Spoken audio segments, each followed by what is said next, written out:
network failure. What do I do here again? Yes. Yeah.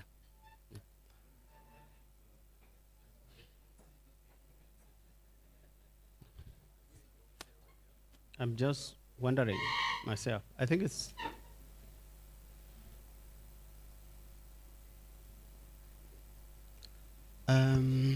Prof.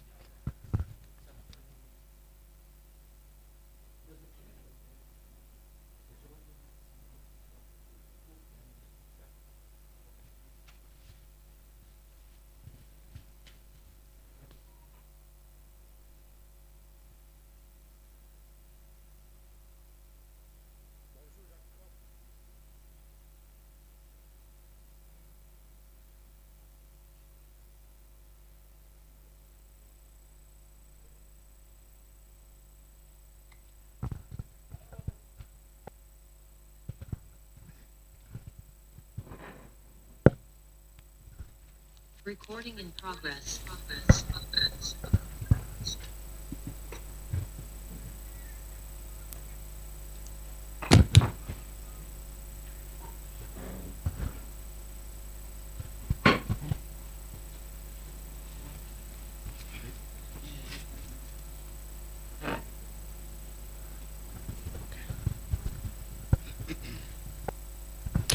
Um, Good morning once again, ladies and gentlemen. Oh, okay. Thank you. I'm relieved now. This guy is telling me to go behind, which will be even crazy, because I like my space, so I'll stand here instead. What's going to happen is let's start because we have the head of school who was joined us this morning briefly, and he has other engagements. We are all quite strict on time, and I'm sure he's not he might not be taking this very, very, very kindly. So let's have Prof. Moyo start us off, and I hope you've had a good morning. And those that have traveled from far, you traveled safe and arrived here without much of incidences. So let's get this started. Thank you.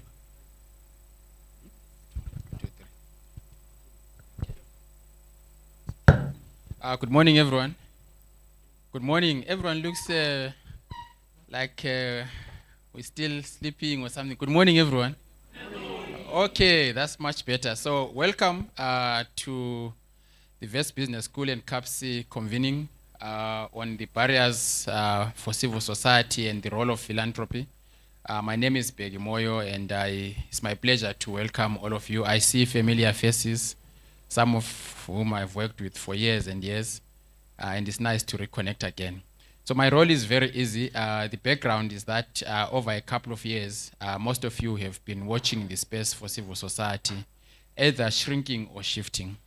And depending on where you are sitting, you can either see it as closing or you can see it as opening, and then it keeps repeating that particular cycle.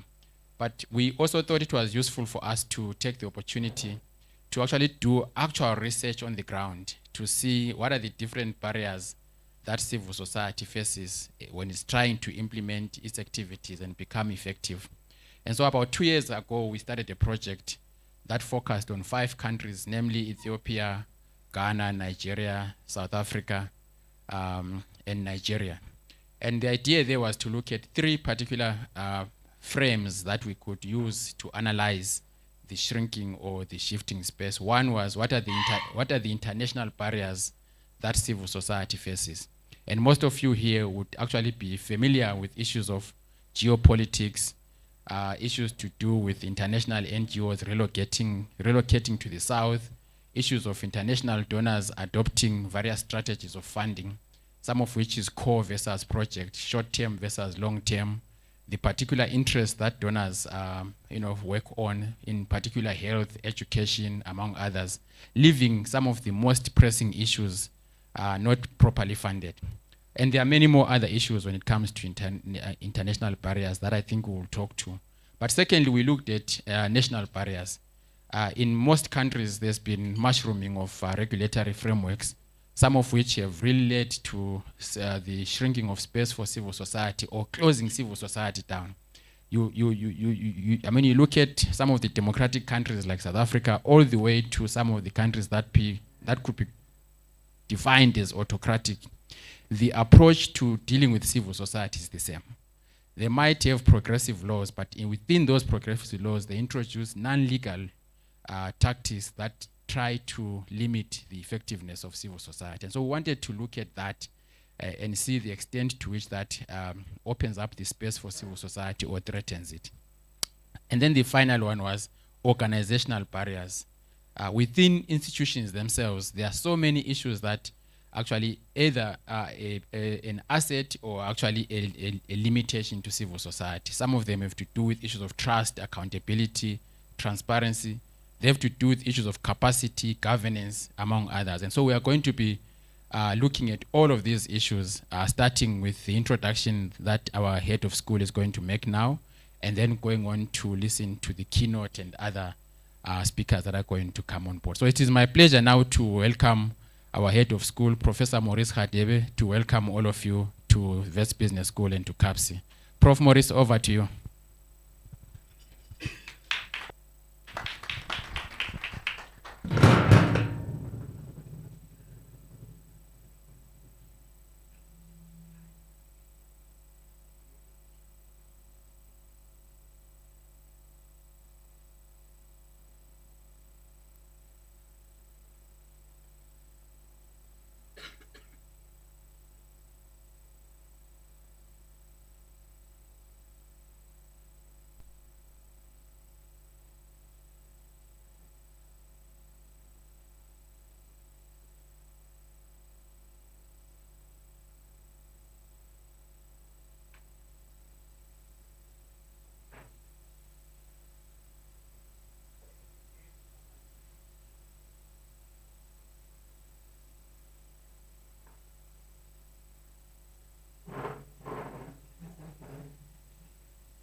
Can hear you, Prof. All right, great. I think the purpose of this convening today is to explore a just and inclusive use of civic space in Africa. At Wits Business School, it is our mission to engage in a robust dialogue with stakeholders across the board to find solutions to our continent's challenges. We do this through our WBS leadership dialogues and through partnerships with other academic institutions and non-profit organizations and leading corporate entities in Africa. And this is I personally, as the head of school and the director of school, drive this space of ensuring that we've got dialogues and engagements with all partners, whether in the academic institutions or non-profit making organization. And CAPSI is leading the charge in that regard. Obviously, research is very important. We need to do that with very thorough and relevant research so that our purpose is clear. We ensure that we are at the cutting edge of research that is application in the context of Africa, particularly as a developing economy. We strive not only to develop leaders of the next generation, but to have an impact far beyond our classrooms here at WBS. And that is what is exciting me. And because then we are really doing legacy work. One way to have lasting impact is to turn the tide against rampant corruption in our continent. I always say, Africa is not poor, but it is poorly led. It is led sometimes by unethical leaders and also incompetent leaders. And therefore, it is very important that we focus on these areas because corruption has actually stopped Africa from reaching its potential to rank amongst the best continents in the world. If we do nothing else at the school, is that we need to ensure that leaders we graduate are ethical and have got a passion to make a difference. And top of mind should not be just profit or shareholder value, but finding practical ways to reach out to our sustainable goals and to put this planet first. WBS is an African business school. I want to emphasize that. African business school, not a business school in Africa. It is an African business school, not a business school in Africa. As such, we have enormous responsibility to the citizens of this continent. That is why Center on African Philanthropy and Social Investment forms such an integral part of our mission, the most critical part of our mission. CAPSI helps us to fulfill it. And that forms the identity of the school. CAPSI promotes social change through research, teaching, and dialogue, networking, and strategic partnerships. And this is the reason we have in this gathering today, this convening today. Because what CAPSI is doing is aligned with the strategy of Wits Business School, aligned with my own personal purpose in life as a leader of this school. And that really makes me to be absolutely proud of CAPSI and very grateful for the work that you're doing, Professor Moyo and Professor Marty, for embracing the challenge of putting African philanthropy on the map. I want to emphasize this because whenever we speak about African philanthropy, we're thinking about all the foreign aid that comes zooming with aeroplanes or ship and those United Nations food distribution programs and our people running just to receive food. No, we need to change that. And whenever we talk about philanthropy, and I'm sure you will agree with me, when you are in a plane and you see the picture of an African child who is thin and malnourished, crying, and then everybody is asking that you collect money for that. That's a picture that whenever I see, I get extremely upset, particularly when you're traveling in Europe. And we need to remove those pictures. We need to change that because then philanthropy is defined in the context of that little child who is malnourished. And that's the Western world description of philanthropy. We need to change that. And I demystify it and making sure that African philanthropy means and play a critical role in the future well-being of our continent. And it is us who can do it. And I hope you're going to debate this in this space. And how do we change that image and making sure that we redefine philanthropy? And I'm very pleased that you are engaged with this very important debate and we redefine and change the narrative around philanthropy. I wish you a productive day as you take the conversation about civic space to a deeper level. May today be a turning point in creating a vibrant, inclusive civic space in Africa. Thank you very much. I wish you a successful conference and debate and discussion. Thank you.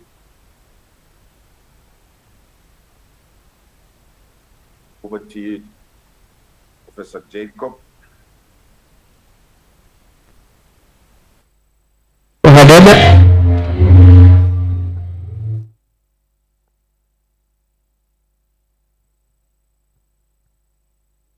Some of us come from places not too far from where the Al-Shabaab operate.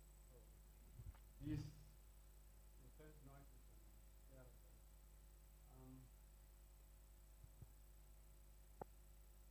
them. Is it? So what we're going to do now is we get to a different place, and thank you, Maurice, for those kind remarks this morning. But we're getting to a different space where we're going to invite Sipo to give us a keynote address this morning. And then we can open up the conversations to other things that have brought us here this morning. So, Sipo, please.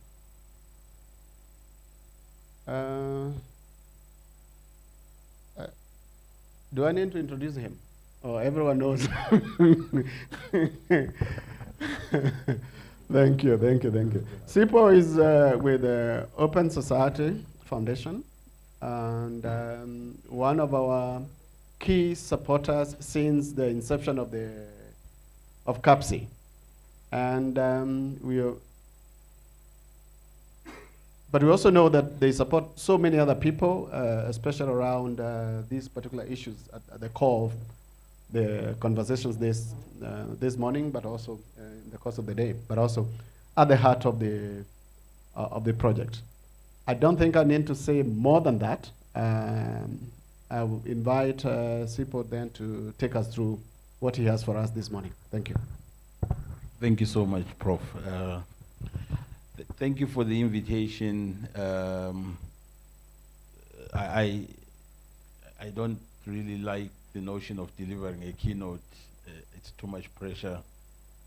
I believe that in a room full of intellectuals, it is quite arrogant to think I can deliver a keynote. But I will share some thoughts on this important topic. I heard the Prof talk quite compellingly about the role of philanthropy. And I said to Peggy, allow me to be provocative when I come. I've been in philanthropy for the past 10 years myself.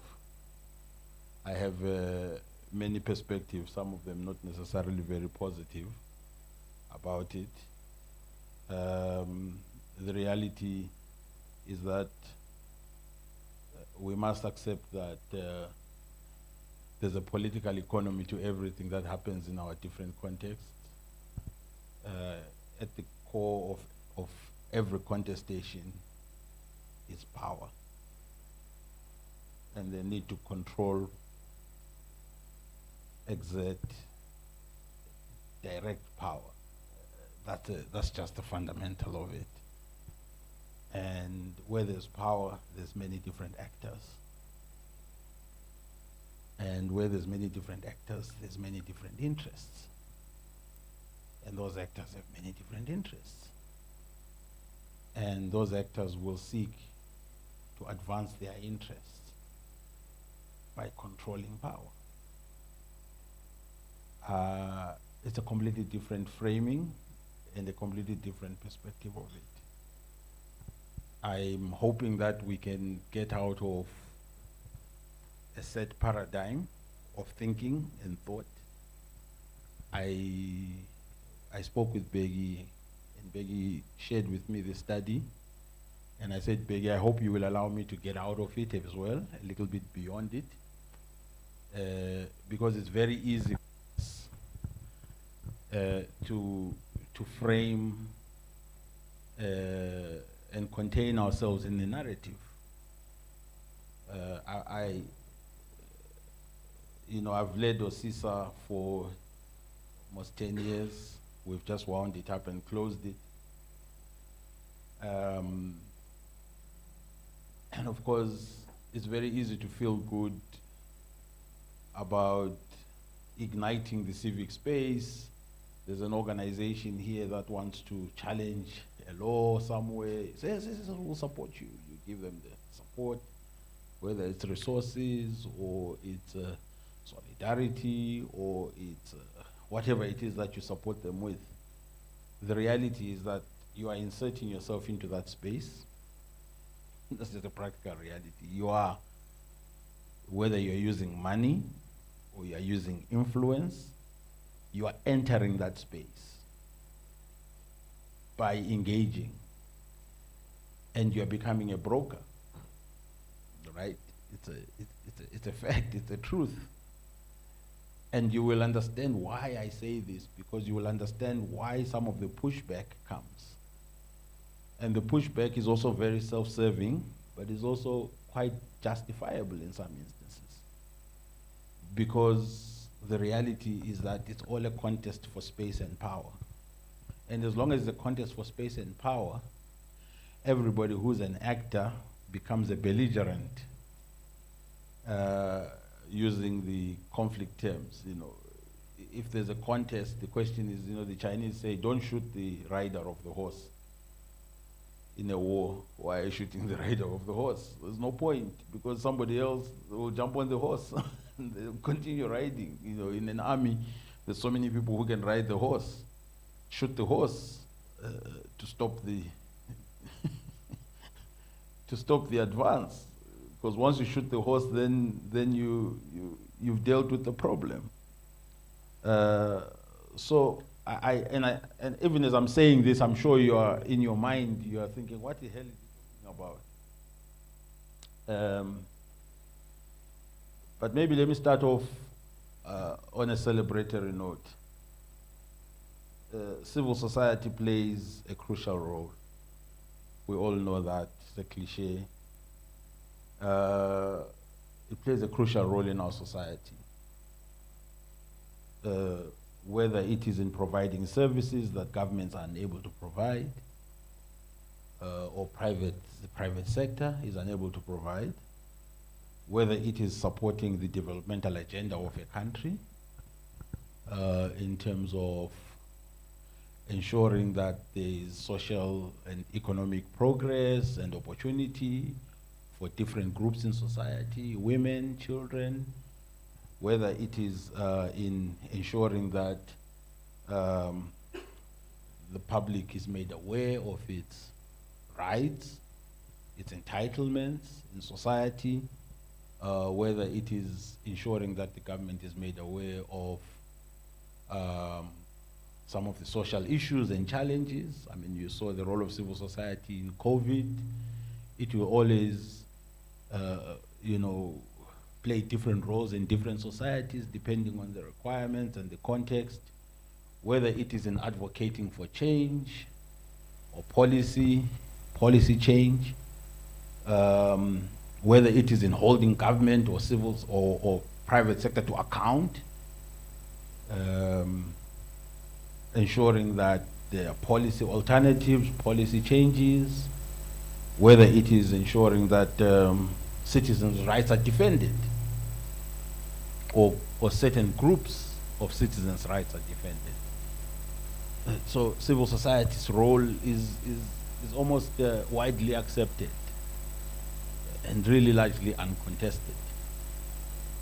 The larger question, I guess, when one assesses and analyzes is the perceptions around these roles differs from whoever is looking at it and asking the question, right? So I said earlier that ultimately at the heart of any society rests the contestation for power and control over the direction of that society, but also over its resources. Fundamentally, actually, maybe I could start with the resources. The resources are really at the heart of any contestation. It's power and control over resources, and we must look at civil society and its development more broadly. One thing I didn't touch is the typology. When we say civil society, what are we talking about? Are we even talking about the same thing? I think you would all agree that if I asked you what civil society is, what you tell me would be a different answer from you, and you, and by the time we're done in this room, we probably are actually all talking about very different things. So what are we then talking about if we're all talking about different things? are we agreed about what civil society is?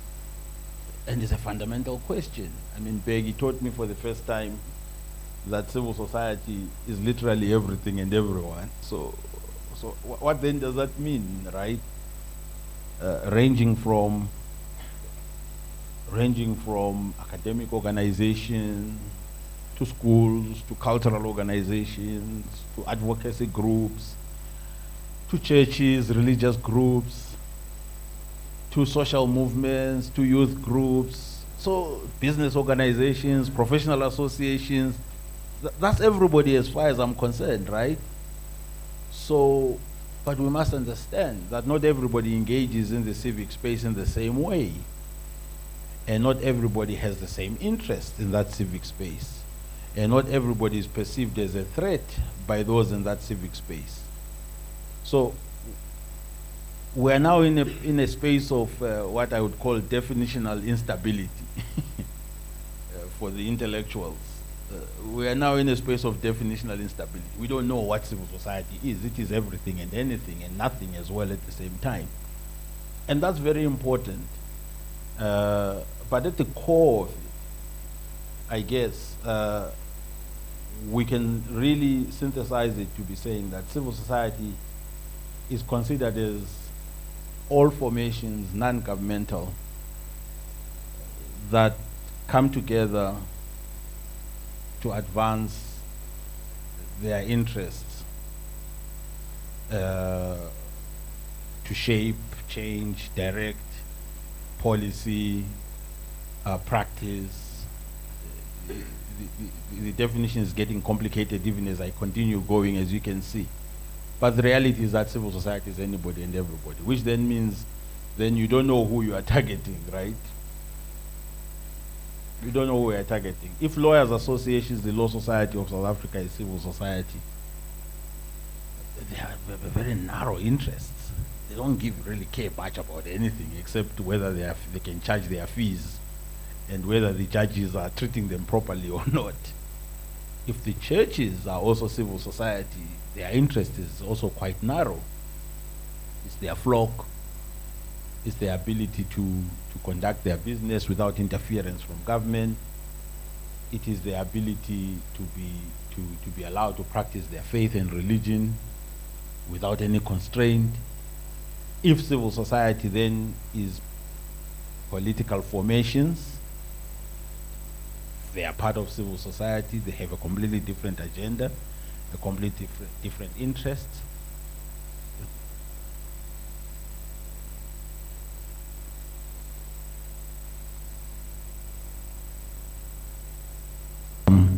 It's working again.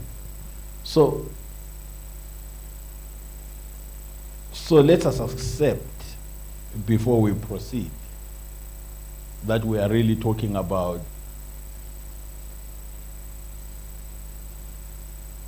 anything and everything. I'm sorry to be disruptive like this.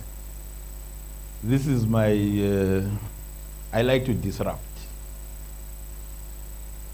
But it's okay. It's not a problem, by the way. Because I know that sometimes when we're taken out of a comfort zone, we panic. We shouldn't even have a problem. It's okay that we're talking about everything and anything. Because indeed that is civil society. It is diverse. It is so diverse. It comprises many diverse typology, diverse interests, diverse actors. Let us accept that first. We're not talking about the same thing. We're not talking about the same interest.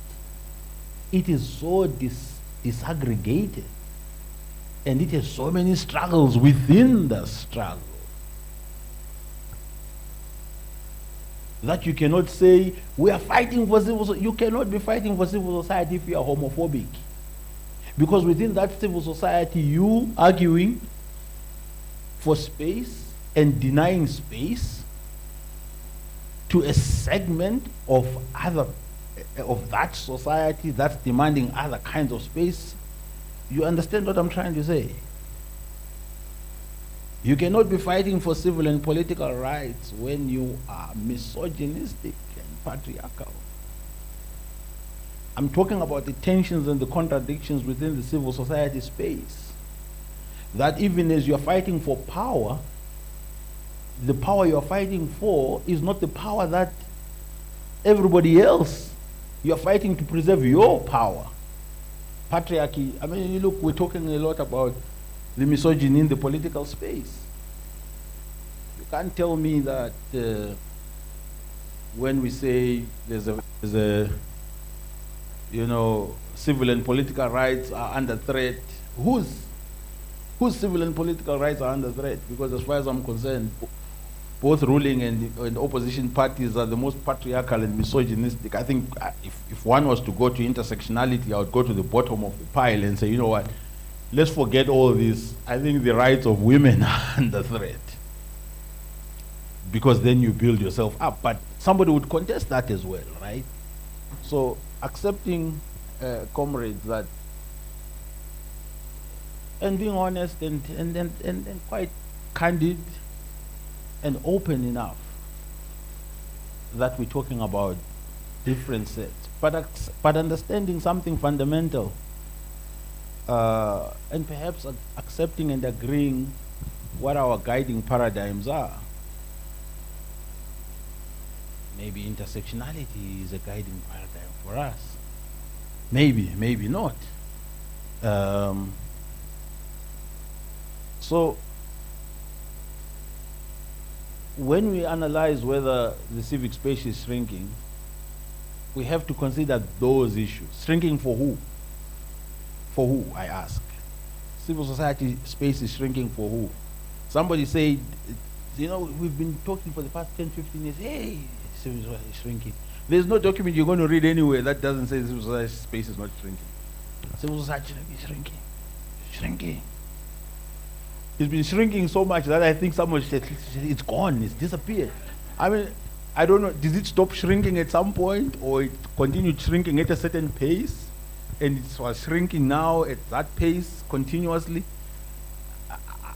When I joined Open Society Initiative for Southern Africa almost 10 years ago, it was shrinking. It is still shrinking. Nobody has told me how much it has shrunk. And we are fighting. It's like even, it is the most fascinating thing, right? How we tell ourselves things and we believe them. The echo chambers we place ourselves in. It's almost like authoritarianism. It's been rising, for 15 years. Authoritarianism is on the rise. Authoritarianism is on the rise. Wherever you look, it's on the rise. There's a resurgence of authoritarianism. Democracy is regressing. It's regressing. Okay. At some point, let's see no more democracy anyway, right? So I'm challenging here, because I think I'm in a safe space with intellectuals, so that at least we can interrogate some of these things. We don't take them for granted. We don't say democracy is shrinking. Yes, now let's start from that premise. The reality is, where in Africa have we ever had democracy? Come on, let's be honest, comrades. Where? Here in South Africa? 25 years ago, this place was the fastest racist place. It was not democratic. So when you say it's shrinking from where? From when? From before, when it was a party? This is just South Africa. Before we go far, we'll go further. In Zimbabwe, next door, north of the Limpopo, before 1980, same fascist, racist, apartheid regime. Of course, then we replaced it by a fascist, a fascist, genocidal, whatever regime of Mugabe. But the reality is that if we talk about Africa, which is our space of interest and our home, when was Africa ever democratic? Somebody tell me. When? What date? What year? We did not inherit democracy from the bloody colonialists. I'm sorry. We didn't. The colonial regimes in the continent were not democratic. They were exploitative, they were racist, they were oppressive, all of them. That was the nature of colonialism. It was conquest, driven by conquest and exploitation of the colonies for the benefit of the empirical capitals. They then handed over under pressure to the native colonialists, our Mugabes, the Nkrumahs. Oh, I have to be very careful. I have to be very careful, I know. But they handed this over. And what did these people take on and what did they implement? Did they implement democracy? Why in the end was Nkrumah removed? Nyerere? Was Nyerere democratic? Kenyatta? Anybody? I'm asking. Obote? Anybody? Was anybody democratic? Nasser in Egypt? All those people? None of them. And then after that, what happened? From 1960s, one-party states everywhere, including our Mzee who we celebrate now, Kaunda. I mean, come on, Banda. Look anywhere. Masire. No, not Masire. Kama. Then Masire. Those are one-party states. Everywhere around. You look around. Pick any place. There was no democracy in Africa. From the 60s all the way until the White South was liberated in the 90s. Well, 80s, first Zimbabwe, then Namibia, then South Africa in the 90s. So the reality is that the democratic space has not shrunk if one wants to take a more nuanced analysis. And I'm saying this because it's important. It's important for your analysis of the civic space, right? Because you can either say, oh my God, now we are in serious SHIT, because things are so bad now. We used to be, we were not, I'm sorry. No, we were not. We were not. At different points in time, different societies have made greater progress. And at times they've made progress, and the speed of progress might have stalled. In some countries, the trend and the trajectory for change and positive change might have hit a wall. We can say that. We can say that for sure, that the direction we were taking was very positive. We had governments that were receptive, that were open, that allowed for vibrant civic space and engagement, but we are seeing a trend. We can say that. But we need to look at anything from the arc of history, not necessarily from the arc of 4, 5 years or 10 years. That's not how society can be viewed. 5, 10 years is a very short time. You know, my brother Brian was talking the other day in Rwanda about how they expect us to forget. They expect us to forget slavery, but they won't make us forget the Holocaust. It's a short time. 10, 15 years is a short time in the development of a country. 25 years, I know my South African comrades are very impatient. 25 years is a very short time to undo 200 years of exploitation and historical oppression. It's a short time. It doesn't mean that we're scapegoating the responsibility of those tasked with reversing it. But we must understand that it is a short time. And we must look at the long arc of history in assessing. So I'm going to wind up. I've spoken long enough. I wanted to just provoke you. I don't have any answers. I'm not going to say it's shrinking, it's not shrinking. I do believe that, though,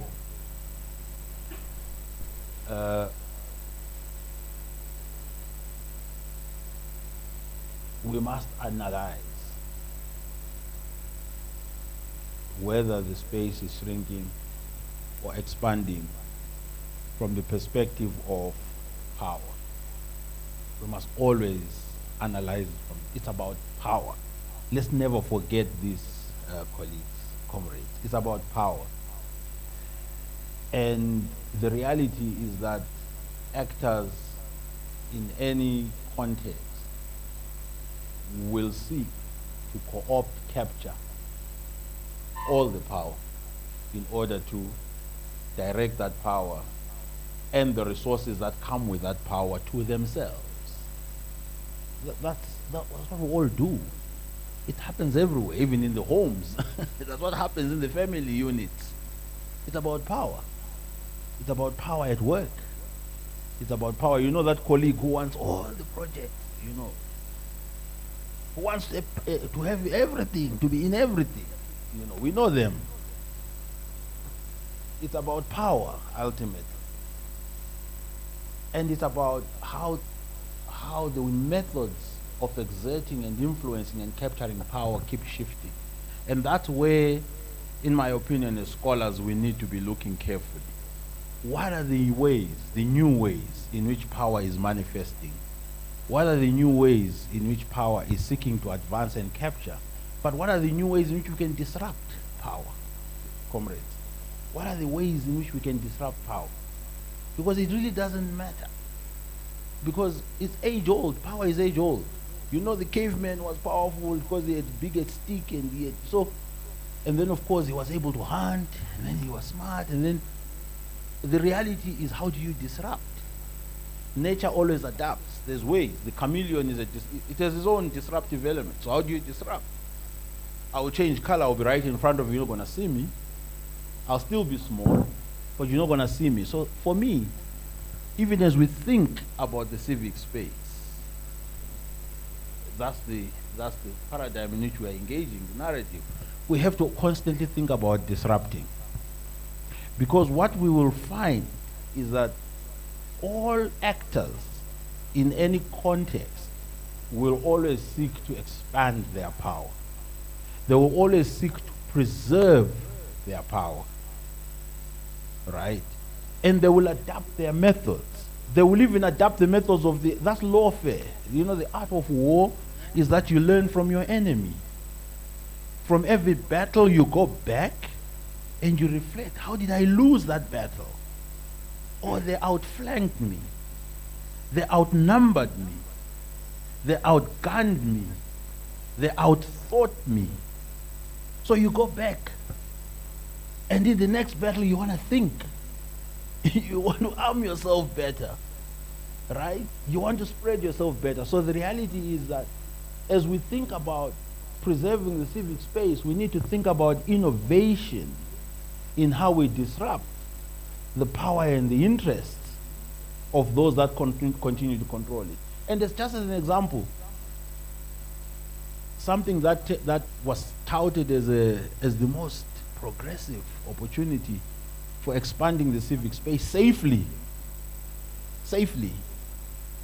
for people, because being out there on the streets was considered very dangerous in many countries, actually is considered dangerous. The digital space emerged, and we all celebrated it. Oh wow, now you can speak safely, you can tweet 100 times, to hell with Cyril, and you'll be in your house, right? You may even be not even in your house, but you may even have a pseudonym, you may even be a ghost. To hell with Mnangagwa, to hell with, you can tweet now, right? You're safe, and you feel so good. Yeah, I told them. And there's no consequence to it now. That's the digital space. It's giving you the opportunity and the space, right? But the autocrats are not stupid. They're using the same digital space. They're using the same digital space for misinformation and disinformation. Fascinating technological innovations are being co-opted and captured. That's what I was trying to say about interest and adapting methodologies, right? So you go to the same digital space, you find AI live. They'll show you, they'll show me here saying, I support Mnangagwa 2023. And it will be me, my voice, my everything. That is AI. Which ideally is an innovation, right? A progressive one. But hey, anything that's useful to you is useful to your enemy. You must always understand this. So let's look and consider what are the disruptive opportunities.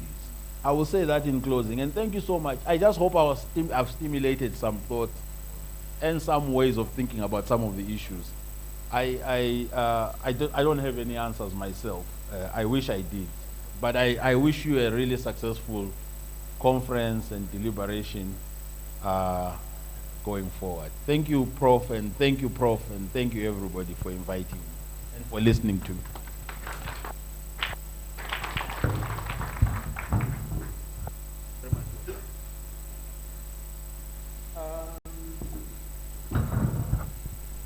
We have a bit of time to reflect on what you've just heard this morning.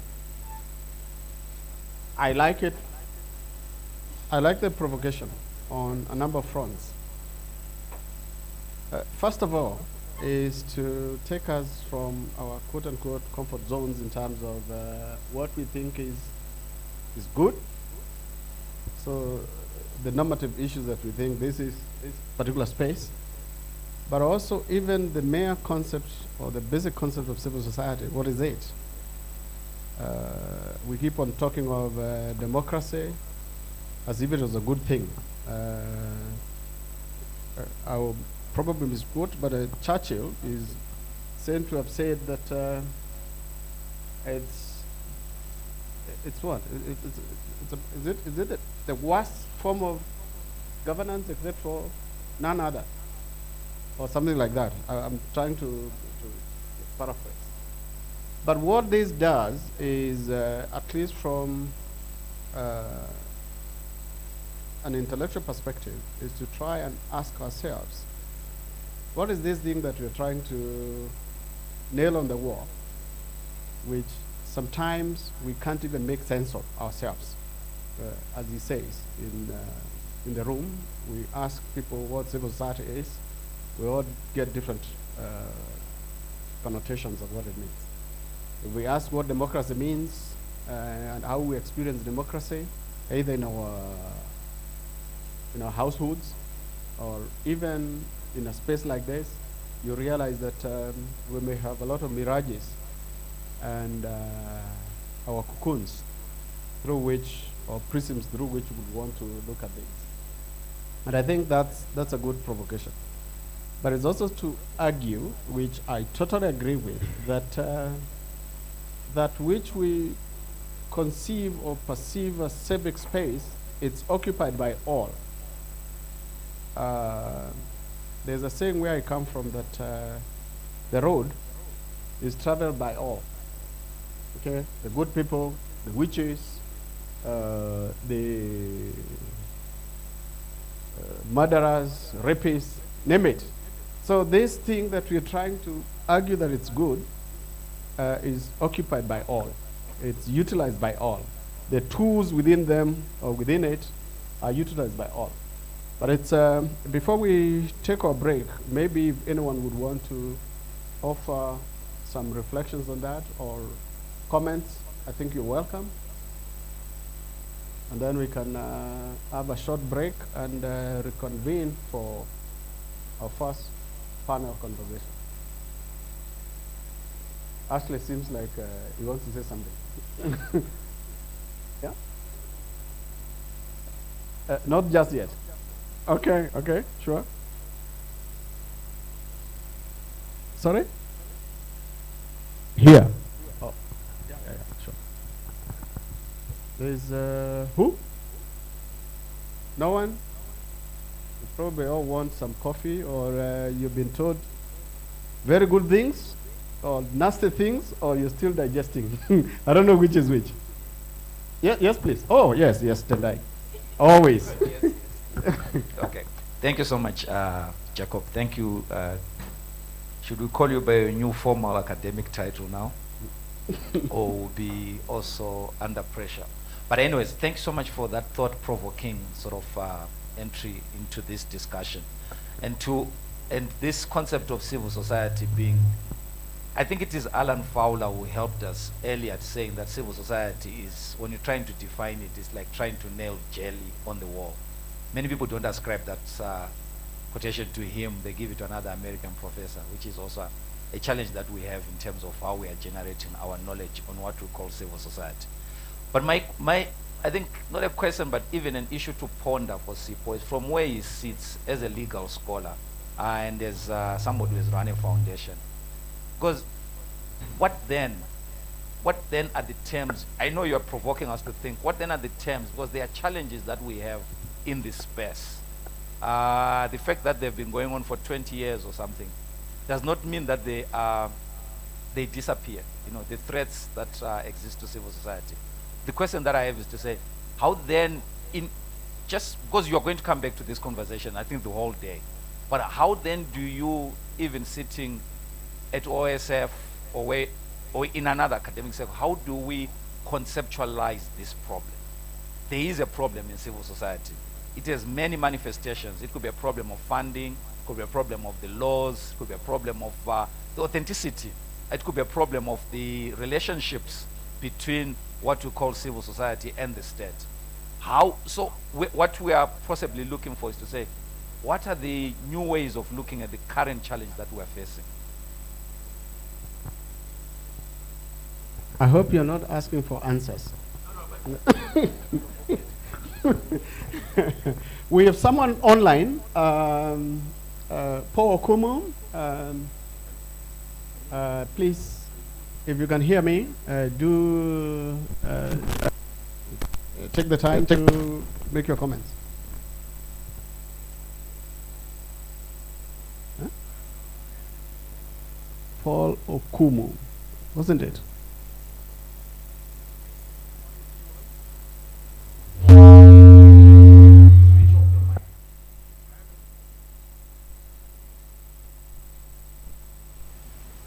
Hello, can you hear me? Yes, we can. Okay, all right, sorry. Thank you very much, and it's been very, very interesting hearing the provocation, and for those of us who have been in this civic space for, should I say decades, or should I say very many years, I think sometimes it's interesting when you hear the same conversations several years down the line. But I am not going to attempt to respond to any of the questions that have been raised, but I just want us to, during the break, to just provoke ourselves on two things. I think instead of getting caught up in the definitions of civil society, and we've had this for almost the last 20 years, I'm thinking probably we are targeting the wrong target when we get caught up in definitions. I think the question that we need to ask ourselves are three. One is, how do we organize? Number two, how do we mobilize? And number three, how do we bring change? And I think if we reorganized how we organize ourselves, if we reorganized how we mobilize not just ourselves but the citizens, and if we reorganized how we bring change, we will probably have made a critical step in dealing with the civic space. Because 15 years ago, challenges to civic space was restricted to what we used to call undemocratic countries. But if you look at what we have today, literally there's not a single country on earth here that you will say is having a very open space for citizens. And so therefore, whether it is the people who give us money or whether it is the best meant the work, the challenge seems to be the same. And I think it is for us to now come back and address things internally and ask ourselves, maybe we are the ones who need to change how we do things, instead of thinking that maybe the only thing we need to change is how the governments themselves work. I think those are my initial comments for now.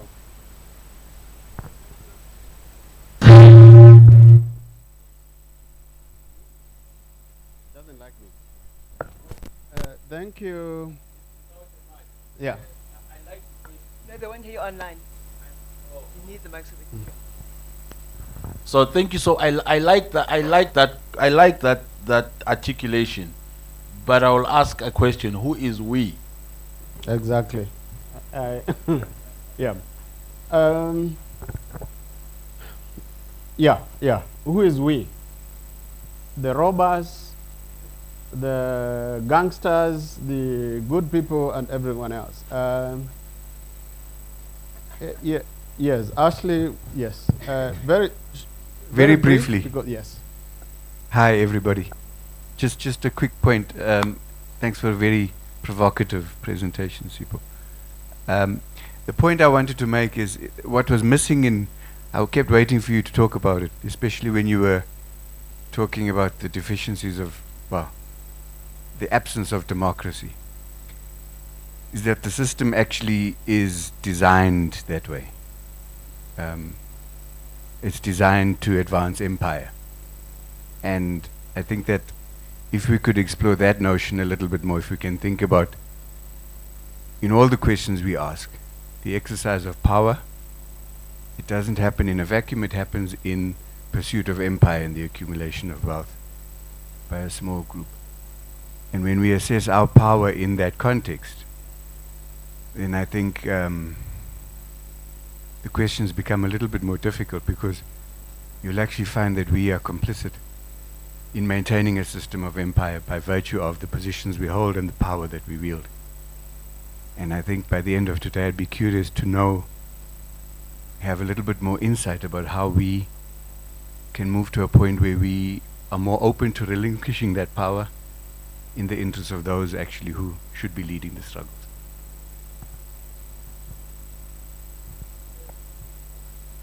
I said a little earlier that Ashley has to to say something. Thank you. And I think you're right. We have a lot of assumptions on many things, but we are also active actors in the creation of probably the messes that we find ourselves in. And it's also a good question. But I'll take 30 seconds to acknowledge that our Chancellor, Dr. Judy Dlamini, is also in the audience online, and thank you, Madam, for joining us, and everyone else that is online. I haven't done all the count, but it's a big group from various parts of the continent. And once again, welcome. We will have how many minutes break? 10 minutes break, and then we reconvene to have the various people now in conversation or telling us about what they think about the subject matter today. Enjoy your break. Thank you.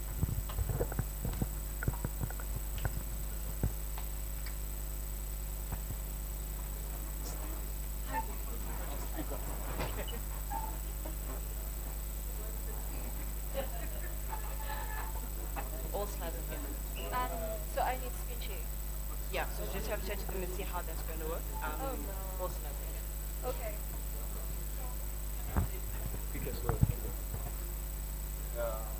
You don't have that cable now. I'm still up powered off. Well, I've got a couple for switches. That's a good idea. Charge this, And at least so you can just. then I can socket it.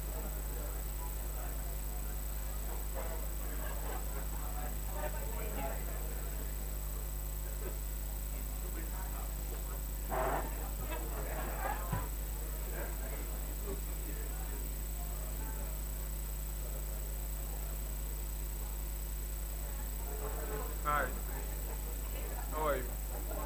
Looking good. So we didn't get a memo. Is it like you guys look good?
Yeah, please, please, please.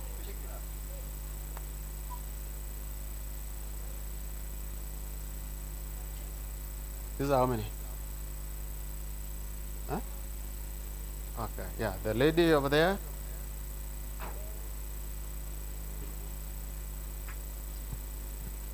Please.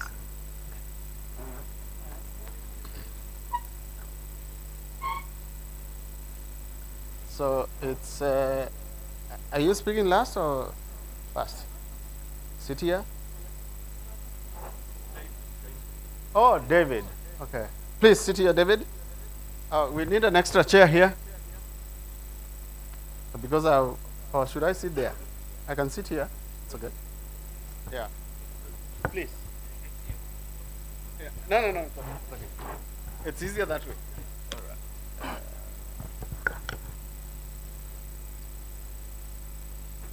Okay. What do we have?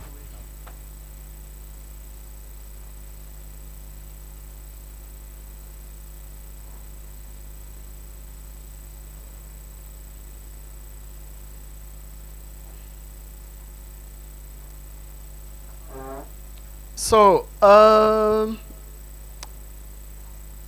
little while ago, we listened to Chief Sipo as, and he did bring out very interesting stuff, which is gonna be deepened in the conversation that is going to be presented by these people, but also with your contributions.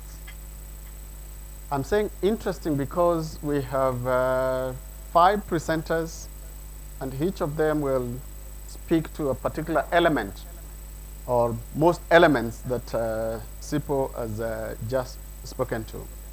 We have Wycliffe. I'll not spend a lot of time because time is of essence. Wycliffe is our researcher. He manages our research programs, and most of you may have interacted with him in the process. We have Professor Fowler, who is probably the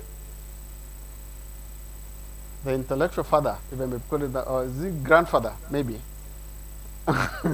of some of the conversations that we're having this morning. Again, many of us have gone through his hands or passed through his hands. And then there's David, my former colleague at Civicas for many years, and Civicas have a civic space report every year. So I thought that would be important to have them in this particular conversation. Then we have Melody, our researcher at the center, and then there is Fidelia. I will not read the full because I can't pronounce some of the words, but it's CESC in Mozambique. Again, civic organization that is doing a lot on this. And the contribution in the latest report of Civicas and things like that. But also, while I was in Civicas, it was actually that particular report that made me remember some of the people that they are working with. And then we thought, this conversation is not just an academic exercise. We also need to hear from those that are dealing with these matters on every day in their work. So, I've introduced them, so that's enough. I think that's enough. Let's hear from Wycliffe. What's the format? Should I stand up or? Okay. All right, thank you.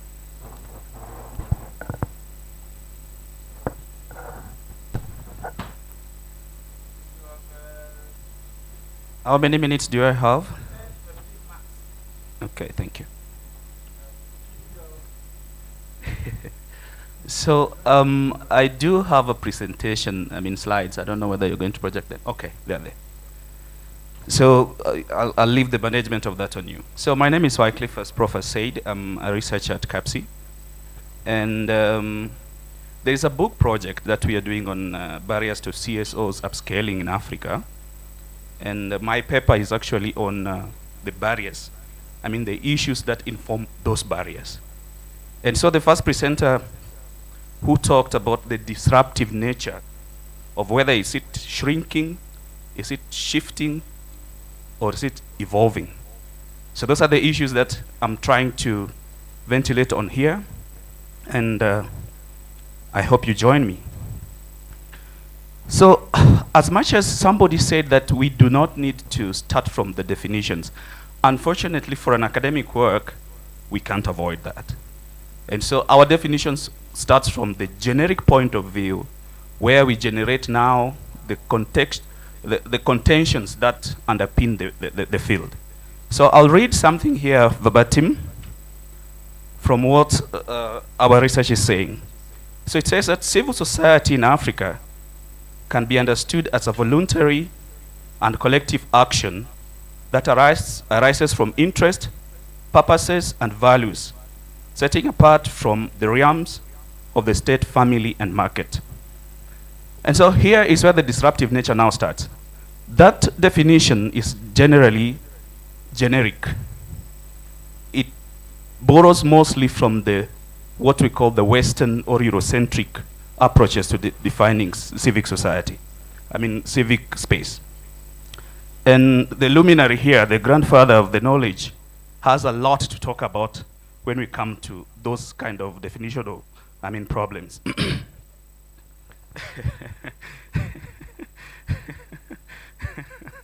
Yeah, thank you.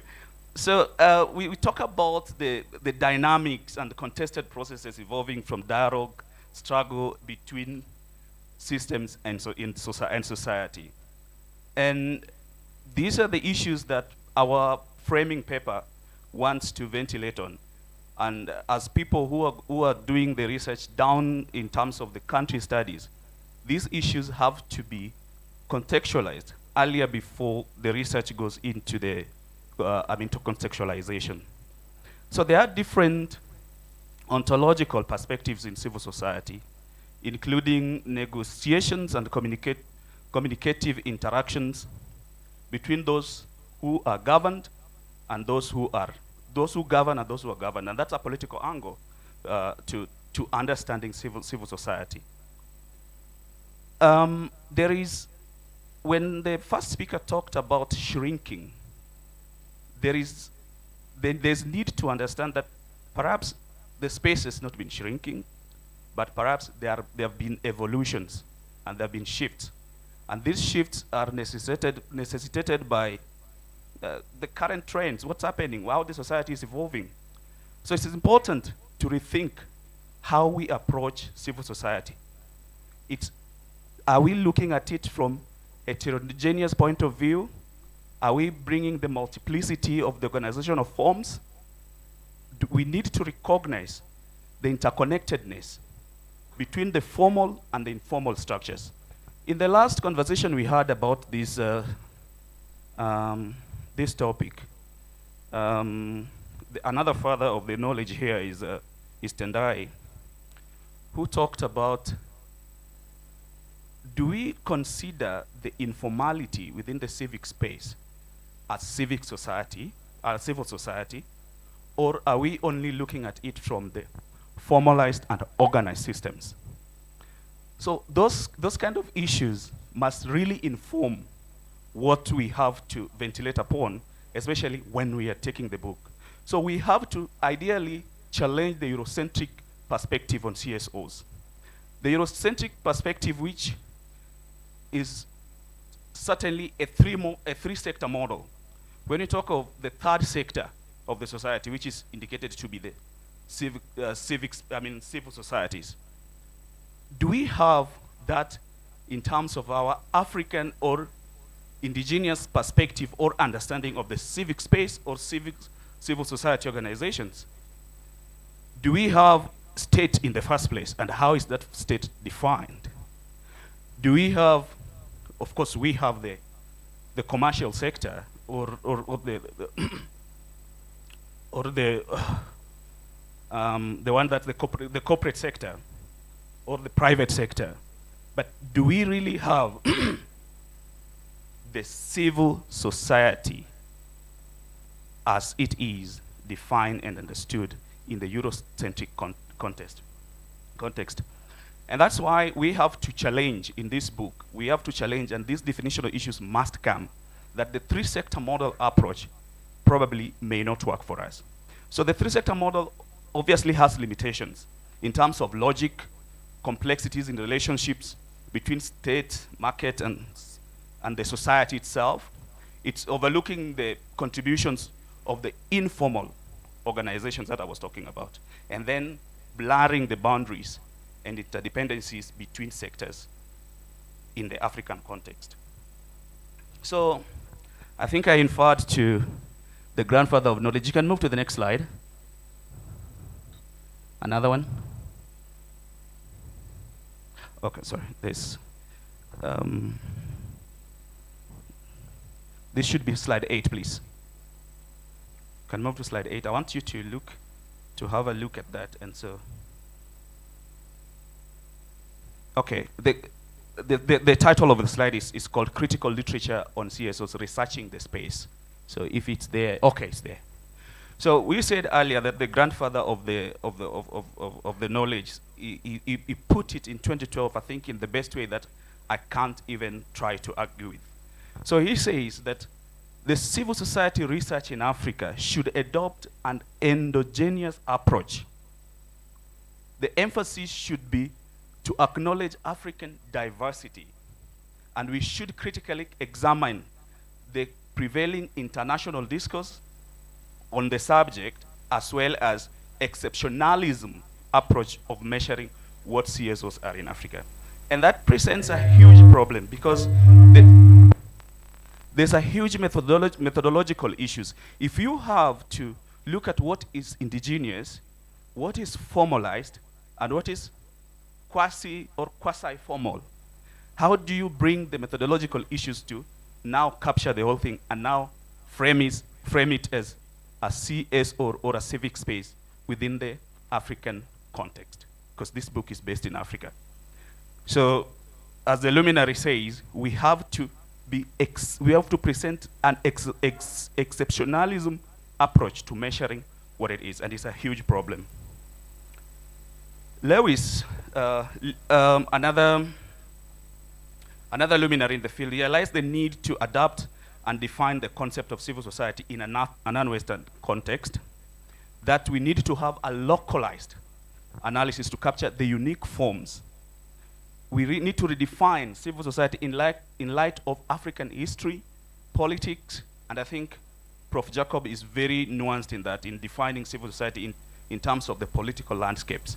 And one of his contemporaries, whom we also highlight his work here, is Obadari, who tries to understand civil society using the political organization approach in Africa.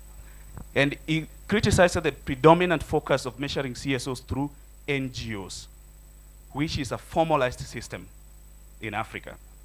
So he says that we need a politically driven imagination in society that goes beyond individual organization. So the idea of shrinking versus shifting versus evolving space obviously is one of the issues that underpins the main objective of this book. Are we talking about the shifting, and what are these shifts? Are we talking about the drifts? And if it's a drift, what is drifting? Are we talking about the evolution?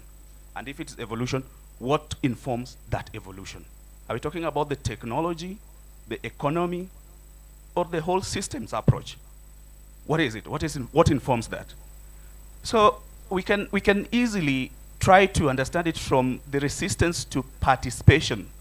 If we take that narrow approach and say that civil society movements in Africa have evolved from resistance against oppressive regimes to participation in democratic processes.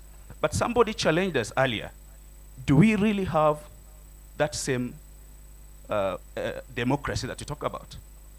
Can we approach the space as a space fighting to have or to approach in terms of democratic evolution. And then the role of social and economic development.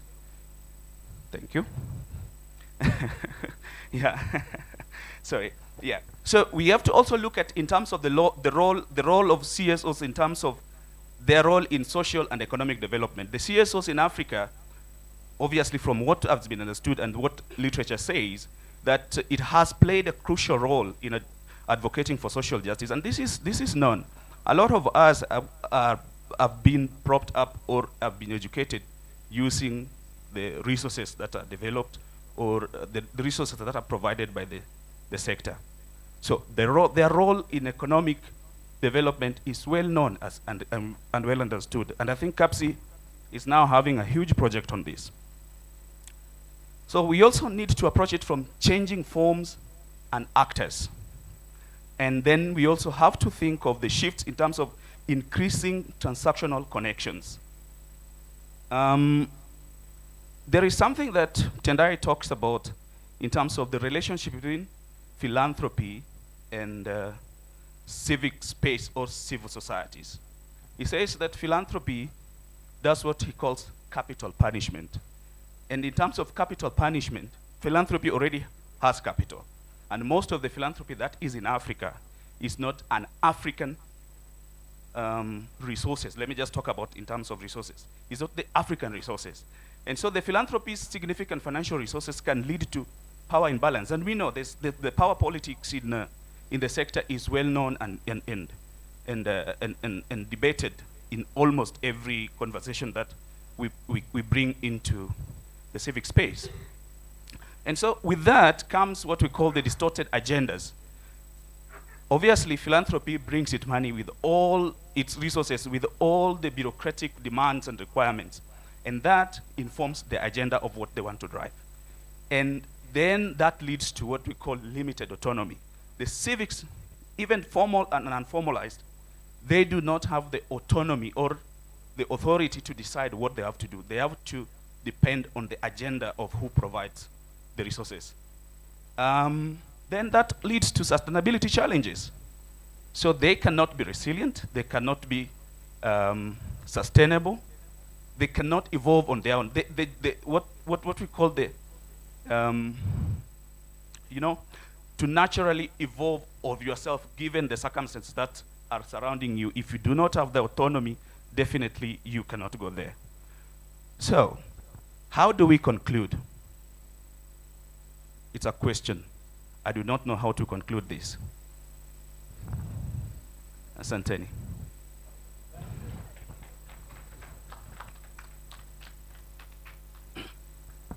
Thank you very much. As probably you can start to gather, the people presenting do not have answers. These are deliberations. These are deliberations to help us understand better what's happening. But we then invite Professor Fowler to take us forward in more questions, and we have answers from within the room. Thank you. Can you, is the slide stuff coming up?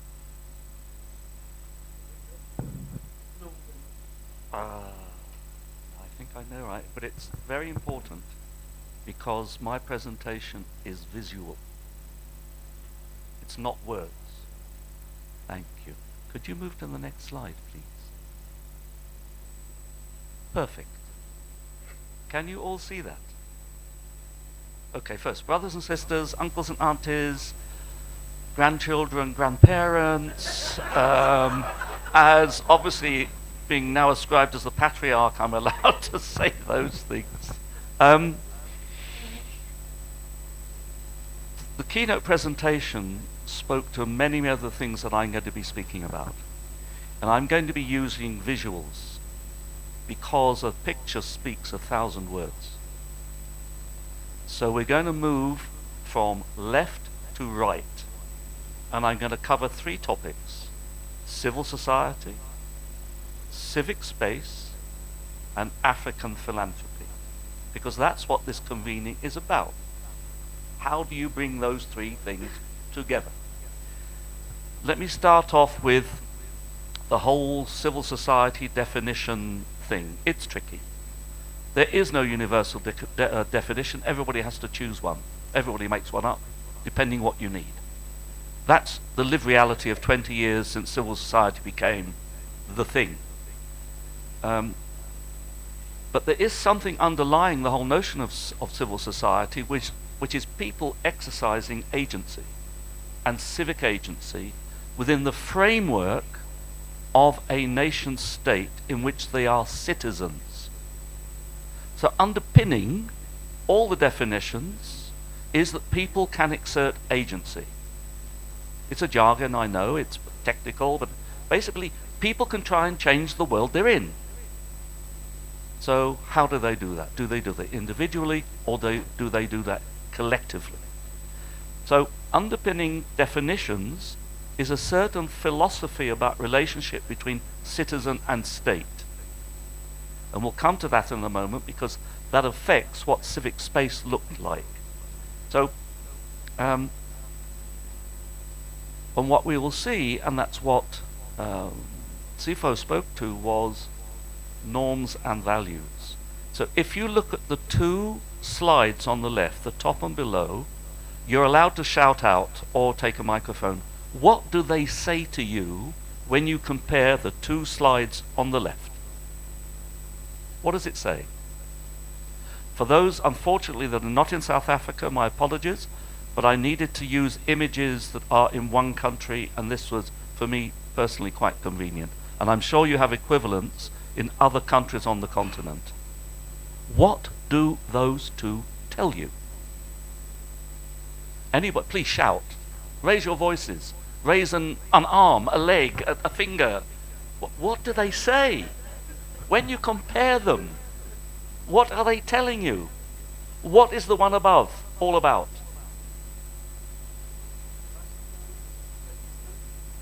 The one above is civic mobilization in order to expel non-documented immigrants from South Africa. That's what it does. That's what it says its task is. It is a civic expression of associational life, values, etc. Now we look at the one below. Excuse me? Alright, it's fine. It's better than me. So there you have the ideal type civil society organization that provides relief, compassion, generosity. Those live next door to each other in the same country. This is civil society with different values. So going back to CFO's point, values matter. And we'll come back to that right at the end, because I do have an answer, whether you like it or not. Yeah. So, civil society is tricky. Now look at the two slides in the middle. Civic space. What does the top slide convey?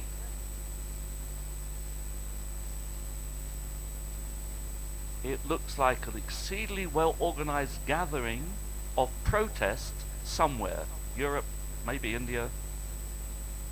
People getting together to assert themselves. It could be the farmers crowding into The Hague because of all the methane gas that their cows are pushing out, and the government wants to ban it all. And so that is sort of the neat, nice civil society. Collective agency. Now look below at context. And this is, and my brother will speak to this, I think, after me. We talk about the diversity of African countries. But what unites them? What is a common feature of all countries on the continent? CFO spoke to it. None of these countries have been defined by themselves. They have been defined by colonial powers. even though Ethiopia was not invaded and colonized, its borders have been determined by the countries that were invaded and colonized. So a common feature is the historical legacy and latencies that locate themselves in traditional civil society, traditional associations, different language groups, different ethnic groups that all of a sudden are brought together and said, oh, by the way, you're Kenyan. And we moved the border, otherwise you'd been Ugandan. It happened. So we do need to take care of looking for the long history, and that was again something that CIFO, my apologies, brought up. What is the arc of history that has shaped civic associational life in countries that have been imposed and not organically developed? Which is not the case in Europe. Europeans have fought world wars, this wars, that wars, over their boundaries. And if you look at this, you have to look at Europe. It has the most dense, the highest density of international boundaries anywhere in the world, and none of them are straight. It's a river, it's a mountain, it's a this, none of them are straight. How many of our borders in in Africa are not straight? How many follow a river? The Limpopo. Okay. Senegal wraps around the Gambia, and the Gambia's on a river. But by and large, it was straight lines in Berlin to carve out where Kenya got separated from Tanzania. So we need to pay attention to legacies and latency that live and can still be used to motivate politics, because Africa enjoys or suffers from what is called legal pluralism. So for example, you have traditional chiefs and leaders that have a place in the constitution alongside modern law, be it Dutch, Roman or French or whatever. But traditional leadership in many, many countries is recognized, religious or otherwise. So you deal with cultural mishmashes of which rule, which custom, which value, which norm prevails under different circumstances. Am I going too fast, too slow, completely stupid, always as okay.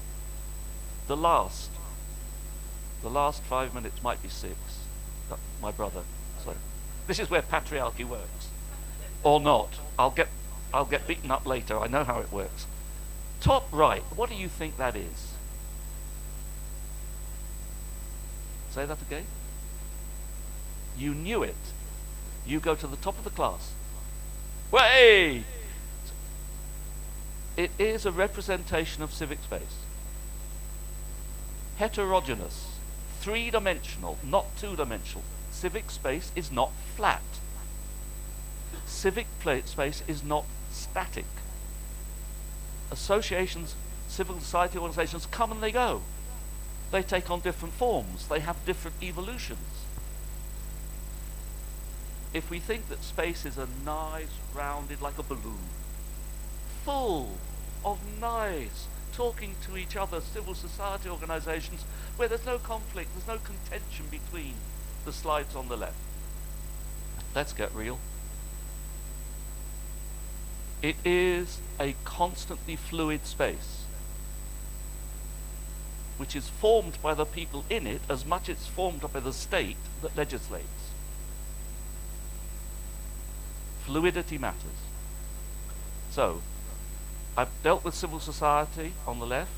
I've tried to talk about civic space in the middle. Now the bottom right. Philanthropy. CIFO was posed a question from I think, Paula Kumu, and CIFO's reply was, who is we? So then I asked him in the break, who is the we you were talking about? Because I didn't hear you talk about I didn't hear you talk about philanthropy. The horizontal formal forms of philanthropy, a type of we. the horizontal forms of philanthropy, which are a different type of we. Are we careful enough to be clear about which we's we are talking about? Because if you look at the different sources of philanthropy in that ecosystem, there are very many. They have different values. They have different performance metrics. And in terms of volume, quantity, do you know which is the biggest? What is the biggest source of philanthropic funding in Africa? It's the diaspora. By a long shot. And that money is like rain. It trickles to the roots. The A is more like sun that gets captured by the higher branches, the elites. So we need to be very, very careful of the we that we are talking about when we fill in philanthropy. And this then is my answer, Professor Jacob. I think one of the answers of this conference that it can look at is how do you match the bottom right with the left? In other words, how do you match the quality of philanthropy and its values with the quality of a CSO and its values? We are trying to find ways to match the plurality of philanthropy with the plurality of civil society. That, for me, is a very inviting challenge for this conference. Can we provide ourselves a guide to how do you do quality matching? How do you match the quality of corporate social investment with the quality or qualities of reliability, of competence, of accountability, of African civil society, with the quality of different types of philanthropy? Does that make sense? What we're up to is a matching exercise. Do we have guides? Do we have ways of looking at how you match bottom right with what's on the left? Because Operation Dudula is a totally legitimate expression of a concern of citizens and the failure of the state. So you can say, well, we don't agree with them. Well, that's so fine. But then which philanthropy should work with that or not? Which philanthropy should work with gift of the givers or not? And all the other types of civil society organizations that are in this room. So, my brothers and sisters, I do believe that we can start to search for an answer of how do you match? What are the criteria? What do you look for? And I hope that my fellow panelists and the other panels will help us navigate quality matching. Quality matching. You don't want to choose a philanthropic source whose values simply undermine the values of the civil society organization they want to support, which is what we heard from CIFO. It happens too often. The CSO says, oh, you want us to do this? Oh, yeah, well, no, it wasn't quite what we had in mind, but we can do that too. Or a politician comes along and sets up his own gongo, or her own gongo, a government NGO, to capture resources. So, I come to closure because I'm over time. Am I? Oh dear. Thank you for listening to me. I hope this helped. There are ways to find answers. So let's not lament. Let's get to work. Thank you for your time.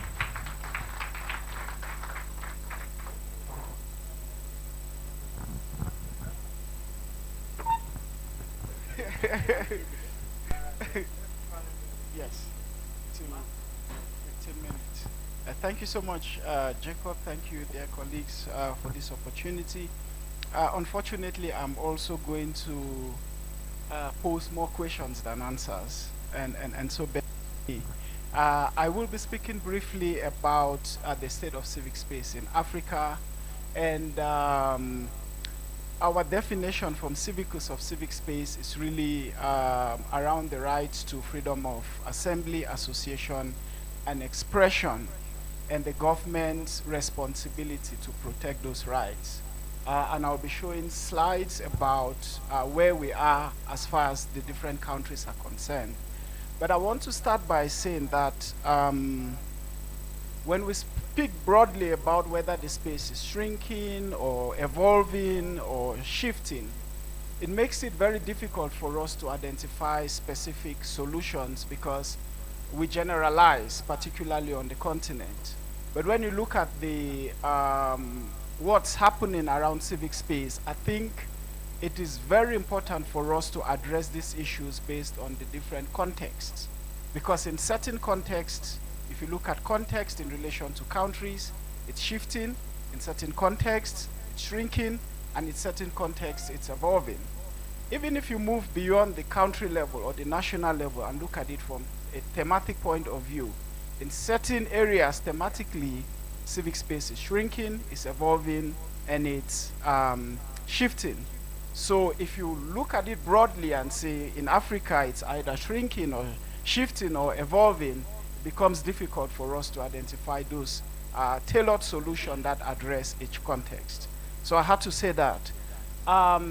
Again, the whole notion of the Civicus Monitor, which looks at the trends on civic space, came about based on some of the conversations that we had from the keynote speaker. So a lot of, before the term was an enabling environment for civil society, whether the environment is enabling or disenabling, the terminology has now changed to civic space, whether it's shrinking, shifting, or evolving.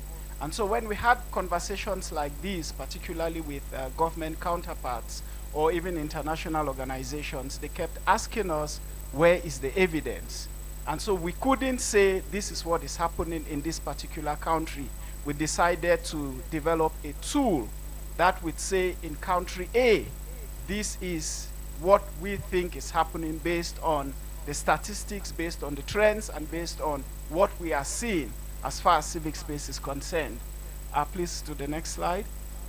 So we came up with this map. Next slide, please.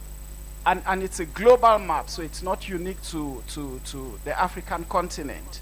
Because when we raised concerns about a backsliding of democracy in a country like previous slide, like the UK, there's evidence to point to that. And when we now move to a country like Burundi, please, previous slide, the map, there's also evidence to point to that. So we had this color. Where I come from, we say color. I learned in South Africa, color. So we have this color quoted map that looks at a country and the state of civic space in that country based on a particular color. So red is often, danger, whether it's the robots or wherever you find it in a siren or even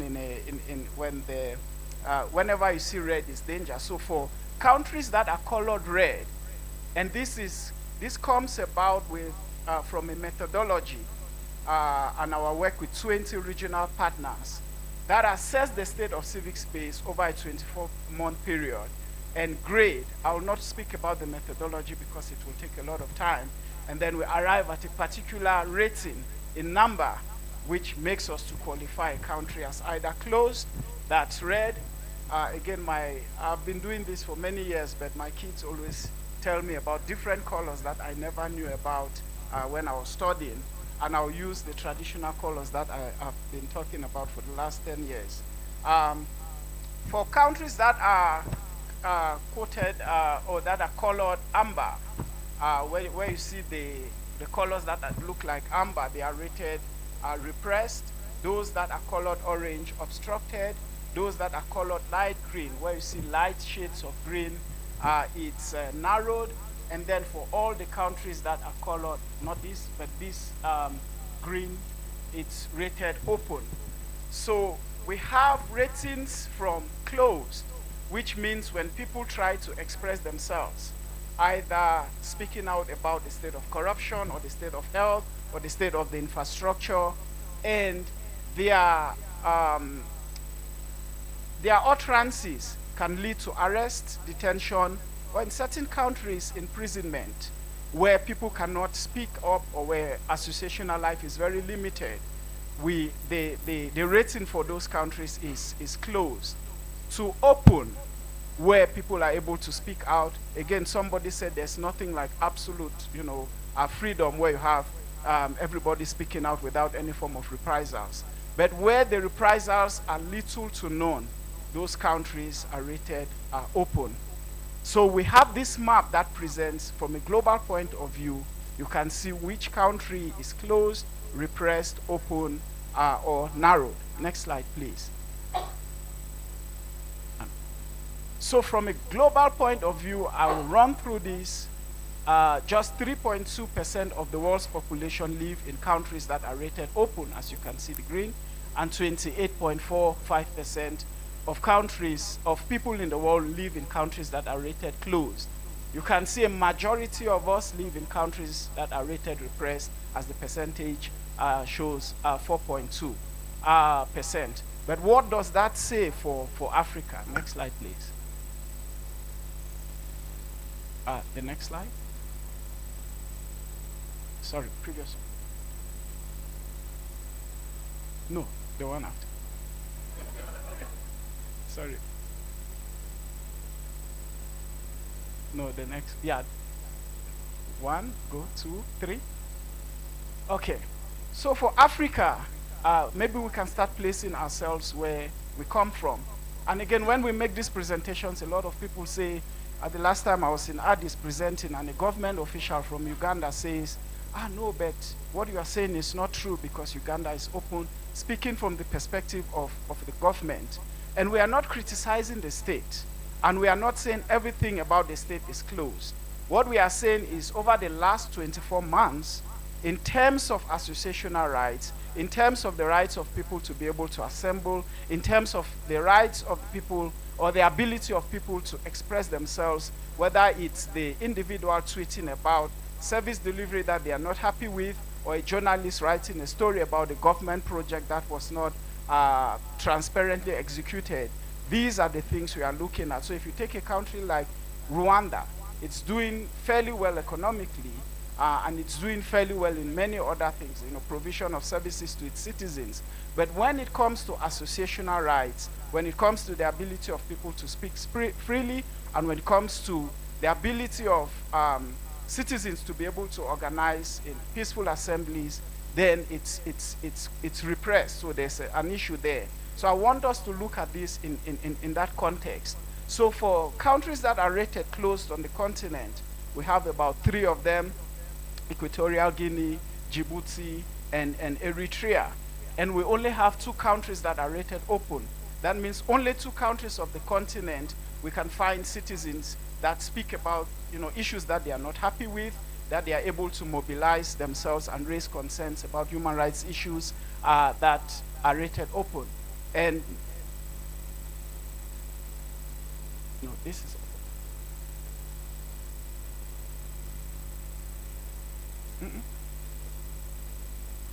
maybe we can forget about the color, because somebody may see this and say it's black.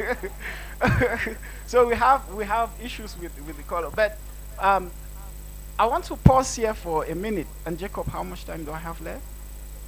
4 minutes. And I want somebody to volunteer and tell me, based on your understanding of what I'm saying about the ability to speak out, which countries are rated open on the continent?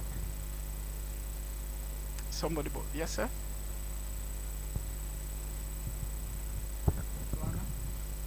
Botswana? No.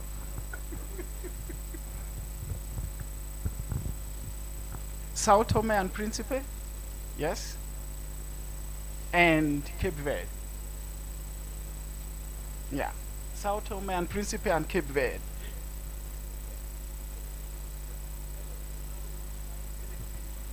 Oh yes, sorry, because also our definition of Africa, if you can see, North Africa is excluded, and then Sao Tome and Principe. Exactly, yeah, I had to say that. And then a majority of countries, like we see in the global trends, are rated repressed. We have about 27 countries from Angola to Cameroon to Mozambique and Zimbabwe. 13 countries, including South Africa, are rated obstructed, and only 3 countries are rated narrowed. So this is the extreme. And when you start moving down from open, narrowed, obstructed, and repressed. So the higher you go, if you start from below, the more difficult it is to assess the state of civic space as far as these ratings are concerned. Next slide, please. We also identified 5 key areas where the state and also non-state actors actually attack civil society and where some of these restrictions are intense. Next slide, please. And these 5 key areas are when people, the key forms of, next slide, sorry, the key ways in which states attack civic space. 5 key ways, 5 top. First is intimidation of civil society representatives. Second is the detention of journalists. Third is detention of protesters. Wherever protests happen, it's very likely that they are detained. Fourth is the disruption of protests, which means they are preempted or you see state security forces disrupting them. And then the fifth is the attack on journalists. I'll end there, but I just wanted to pose a challenge to us, which may seem like a solution. Again, going back to what I said at the beginning about using a broad brush to paint African countries or civic space conditions and say globally across the continent, it's shrinking, it's shifting, or it's evolving. There are so many, and if you look at our statistics, year in, year out, it doesn't improve, it keeps deteriorating.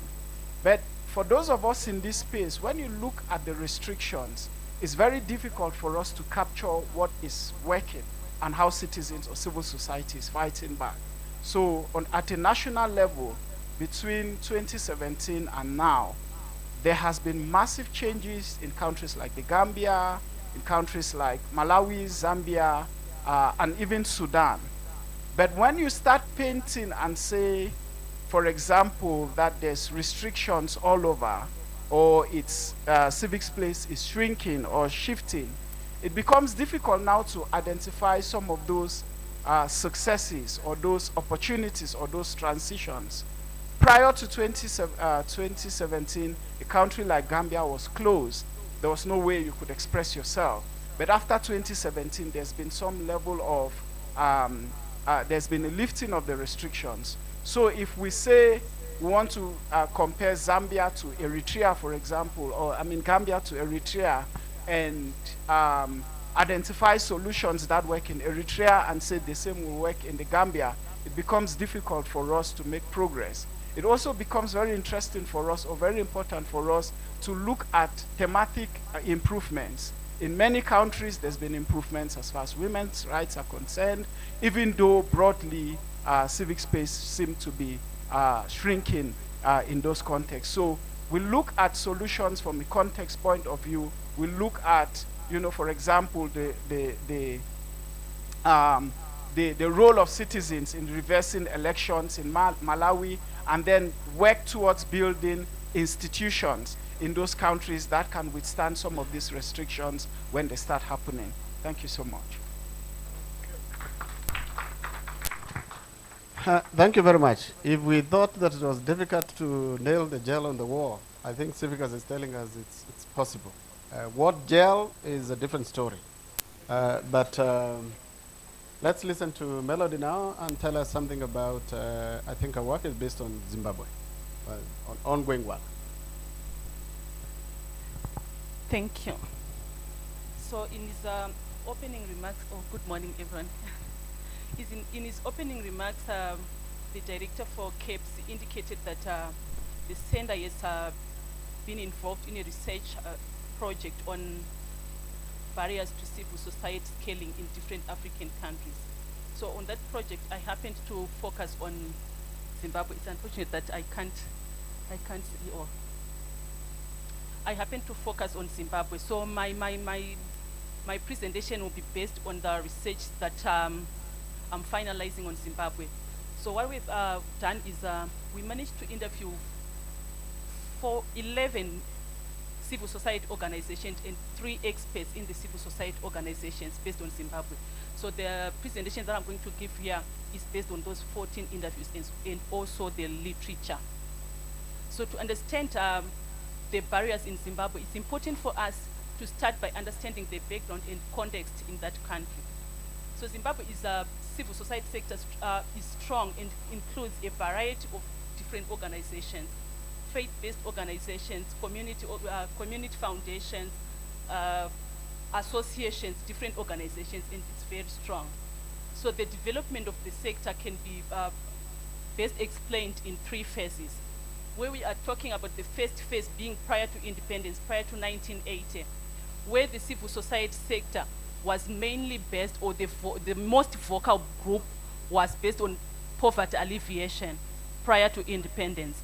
And then from 1980 into the 1990s, just after independence, the most vocal group was the developmental agenda, where they were trying to correct the effects of colonialism in Zimbabwe. And then around the 1990s, the civil society sector sort of shifted the vocalism from the development agenda and poverty alleviation. Please bear in mind that when I'm talking about shifting, it's not that there were no organizations focusing on poverty alleviation and developmental agenda, but just that the most vocal were now the governance, corruption, and constitutional agenda. That's from the 1990s. This was mainly because of the failure of government policies, and it led to the sort of a shift in the civil society sector. And various events changed the view of the civil society between the government and the civil society sector. The most important that we can talk about is the referendum failure. The Zimbabwean government wanted to introduce a new constitution. And when they were trying to introduce the constitution, the civil society sector were pushing for a no vote, which won. And now the government, looking at the civil society sector, they then started to view the civil society sector in a different eye. And from there was also the formation, not from there, around that same time, there was also the formation of the then main political party, the Movement for Democratic Change. And the government, from its view, it was formed with the support of the civil society sector. That also sort of shifted the relationship between the government and the civil society sector. And in response, the government also they pushed for formation of what we can call the government, non-governmental organizations. We can talk about the Zimbabwe Federation of Trade Unions to counter the Zimbabwe Congress of Trade Unions. And that had a negative impact on the non-governmental organizations as the voices were now diluted. So this is the contextual background of the Zimbabwean civil society. And from this period, the government now has a negative perception on the civil society sector generally, the whole civil society sector. Whether you're focusing on the governance issues, whether you're focusing on poverty alleviation, the government now have a sort of a negative perception. They are now saying these civil society organizations are pushing for a regime change. So owing to all these political developments in the country, Zimbabwe has continued to enact different laws which indirectly control the activities of the civil society sector. Next slide. So given this contextual background, I'll talk about the barriers as we found out in Zimbabwe. So I'll start talking about the international barriers. It's that about the geopolitics. In geopolitics, whenever we're talking about Zimbabwe geopolitics, we can't talk about it leaving out the land reform. So the land reform in Zimbabwe was in 2 phases. The first phase was the one that was planned, and it was an agreement between the former colonialist and the Zimbabwean government, and it was done in a lawful manner. And then from there were sort of shifts as the people of Zimbabwe, or the government of Zimbabwe, I don't know the best way to express it, but they sort of pushed for land And that's where the second land reform came in. It stemmed the second land reform. There are so many ways that are used to express that. But it said, or the fact is that it was engrouped with a lot of lawlessness, as people were just going, grabbing the land and all the like. And this did not go well with the donors. So the donors sort of withdrew from Zimbabwe. The other events that happened was the government's response to other events in the region. One example is the DRC war in 1998, where the government of Zimbabwe supported Kabila. And also this did not go down well with the donors. It also affected the donors in Zimbabwe, the local civil society organizations in Zimbabwe. I'll also talk about the localization of international NGOs. Whenever we're talking about localization, I think we all understand that it's something that has been pushed for quite a long time, and it's been pushed again and again. It's the right thing to do, it's the good thing to do. It's important that organizations localize. So what has happened is that instead of international organizations localizing, they have been moving their headquarters from wherever they are into the countries, and this has had a negative effect. For example, they would now be fighting, if I may say, for resources with local organizations. The disadvantage is that these international organizations have expertise, and they have a good name with international donors. For example, we have had Caritas Zimbabwe helping Caritas Harare, Caritas Gokwe to get funds from funders like WFP, UNFP. And this now will be competing for these resources with local organizations who doesn't have the expertise to present their proposals to these international donors. Another barrier is on the COVID-19. So COVID-19 had a lot of negative effects, but it also brought in some positive effects. On the negative effects, we are talking about the limited resources, because a lot of resources were now shifted from other thematic areas into the health sector. So a lot of organizations were now receiving limited resources, limited funding. The other thing that affected Zimbabwe was the restrictions on movement and gatherings. Yes, we understand that it was everywhere, but it seems as if in Zimbabwe it was more serious. And the positive effects that we can talk about is the use of technology. There was increased use of technology everywhere, Zimbabwe included. However, the disadvantage is that internet coverage is a bit limited, especially in Zimbabwe. There was a place that I was in last week, and there's no internet coverage. And in that particular place, there are NGOs which I managed to talk to, but they are operating there, but there's no internet coverage, which is a negative on them. The other barrier is on perception and trust. There's a general perception on international funders that local NGOs, they don't have the expertise to run their grants. One person whom we interviewed actually indicated that when these international funders are giving you a grant, they actually want to give you someone from their country who will make sure that you are implementing exactly what they want. So that's a negative on the scaling of the local NGOs. Next slide, please. And when we go to the national barriers, for Zimbabwe, the main one is the regulatory framework. So what's in Zimbabwe? There are basically about 7 laws in Zimbabwe which govern the sector.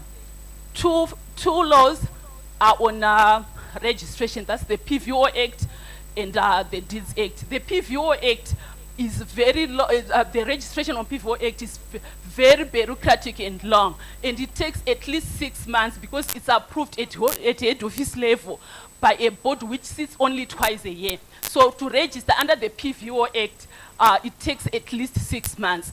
And the Deeds Act, and we found out that a lot of the majority of civil society organizations are registered under the Deeds Act as trusts. However, there's a bill that has been proposed, which I don't know when it will be passed into law, but it hasn't been passed yet. And under this, if this bill is passed, it won't be possible for civil society organizations to operate registered as trusts. There are so many limitations in operating this. It means all those civil society organizations that are registered as trusts, we have to re-register under the PVO, which is very bureaucratic and long. So there's also the income tax and the customs excise act that governs taxation laws. And in Zimbabwe, all civil society organizations, they pay income tax, except for churches, which don't pay tax for tithes and offerings, I think. And then for the excise act, they allow donations to come into the country without paying the excise money. And then the movement for money is governed by the Exchange Control Act. This Exchange Control Act is very bureaucratic, and it has limited a lot of donations for money outside the country. And there's no tax code in Zimbabwe that encourages giving. So as we have said all these laws, we have to bear in mind that besides there being no law that limits the support of governance work, the government is using various laws to limit the activities of the civil society organizations. There are many examples that we can talk about. We can talk about the IPA, the POSA, the MOSA, and the proposed bill, the PVO Act bill that we are talking about. If this bill is passed into law, it will further shrink the civic space. And we're talking about the regulatory. It's important for us to also talk about the monitoring of the government for the civil society organizations. We noticed that even though there is no law, the government is very strict on monitoring the activities of the civil society organizations. I think all the organizations that we spoke to, they indicated that whenever you are meeting with your clients or with your beneficiaries, you are supposed to have reported to the government, and you are given at least 10 people from the president's office who will be listening to whatever you are saying. And even if they are there, one person actually indicated that they were there in the field with the people from the president's office. However, when he was at the airport, he was still detained, being asked, what were you saying? That's how far it is in Zimbabwe.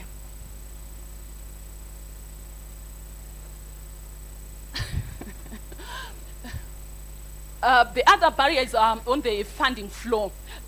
Please note that this monitoring is not only on governance issues. Even when you're doing, we are focusing on poverty alleviation. When you're talking about development, the monitoring is still there.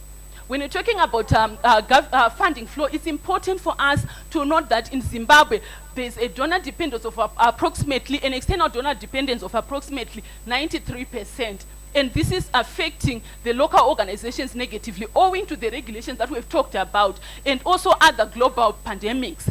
We're talking about the Russia, Ukraine war, we're talking about COVID-19. There's so many things that will affect this. And also the regulations that we've talked about. And also this has affected other philanthropic organizations like Ford Foundation or CISA. They've moved offices from Zimbabwe owing to the complexity of operating in that particular country. However, we have joined in saying that we have other philanthropic organizations who are continuing to operating under that environment. We have community foundations, we have faith-based foundation organizations who are contributing to the betterment of the socio-economic situation of the Zimbabweans.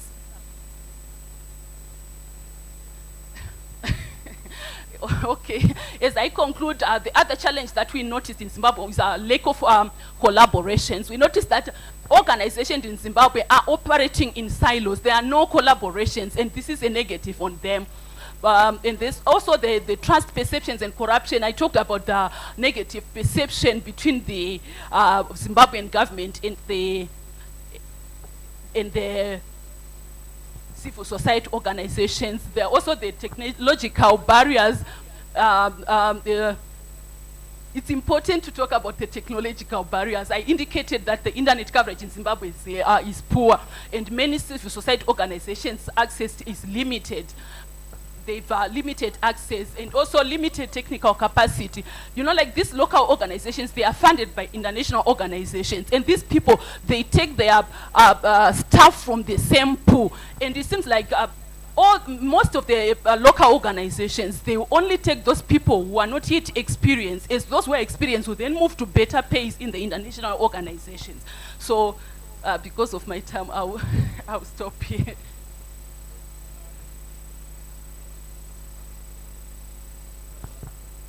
As much as I was talking about Zimbabwe, you also notice that most of the items that I've been talking about here can be generalized into many African countries. Thank you.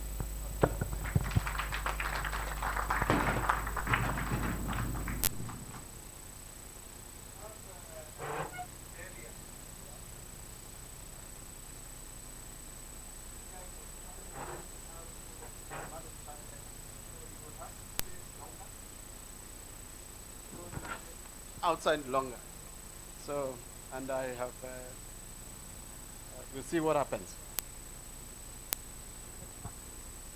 Hello everyone. My name is Fidelia Shaman. I come from Mozambique and I work for a national NGO. My apologies first. This is the first time in my lifetime that I will be addressing a room like this speaking in English. So I'll be missing words and you will see that my presentation has a lot of text. That's only because I'm not confident enough. My apologies for that. But I believe I deserve 5 more minutes only for that reason. So in terms of content, I'm bringing a kind of a brief information about the organization I work for. Then I'll be discussing the state of civic space in Mozambique. This is actually what we have been asked to do today. And to do that, we have separated in 3 main moments. We will be talking about the organization, functioning, and action of civil society in Mozambique. We will be identifying and discussing main challenges, and we also brought expectations in terms of what will be the possible pathways for civil society organizations to be more effective and to get meaningful results. So as I was saying, I work for a national NGO, which exists for 13 years now. The NGO is called CESC, and it promotes transparency, accountability, and citizens' participation to influence policies decisions adjusted to the needs and priorities of the citizens. We do it through facilitating the dialogue and engagement using participatory tools, by providing capacity building to civil society organizations and community-based organizations, by systematizing and disseminating information, practices, and learning, and also by kind of advocacy work to influence policies, and this is evidence-based. I'm not romantic.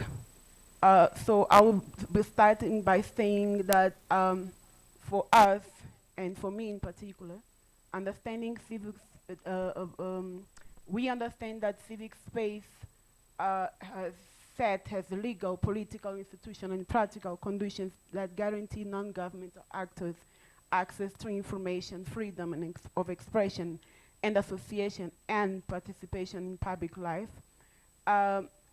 Understanding this presentation will drive the room to a conclusion that the degree of freedom in which Mozambique citizens are able to organize themselves, to participate, and to intervene in public life indicates that the level of quality in terms of civic space and democracy is far below what is desired. This presentation addressed civic space by analyzing civil rights and freedoms, the state duty, and we add effort to protect citizens, the environment in which civil society organizations are operating, and the level of participation of civil society and of citizens, and civil society in public life and decision-making process. So understanding, sorry, this is repeated. Sorry, this is, are you using the right? Okay, I'm sorry. Because I've been there. Can you move to the other side, please? Okay. This is where we are, yes. So I will first, as my colleague has done regarding Zimbabwe, try to explain how civil society is shaped in Mozambique. So in Mozambique, we identified 4 groups. The first one is composed of what we call the elite group, which is a group composed of urban organizations, which were created but are also led by intellectuals and academics, and these have a great base of financial support from PDs. Then there is a medium-sized organizations group. This is mostly, this also has some kind of influence and some kind of capacity to negotiate with government and to participate in advocacy actions and somehow to influence process decisions and policy. But this is a bit more reactive to opportunities and to DP's thematic priorities. The third group is composed of community-based organizations, and this is described as having less capacity, resource, less visibility too, and mainly oriented for livelihood interests in the interests of their members. The fourth group is, this one has been described here early in this morning, and this is actually the group which is beyond the range that I have listed before. It's more spontaneous, informal, emergent, and it reacts to concrete issues. This means that there are differences not only in terms of approach, but also in terms of how these organizations relate with the government, with the state, and even among them. So the situation of civil society in Mozambique, I won't read, don't panic, I won't read all this. I'll try to summarize. So now in Mozambique, we have civil society organizations which are very powerful. We have the Human Rights League, which has gained prominence in defending human rights. We have think tanks. We have networks such as the Center of Public Integrity. We have this budget monitoring forum. So we have a kind of a good range of organizations at all levels, at national, provincial, and district levels. And these organizations are those who are fighting to create an enabling environment for citizens to participate in development and in decision-making process. But what we have in terms of response is intolerance from government. And now that, I don't know if you are aware of the political situation in Mozambique, the opposition is becoming weaker and weaker.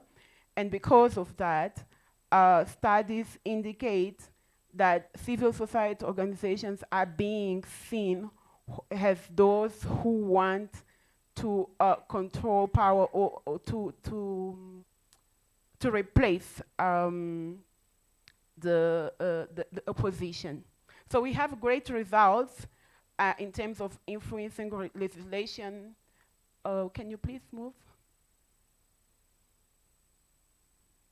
Yes. So we have great results in terms of influencing legislation the behavior of public institutions in improving, safeguarding beneficiaries' rights, but the results regarding the constitution of a robust NGO institutions are mixed. Yes. And those are pictures in which we try to show how great are the results. And yes, we have been able to change, to influence adoption of certain laws and policies. And this, in the first picture, you see a movement, a national movement to protect civil society organizations, but also to protect women collectives. And we were working on messages and so on. Can you please? In terms of challenges now, well, the first is exactly the closure of the civic space, the inadequacy of the legislation. And here, what is important is to understand that the problem at the moment, Mozambique is actually one of the countries which is being applauded as a country with very progressive laws in several sectors. But the point is, the problem is not the law, it's how the law is implemented. I mean, for you to go on a demonstration exercise, for instance, you shouldn't have the need to ask for authorization. Informing the government and the institutions would be enough, but that's not possible. I bring other challenges which are not related to the political environment, but also to how the other actors who interact and influence the environment behave. And here I'm pointing out the limited transparency of funding resources, the fact that donors are diverse but are also constantly changing agendas, that they have been a kind of slowdown in terms of the practice of coordination among donors. And this shift of power, I called it the movement of tectonic plates, because we were in a situation in which we had donors from the civil society side, and we could make a good balance when negotiating with the government. But now, with the discovery of the resources in the North region, and the government having this understanding that they might be able to have more money, it is shifting. So we have donors moving to the government side, and we are being isolated. So in terms of challenge, again, in terms of legislations, there was this decree introduced in 2018, which introduced a high taxes for licensing and registration of media.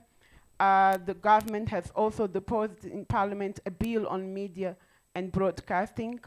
And under the pretext of terrorism or fighting terrorists, the government has now assumed that civil society organizations are terrorists or are likely to be financed by terrorist organizations. So now they have produced a kind of a law in which they are proposing to have more interference and influence on the functioning of civil society organizations. I'll skip this one. The presentation is there if anyone wants to have a look at it. So in terms of the environment as it is now, only in 2021, MISA has recorded 23 cases of rape, intimidation, kidnapping, and the appearance of journalists. illegal arrests, and so on. Demonstrations have been banned in Mozambique, and this is a reality. Authorities are were informed authorities are informed to provide security for demonstrators, yes, but what is happening is that the police and institutions are not allowing demonstrations. In 2022, for example, a group of feminist activists, and I am feminist, saw their demonstrations interrupted. And also the the recent case of this march, which was interrupted, and this was a kind of a celebration of a social activist and rapper Azagaya, who died recently. But we do, I'll skip this one too. Just to say that we do have as civil society our internal challenges too. And better results are inhibited by the following factors. I'm jumping. Our own dilemmas, mostly linked to the lack of our capacity to compromise and to guarantee some sustainability. A predominant model of NGOs which is responding to donor demand, project-based models which reflect actions and not development process, opportunistic agendas, the fragmentation related to vertical power relations between international NGOs and national ones. There are other factors which are out of our control, and one of them is adverse and constantly changing context in Mozambique. Now we have the situation in the North region with the terrorism. We don't call it that, but I can't call the word now.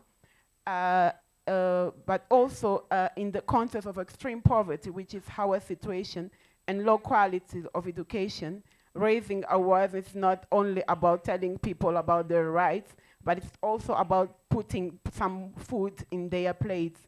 And when this doesn't happen, the quality of results is something else. Participation fatigue is a risk, and it's also associated to our internal, on our ways of working. Institutions are weak and incapable of providing the quantity and quality of services, and also to respond to the citizen demands. Civil society organizations might be able and have been able to promote and to lead to a point in which citizens exercise agency, but we have not been able to change institutional behaviors. The absence of democratic maturity leads to general lack, and also the general lack of knowledge about rights. And this is because democracy was given to us. We didn't fight for it. It was negotiated in a table between the two main parties, and it brings problems in terms of democratic maturity until today. Okay, and the movement, it's my last slide or before that. So the movement in terms of in creating the enabling environment, in my opinion, will only be fruitful, relevant, and sustainable if it promises to solve the practical problems and people's needs. And there must be a kind of a genuine willing from civil society organization to work together in collaborative action, and not forged by the political system or donors' intentions. Is there any solution? We think, and we have lessons, we have documented in, these lessons, that creativity and innovation, and maybe the promotion of practice of the direct democracy will be part of the answer. Muito obrigada.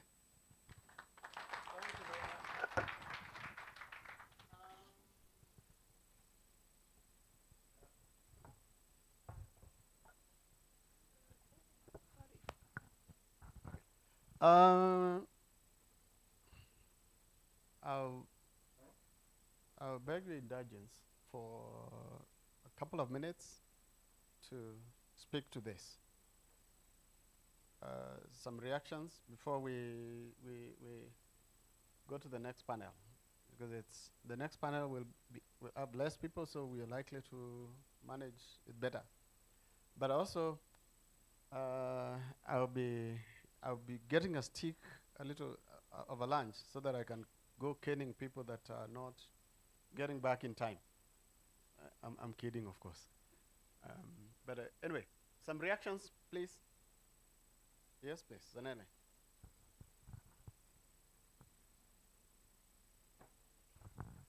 Thank you very much for those presentations and the conversations. What the last speaker did, it actually settled what I was thinking, hey? Because as much as we are trying to define things or also to analyze, we need to also realize that people are living. How do we make sure that we are actually responsive to the communities that we are serving, and we're also trying to find alternative ways? Because we kept saying we're boxing things, we need to define them, we need to do this.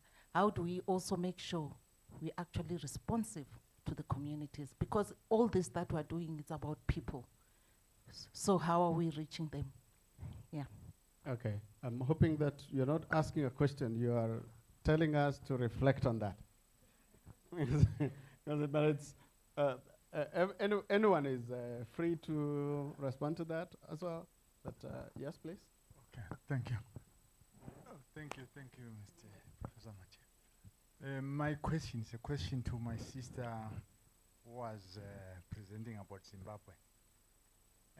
You spoke a lot, but what I picked up is that you said the government is sort of like is afraid of introducing the internet, and the people are being monitored there, those who are working with the NGOs. Now the question is, given the fact that Zimbabwe is an educated nation, is the government scared of this new regime called the internet, like the brother Malunga was saying here? Are they maybe afraid of losing power? What's your take on that? Because the internet, my sister, is here, and we can't run away from it. Whether we like it or not, it's a disruptor. Thank you. Okay. I'm not sure if I will be able to answer you, but just to reflect more on the internet issue, the point is that there are some areas where there is no internet. And also, there are some times where the government actually switch off the internet for the people not to be able to access. There are some times when it happens. So whether they are afraid or not, I don't know, but that's the situation on the ground. Well, the mic is there. Can someone reflect on where are the people in this group here? Where are the people? Can you tell us where are the people? Yes, please. Horizontal philanthropy, that's where they are. Horizontal philanthropy. Gifting. Traditions of gifting, traditions of mutual support. That's where they are, and we don't see them enough. We only deal with the we of us in this room that are essentially vertical philanthropy, not horizontal. The people are there. Let us pay attention to the organization that wants to kick out undocumented immigrants is funded from where? It's funded from them. The people are there. Our problem is we can't see them. The problem is not them, the problem is us. Okay. Thank you. The horizontal philanthropy, they are self-organizing, they are doing what they need to do for themselves. We may not like what they are doing because we have been disciplined by those that give us the money to see particular ways of doing it. Okay, I like that. Yes, this is... I'm Jabulo. Okay, I thought so. Good day, everyone. I'm a young man, always like to say that. And I learn things every day. And today I learned not to like politics and to hate the word democracy. Because as a young man from the Far East Rand, I'd always say this, a place not far from Pumalanga. I'm here by myself. I'm taking myself here. So how many people want to be here, but they can't? Politics, right? So I'm saying if everyone knows about philanthropy, in my case, I can say would be going somewhere as a country, right? So if this thing is taught from an early age, or is taught from, I'm not saying taught like a lesson, but we learning philanthropy every day in our houses. Our parents do philanthropy, we do philanthropy. But I'm saying if we allow people to know more about philanthropy, we would be going far as a country, right? Operation Tutula is out there because it's advertised properly, if I can put it like that, marketing. So the marketing space does a lot of damage, and it can do better in my case. So all I'm saying is NGOs need to be on the ground physically for us to see them, for us to notice them. But if they're not there on the ground and we're just hearing about them out there, it becomes a problem. Please wind up. So that was my statement. Thank you. Jabulo. Okay, that's not a question, it's a statement. We don't need to do anything about it. You can process that later. But we need to start processing the next panel. Yes, please. Just a quick one to David. Can you please clarify why we don't have North Africa in the map?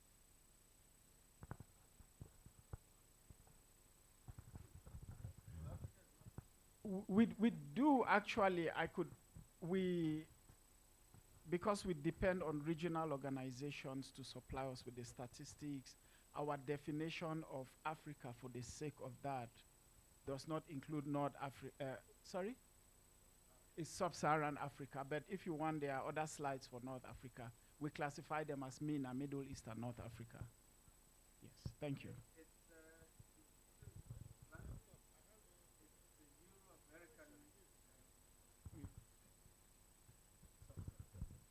It's the Euro-American look at the world map. It's middle east, middle of somewhere, east of somewhere. Yeah.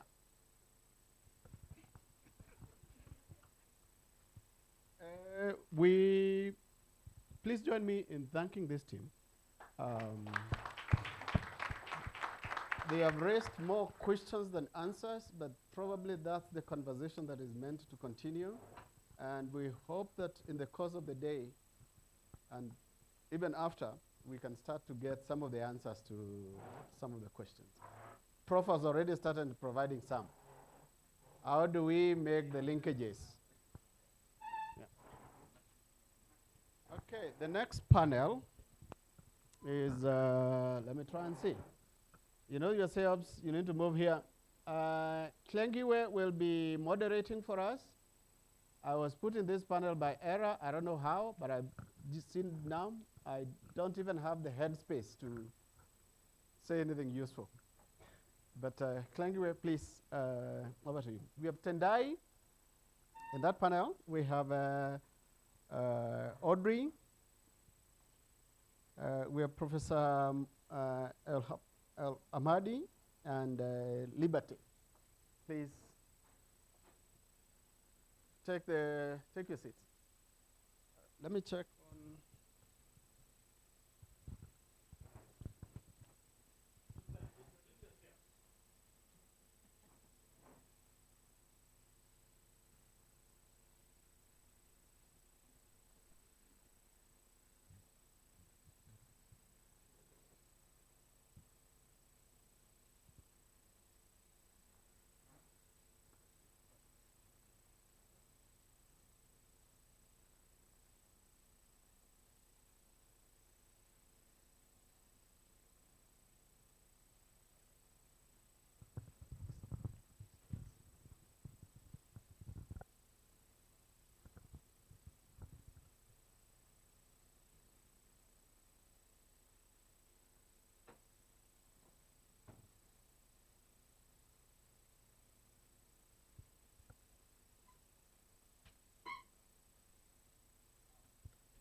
Hi, and good morning to everyone. I think it's still morning. Yes, I think so.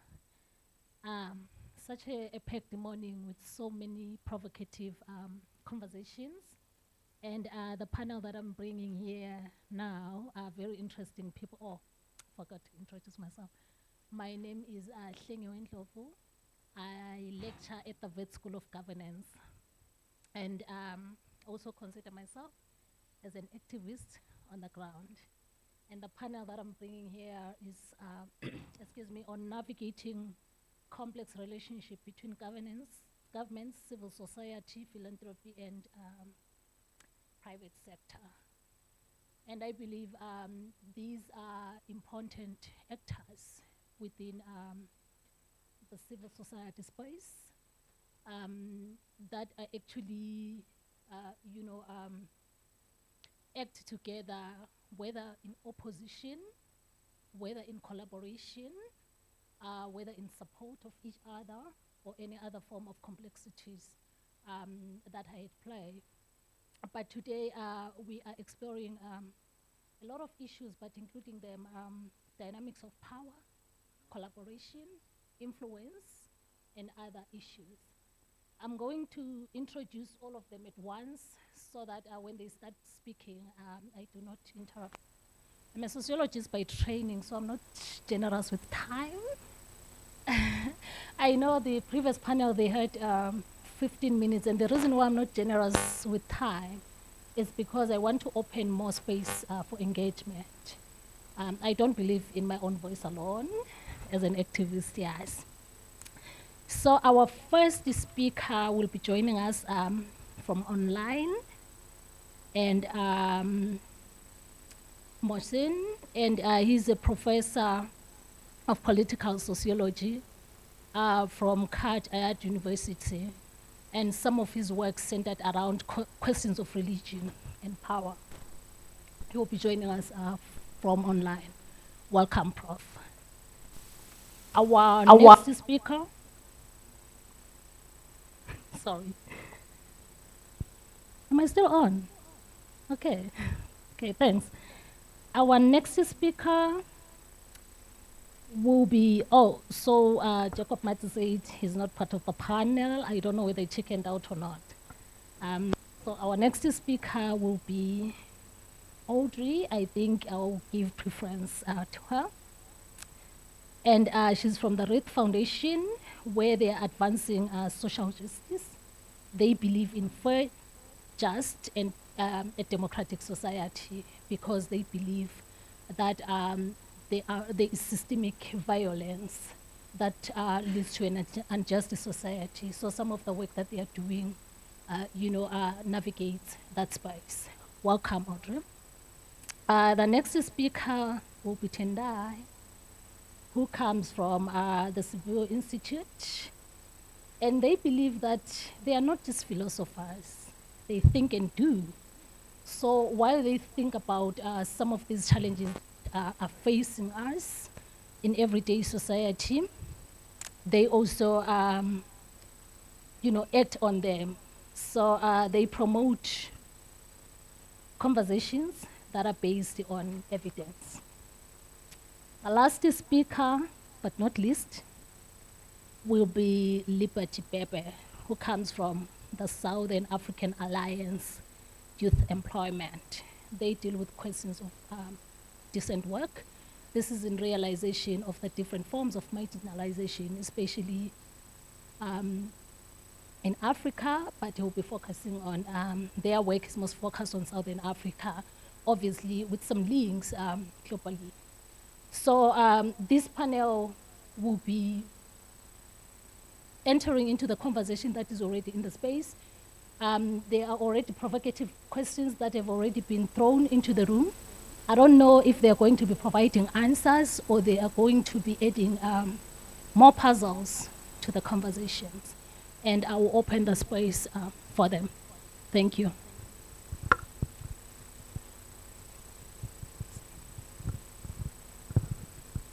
Oh, okay. So,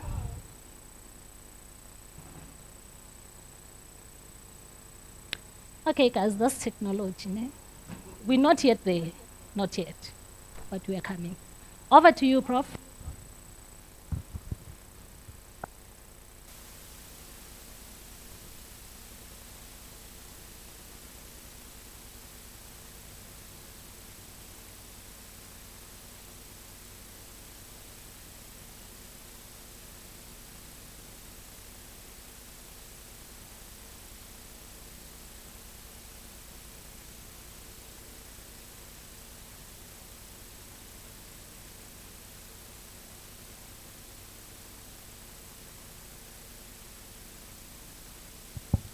Okay, while we're waiting there, I will pass the mic on in the meantime, in the interest of time. Yes.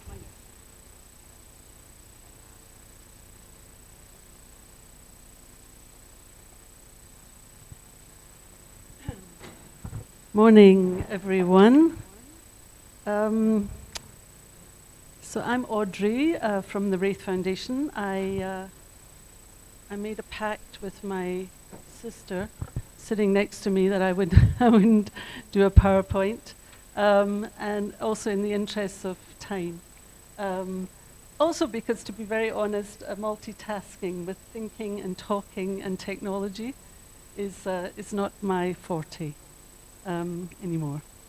So I am from the Wraith Foundation, which is a South African philanthropy, private foundation, commonly called a donor, I think.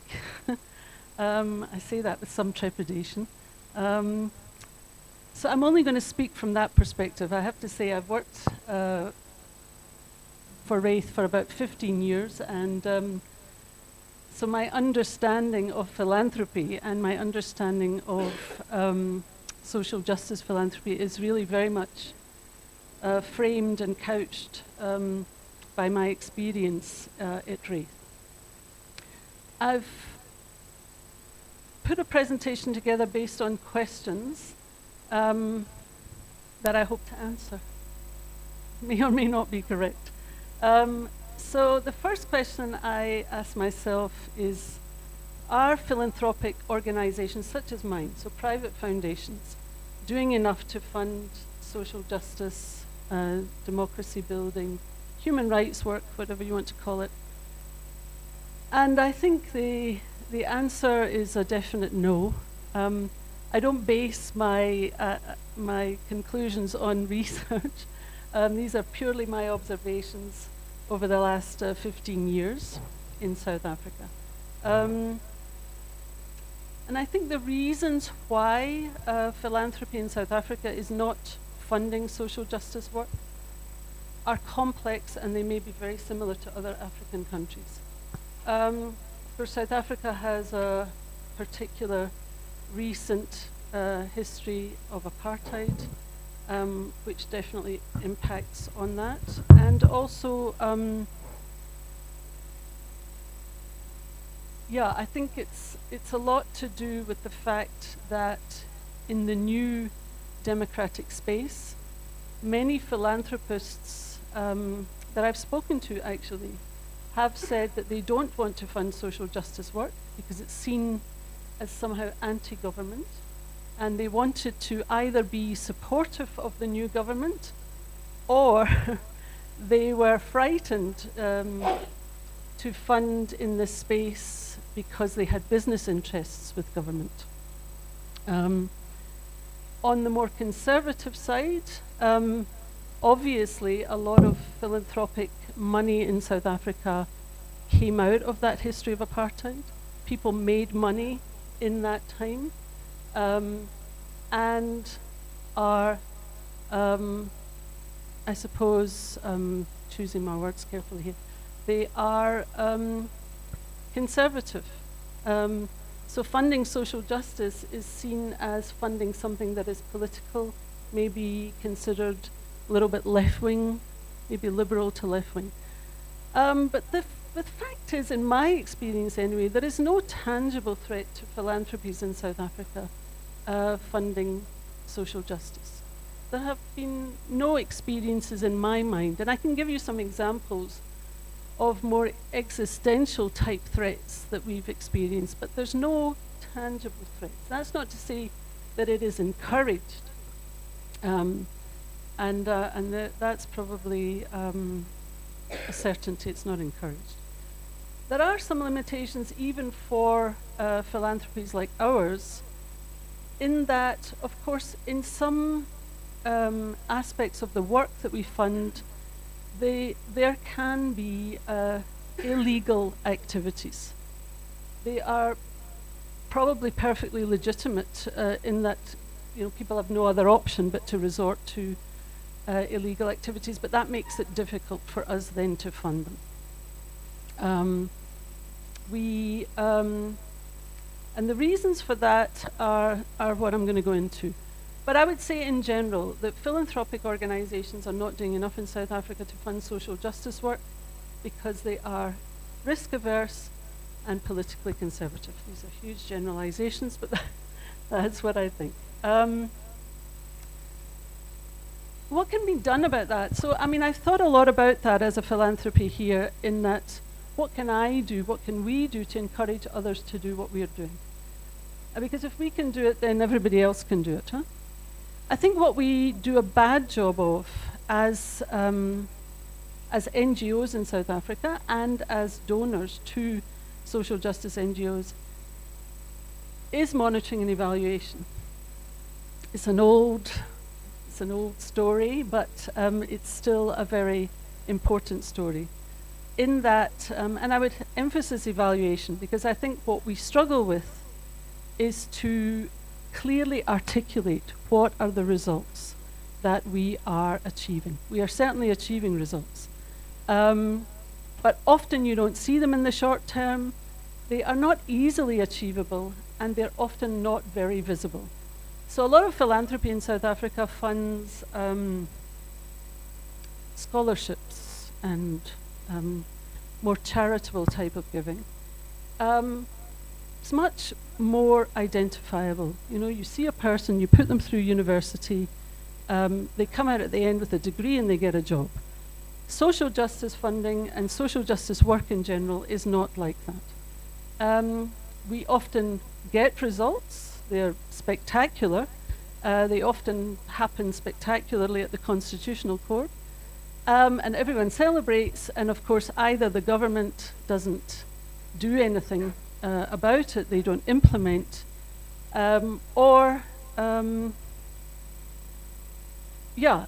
it's blatant kind of lawlessness in some ways, but it's also changes from government policy to government policy, and it's just the results are just not sustained enough. And I believe the other thing that we need to do as philanthropies is to communicate our results better, because they are there, as I said, and we need to focus on advocacy around that with other philanthropies. This has been something that I have worked on for the last 15 years, and I can't say I have been very successful. I do also think that there is a need to challenge the state, of course, to create a more enabling environment for philanthropy. Because as I said, there is a threat or a feeling in the background for philanthropies that this is a dangerous space to be funding in. And I think finally, of course, as philanthropies, what we need to be doing is assisting our grantee partners to become more resilient, not just to give them funding. Obviously, the other question you have to ask are, what are the inherent dangers when social justice work is not funded? In our context, that has meant that corruption and mismanagement in the state continues. Institutions of state are undermined, like the courts, the rule of law. Independent media is weakened. And those, of course, who need state support the most will suffer even more than they are already suffering. And of course, when you don't create an environment that is democratic and open, then it's not an attractive investment destination, and it affects the economy, which has a knock-on effect. And then finally, NGOs themselves are weakened, and philanthropy turns to more charitable types of giving. In South Africa, I have to say, though, it's not all bad news. Because I have a kind of 15-year view of this, I do see some progress and some changes. So locally, we have been funding in this field since 2010, and will continue to do so until we close in 2035. The Millennium Trust, another South African philanthropy that comes out of Capitec Bank, partially supports social justice work and has also done so since about 2010. There are quite a lot of South African connected foundations, either South Africans living abroad or individuals living abroad, who fund social justice work in South Africa. That includes the Bertha Foundation and some of Elma Philanthropies. But more recently and more hopefully, I've seen some new players coming in, and this could be, I think we know the expression about, you should never let a crisis go what's the word? Never waste a crisis, thank you. And I think, the Zuma era in South Africa brought a lot of new people into funding the social justice sector. And our ongoing political and social crisis is having the same impact. So for example, Yellowwoods, which is linked to Hollard, which has been funding a little bit in the social justice space for a number of years in terms of the social justice initiative work, has now expressed an interest and has a strategy around funding and social justice. And even more hopeful is the Oppenheimer Memorial Trust, which is substantially bigger than we are, which now has a social justice strategy and is starting to fund quite progressive work in the sector. And I want to end by addressing something that is difficult actually in the philanthropic space, which is the undemocratic nature of philanthropy itself. There is no doubt, and there's no denying that it is not a democratic space, that foundations are often not transparent, not as transparent as they ask their partners to be. And I can go into the reasons and make excuses for why that is, but it is a fact here that philanthropic foundations are shy, maybe, it's the most positive word. And how are we trying to kind of change that? We think it's quite important, and these may sound very superficial, but they are kind of within the limits of what we are able to do. We try at all times to try and tip the balance of power. We acknowledge our power. We talk about it a lot. We talk about how to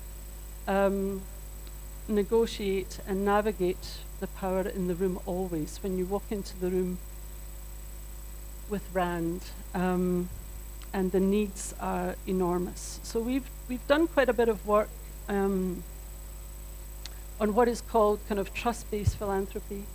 We also provide core funding, so we don't ask for budgets, we don't ask for projects, we don't even ask for programs, but we want an overview of what you're doing as an organization. We invest in the expertise really of those organizations, so we don't have that in our foundation. We trust that those that we're funding have the expertise and should be left to do that, to do the work without interference. We try to make applying as accessible as possible. This is by no means a hurdle that we have gotten over. We also find ways as a small office to get as many resources as possible to communities. And there's a very interesting point here, I think, about that, which is that, of course, I think we all agree that money needs to get to communities. that would require me to have about 4 times the amount of staff I have, because the grants that can be assumed in communities are smaller. So we took a decision that we'd have a small office, small core staff, and then we'd make bigger grants. That's a trade-off. There are many different ways of doing this. But we try then to find intermediaries to do that kind of work for us. And finally, I have to say that even although from the outside, philanthropic organizations appear to be pretty unaccountable, and they are to the beneficiary organizations, they're certainly not totally unaccountable when it comes to the government, because at any minute now, the government can withdraw our PBO status and we would no longer be able to function. And the law is not entirely clear on how they can do that or why they would do it, but they can do it for a variety of reasons. Thank you.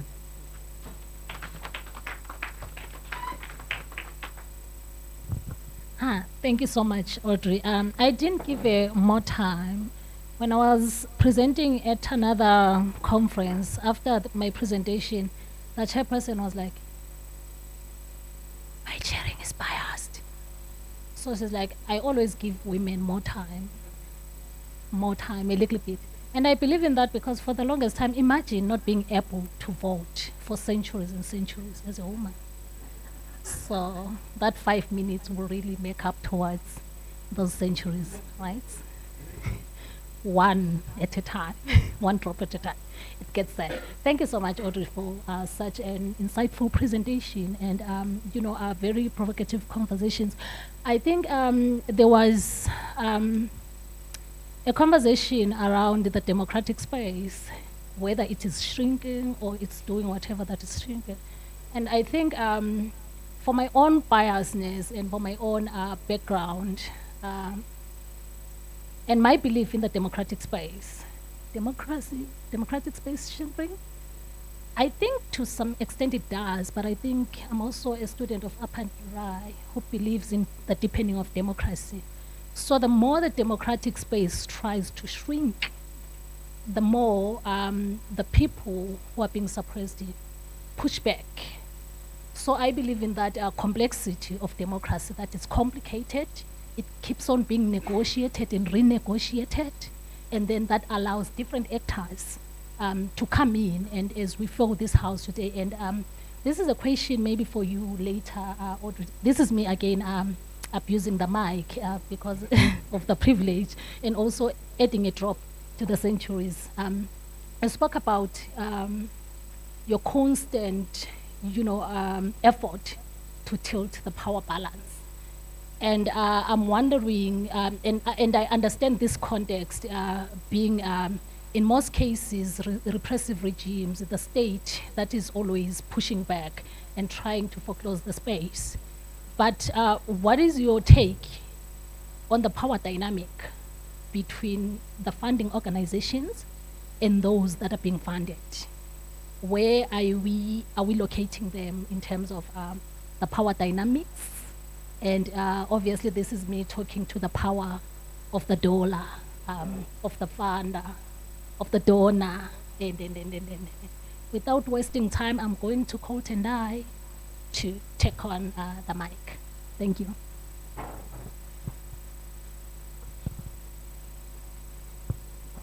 I'm not so sure where I stand on the centuries-old issues to do with power. Do I also get to benefit? Yeah, it's going to be tough. So my entry point into this discussion, good afternoon, colleagues. My entry point into this conversation is really from slightly different from what we've been doing, but looking at it, we've struggled with the use of the term civil society. So we've just gone into a very loose term that we use, which is citizenship, just citizens. And we're focusing mostly on what citizens do with each other. That's because that's where actually all these issues come up, that space in between your family and maybe government. That's the space that we're looking at. And we've just looked at it as what citizens do with each other. But I think for us, for this conversation, the previous set of speakers have been sort of not wanting to go into sort of solutions. But we're starting off by saying, what should we do? We have had the problem. I think it's been framed very well. But the question is, what should we do? How does it implicate all of us? So in it, I think for us to even to develop the concept of citizenship, which is an area actually even academics sort of shy away from. Academics in political science and democratic studies focus more on the state than on what citizens do. Because it's very difficult to follow what citizens do and to track that. So it's easier to understand states and state behavior. So for us, when we're looking at democracy, on the one hand, we see it as a part of public problem solving, citizens coming together to solve public problems. Because that's the original sort of concept around democracy. Before we narrowed it down to elections, etc., it is a broader sociological concept about people coming into the public space. So we have a couple of projects that we do around this that sort of we use to track what citizens do. So the framing, if you move in, the framing is the work of citizens with each other, for each other, and what do they establish. That's our framing in terms of trying to understand citizenship on the continent, etc. And there are also contestations around, does citizenship play out in different contexts? Do we have citizens in the rural areas as we have in the urban areas? But given the 7 minutes I have, I don't think I will go into that one. But I just want to then, let's move on. So for us, what we do, don't look at, just look at the orange, sort of the ones that are colored in orange, which is my favorite color. So we have 3 ways of trying to understand citizenship, because that's how complex it is. We have what we call the African Citizenship Index. Then we have what we call the African Agora. Then we have what we call this ease of doing philanthropy, the challenges of regulation, etc. But I think we need to start off from the African Citizenship Index itself. Because here we're trying to measure citizen to citizen intensity of engagement across countries. How citizens are actually in associational forms engaged with each other. So we try to track this in 5 countries, Malawi, Kenya, Ghana, Cameroon, and Zimbabwe. We're trying to understand the intensity of citizen-to-citizen interactions. Before we go to the law, we just want to understand the level, the state of play, and in different spaces, in the economic space, in the political space, in the cultural space, and try to track that. Then let's move on. And we also appreciate that when we're talking about this, let's move on. When we're talking about this phenomena, we are literally talking about the various expressions of then what you're calling civil society, what emerges from citizen-to-citizen interactions. Some form social movements, others go on to establish trade unions, etc. So you have different ways or expressions of how citizens actually coming together. And they give names to these associational forms that they establish. And this is just a listing of a few of them. Then I would like to skip the next slide. And then so that I can move on to an overview of some of the things that we have learned. Yeah, this is where we are. So our study, when we're looking from the agora being a Greek term for the public space, we're focusing mostly on 12 SADC countries, Southern Africa. And we found 63 laws that either restrict the work of CSOs or threaten their existence. So that's like 5.2 per country, right? So NGOs, all those associations I meant, they have to navigate around these 63 laws. And many new laws are being drafted. We noticed that in 2022 alone, Malawi had a new law, Zimbabwe has a new law, Mozambique has a new law. I'm not so sure if it has been passed. So Botswana also has a new law. So as we speak, many new laws are being passed. And they serve to threaten the sort of what you may call formal civil society. Those are the challenges that they are facing. Let's move on. My 7 minutes will pass. Then financial regulations. I think this is in response to the Financial Action Task Force. We're beginning to see more and more an increase in financial regulations that are targeted at how fundraising is conducted, the movement of philanthropic funds from either crossing borders, but also trying to understand the purpose of those funds. Initially, so this has been happening for the past decade or so. It's a major movement that it actually constrains or limits the kind of funding you can access. Because for certain types of activities that you may want to carry out, you may actually need a government permit first. This is in Tanzania, we've seen it in Zambia, but the Zambian law has been suspended. So it's very important to understand those threats to say there are certain types then of civil society or certain areas of thematic focus within civil society that are under threat. So it's not a wall blanket, but there are certain spaces that are affected. Let's move on. I think I'm left with very few minutes. So just in 1 year alone, we're looking at this in the last 2 years, that's Malawi, that's Namibia. Zimbabwe is still proposed, it has not yet come to pass. Zimbabwe actually, in the absence of this threat, actually has got some of the most relaxed laws, because tomorrow you can wake up as an NGO in Zimbabwe. If you establish a trust, 2 or 3, establish a trust, go to a lawyer, you have your deed of trust, you have an NGO, you can open a bank account, you can fundraise. That's how we established the VO Institute. Within 5 days, we had an organization. So I think, again, in terms of what you see on paper and what you see in practice are always different things. I want to quickly move on to the African Citizenship Index, because for us, citizenship, you know, when Professor Fowler gave us that slide and said, illegal immigrants, because I think half the time we loosely use the term, or we rigidly use the term to say citizenship is about maybe the passport you hold, the nationality you hold. I think it's just about nationality. But citizenship really is being subject to civic laws. That's all it is. So and citizenship, besides from a legalistic perspective, sociologically, citizens are those who are coming together to solve public problems together. So this is one of the things that we've found missing in our democracy, because in our democracy, we've emphasized elections too much, and we have not emphasized other public problem-solving roles of citizens in their collective capacities. So the moment we say citizens, we then begin to ask questions in the multiple. We're no longer saying, what shall I do? Or we do not ask the Leninist question, which is, what must be done? But we begin to say, what should be done? Because we appreciate the fact that we are all implicated in the problems that we're facing as a society. So let me just give you some of our findings around citizenship, the engagement of citizens in the public space. Harare score is very low. We're tracking cities here. Well, at least if you look at Lilongwe and Accra, they score the highest, 70%, telling you of the intensity of citizen activities in the public space. But if you look at Malawi, the time we carried out the survey, there had been animated sort of protests around the removal of the government and protesting for new elections. So there's been an animation with the public space. So if you look at the conglomerate of different laws that are in a country, they affect the level of intensity of citizen activities. So before we just list the laws, we try to track to say, what effect do these laws have? And the citizenship index helps us a bit in terms to understand the impact of those laws, not just narrowly around fundraising, but actually around the activities of citizens themselves. So if you move on to the next slide. Then the third component, you can move on. The third component, I'm trying to rush. She's not joking when she says I got 7 minutes. Yeah. So the third leg of this is, I think Professor Fowler introduced this. How then do we resource the work that is being done in what we are calling citizen spaces or civil society? That's when we talk about philanthropy. That's when we begin to talk about the regulation of that philanthropy, the challenges of philanthropy.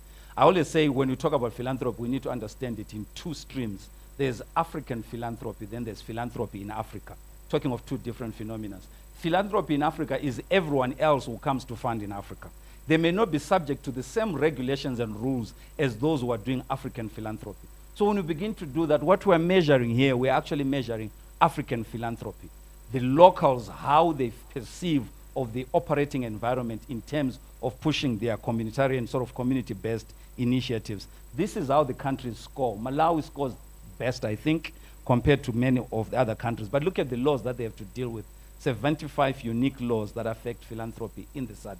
So if we're really talking about the interaction between civic space, philanthropy, and the law, these are the challenges that we're facing to say, what should we do about these laws? Is there possibilities of coming up with a harmonized framework, best practice guidelines, or also just to say a SADC guidelines framework for conducting philanthropy? Because SADC, despite the fact it's got a pillar for resource mobilization, is yet to acknowledge philanthropy that is done by common people, peer-to-peer giving, as a pillar of development. It is yet to recognize that. Because when talking about domestic resource mobilization, they're talking about big funds, big funds, not what we give to each other.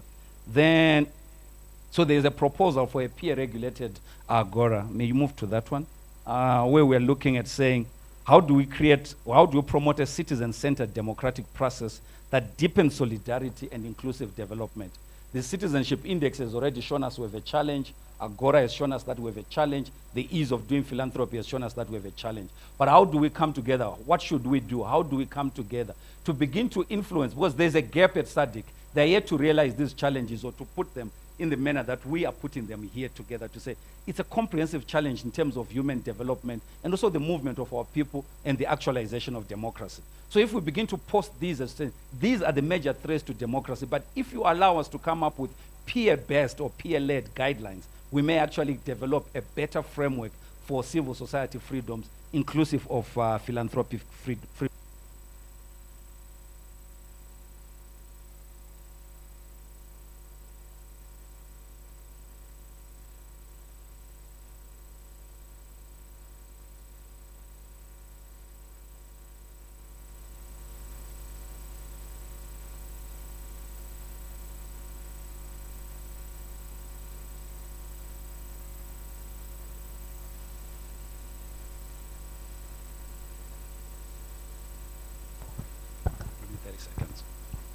The conversations that we are having also need to be very deliberative, because we are appreciating that the challenges that we have had is, Melody said the conversations in Zimbabwe are characterized by being siloed, etc. But also there is a confrontational approach. You know, we differ.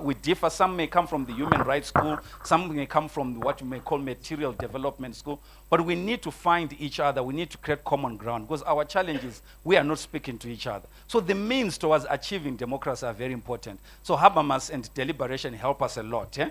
Then we are also looking for peaceful ways. Yeah? So here we're inspired by the, why are you laughing, man? So in Gandhi's sense, yeah? And leave the ends unjustified. So I think if we focus more on the means, the end itself will be democratic. But the challenge is we're focused on the end without talking about the means. So half the time we actually find ourselves in a pugilistic battle between ourselves and governments, or between ourselves and civil society. But if we focus more on how we converse, how we organize, and how we mobilize, and also making sure that whatever we're coming up with is a peaceful, non-violent movement. So our inspiration comes from those centers, you know, the Gandhi movement, and also the civil rights movement in the US, and also Ostrom talking about local, then also the manner of discourse being deliberative, that we are coming together to find common solutions to common problems, which is actually the essence of democracy. Thank you very much.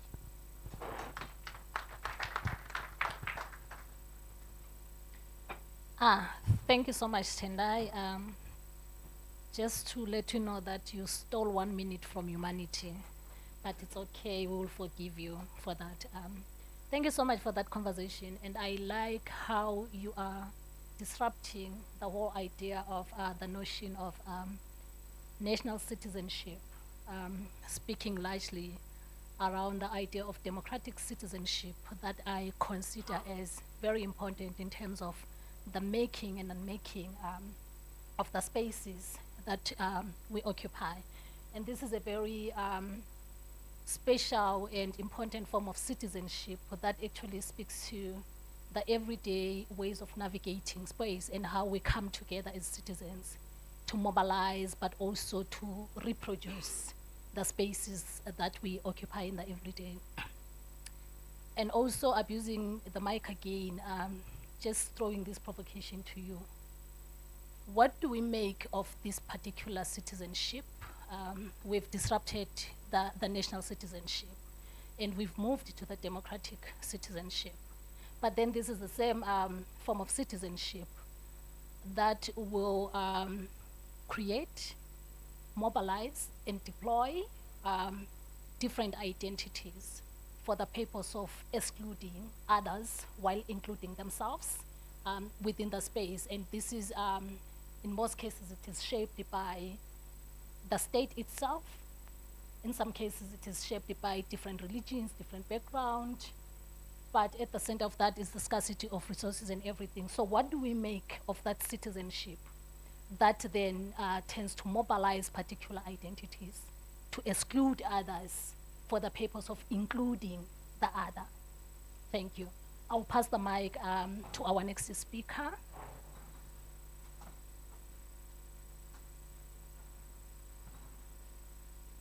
Thank you so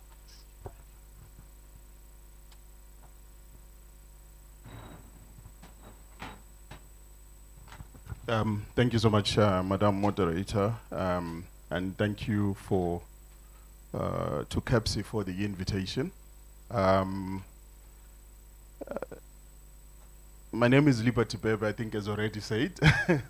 I come from an organization called the Southern Africa Alliance on Youth Employment. It's an alliance that is focused on advocating policies and actions that promote youth employment and entrepreneurship within the SADC region. Most of what I had wanted to say has been said since morning. So I will try and be brief. I know I will take less than 5 minutes. And I will donate the rest of my time to the panel. Let me begin by saying, I think having listened to the conversations this morning, I'm more tempted to speak largely from a practitioner's perspective, rather than from an intellectual, an academic perspective, or from a research perspective. And speaking from a practitioner's perspective, I think what I've noted is that the relationship between governments, civil society, private sector, and philanthropy has always been marked with tensions, conflicts, negotiations, and compromise. I think I will not go into the attempts to define the state, civil society. I think that has already been done. But what we have known is that, or what I have heard since morning, is that we consider the state as some kind of ultimate authority. And we see civil society as some kind of expression of citizen participation, or what Tendai calls citizenship, or an expression of citizen involvement. And we see philanthropy as the driving force behind this change. So this is how I frame my presentation. And I also understand that these sectors do not exist in isolation to each other. They actually interact, intersect, and influence each other in a number of ways. Therefore, navigating this complex relationship requires this understanding of the different roles, responsibilities, and challenges, as well as a recognition of the potential for collaboration and synergy. So as we look at this relationship, I will zero in largely on what civil society has done within contexts that have been largely restrictive, and how they have navigated this relationship. I think we notice that while the state is the primary duty bearer, or has, as the primary duty bearer, has the obligation to ensure that all citizens can enjoy rights and have access to basic services and opportunities. The state cannot do this on its own. We therefore see the role of civil society and philanthropy as essential in complementing and challenging the state in providing services and advocacy that enhance public welfare. And the relationship in that context, we find that the relationship between the state, civil society, and philanthropy in Africa has been largely multifaceted and influenced by a large number of factors, or a wide range of factors, which I think in the morning we heard through SIPO, which are historical legacies, political ideologies, economic conditions, as well as the nature and the form of the state. While some African governments, maybe, I think using the index, I think that we saw, and also what Tendai has given us, and also the conversation from Civic, we've seen that some African governments have tended to embrace civil society as partners in development, but in partners in development and democratic consolidation, yet there are others who view them as a threat to their authorities, to their authority. And as a result of this, we see a shrinking of this space. And we see this in countries like Zimbabwe, in countries like Eswatini, countries like Lesotho, Sierra Leone, where the shrinking of the space has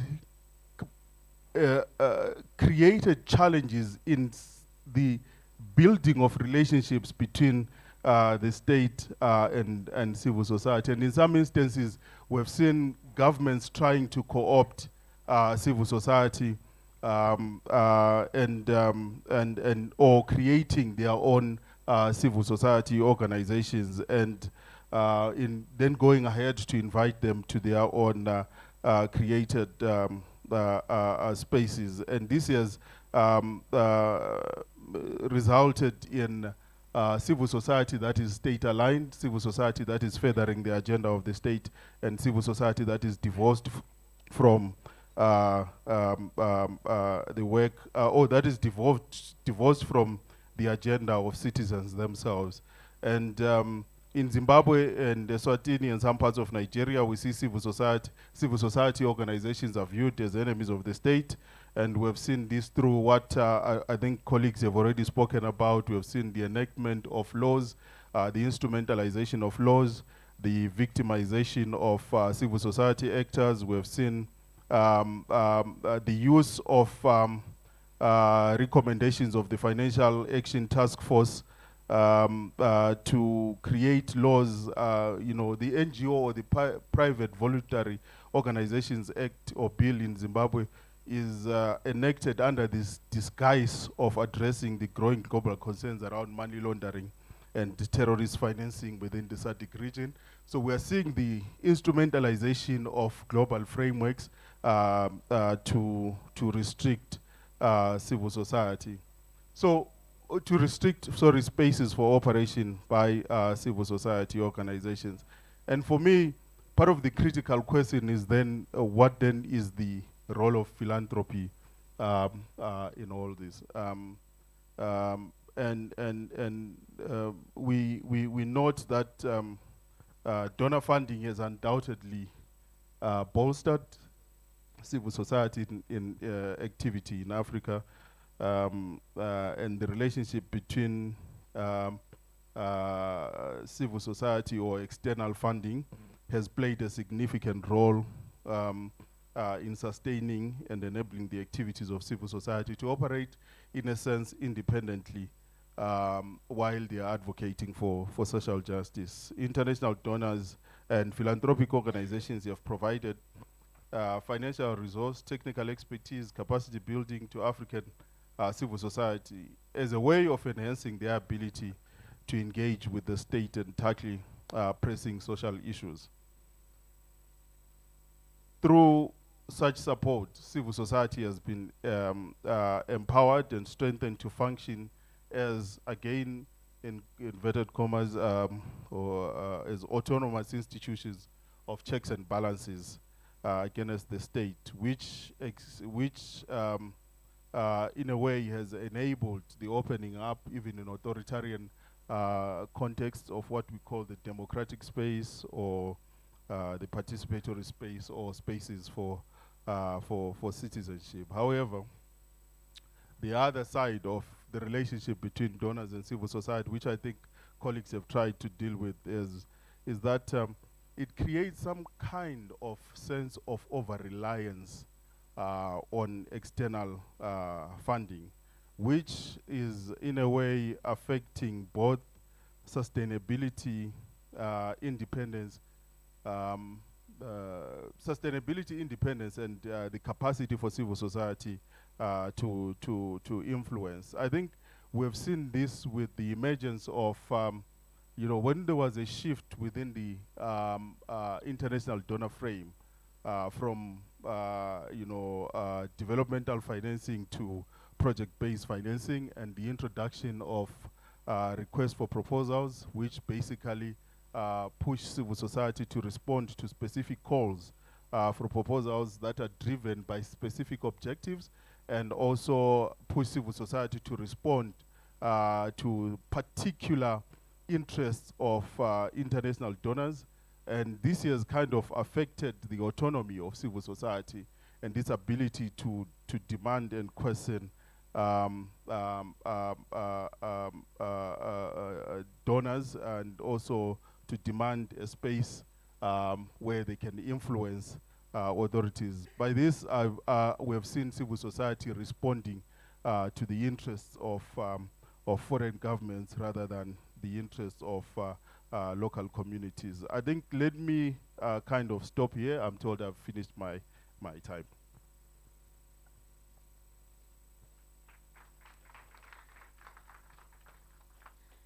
Thank you so much, Liberty, and for finishing your 5 minutes and taking more. Yes.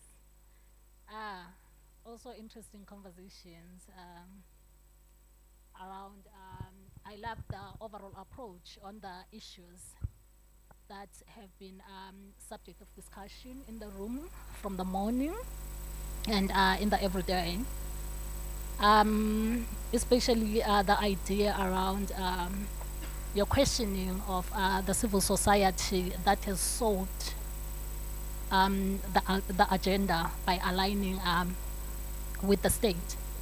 I'm going to be unfair to you because you presented on a topic that I'm passionate about, but also you come from an organization that does the work that I'm passionate about. So I'm going to pose 2 questions for you.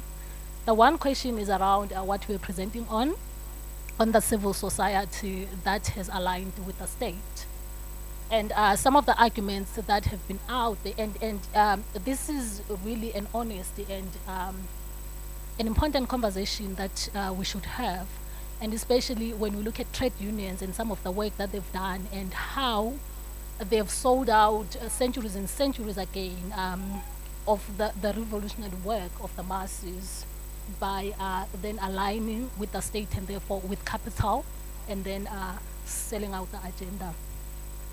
But sometimes some argue that it's necessary, like even within the feminist movement, to align with the state, because number one, most of the donors, those with big monies and all, they've withdrawn the money from funding any work that speaks to issues of gender, sexuality, and other different identities. But also, secondly, at some point you need to engage at a policy level.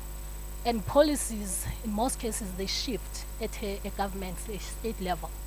So what are some of the ways that are there that we can use to build these relationships, alliances, without necessarily selling off the agenda? The second question is, it's got nothing to do with what you presented, but throwing it to you because you come from an organization that does some of the work that I'm passionate about youth employment, and especially speaking about decent work. In the past couple of years here in South Africa, we've seen the fallist movements, roads must fall, fees must fall, with young people at the forefront of these questions, really asking critical questions about the fallacy of democracies that we're acting on, and about the mystification of the dreams that were sold by the state. But also recently in 2021, we've had the July unrest.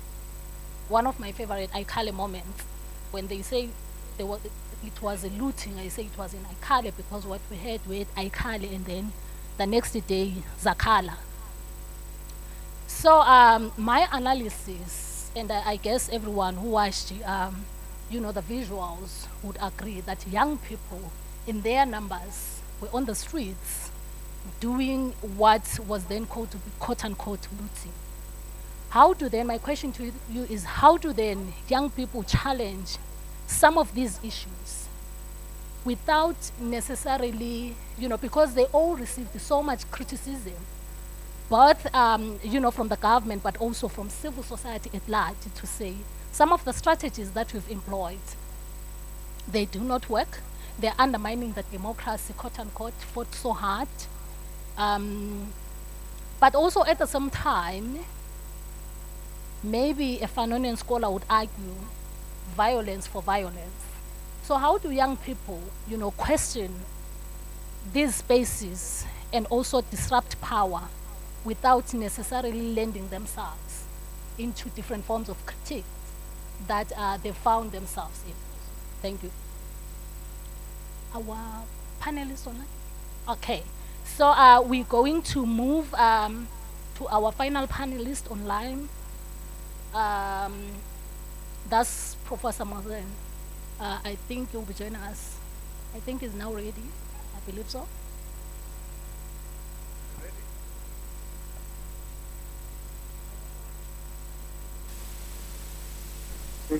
Yes, Prof.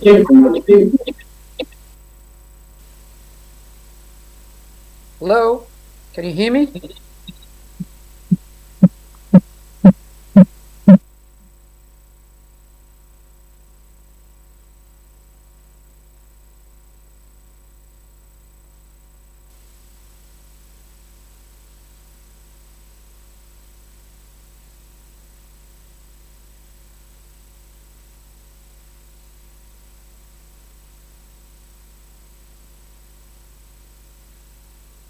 Hello?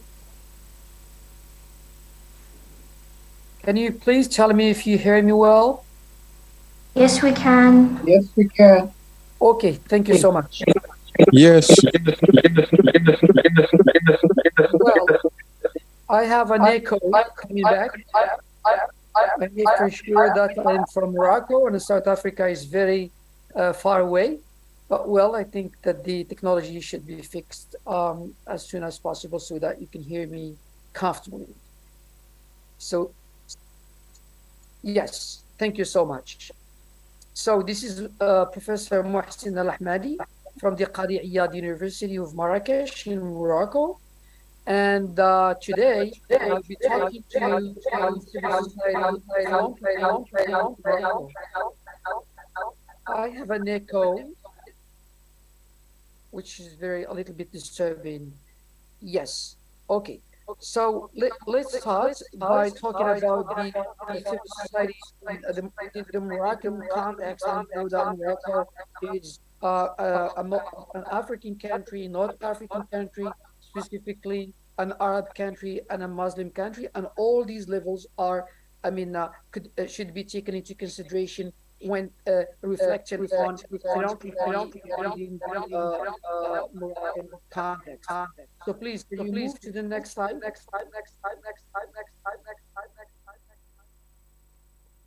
Can you hold on for a minute while we try to sort out the echo?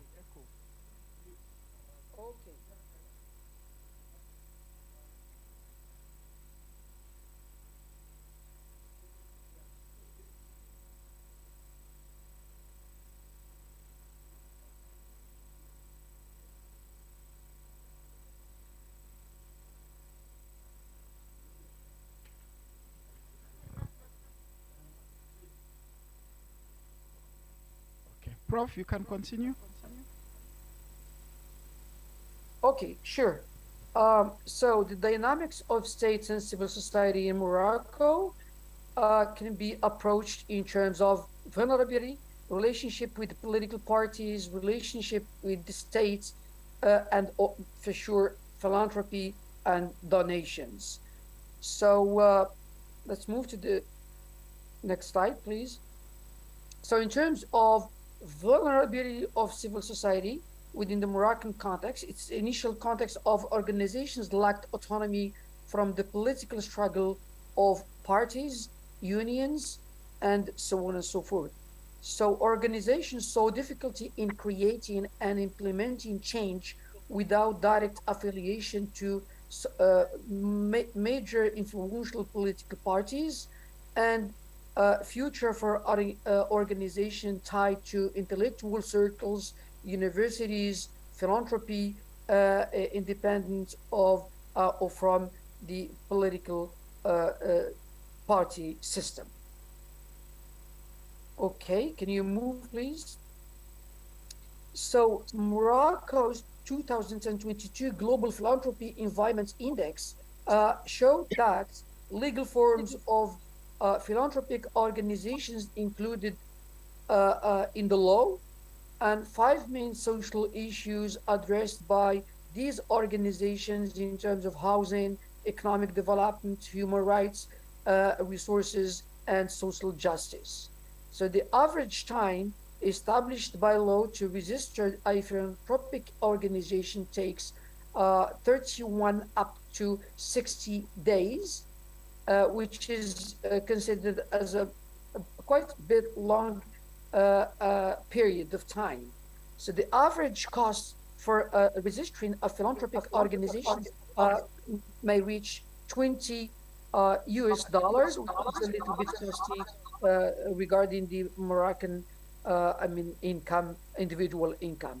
Also, the government levels primarily regulating the incorporation of philanthropic organizations, and this is the job of the central government, and that's why it seems to be taking much more time.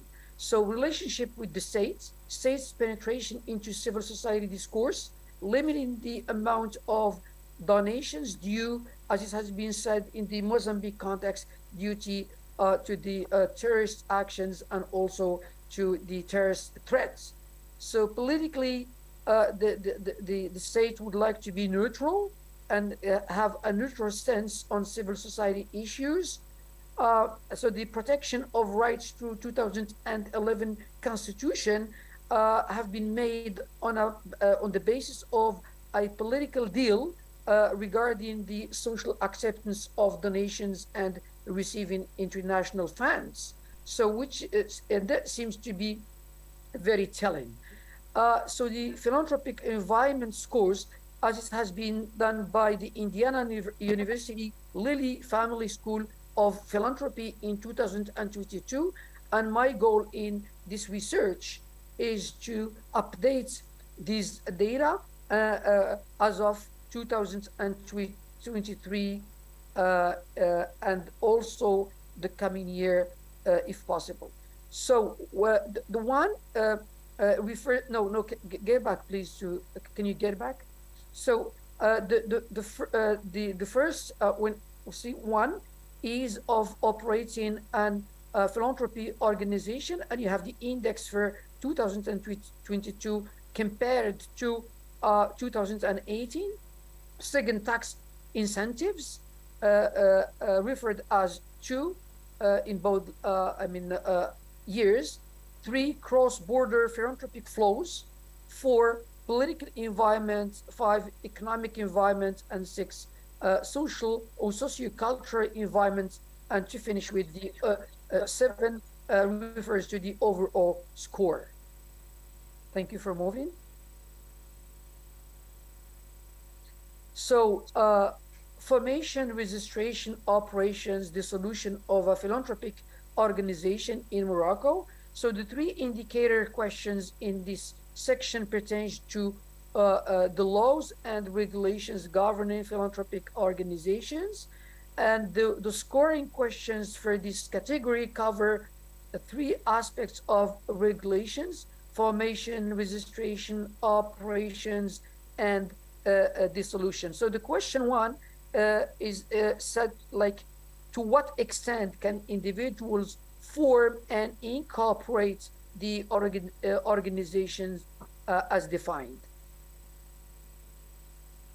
So the associations of civil society and non-governmental organizations are constituted and exercise their activities in total freedom within respect for constitution and for the law.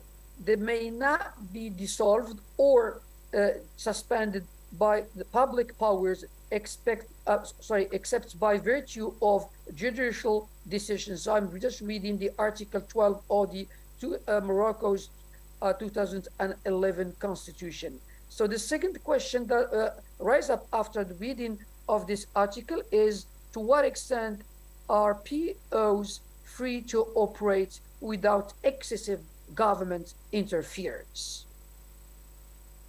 Please. So the outcome of the General Secretariat of Government here in Morocco for the year 2020, which is the ministry in charge of providing licenses for public charities and declaration of funds received from foreign donors included that this ministry granted 13 licenses to seek public charity in order to collect donations from the public. And it receives up to 885 statements about aid from foreign agencies, which were submitted by almost 300 associations. So the question 3 that raised up after this statement, to what extent is there government discretion in shutting down these organizations? Please. So laws and penalties. Associations and organizations may not be dissolved or suspended by the public powers except by virtue of a decision of justice.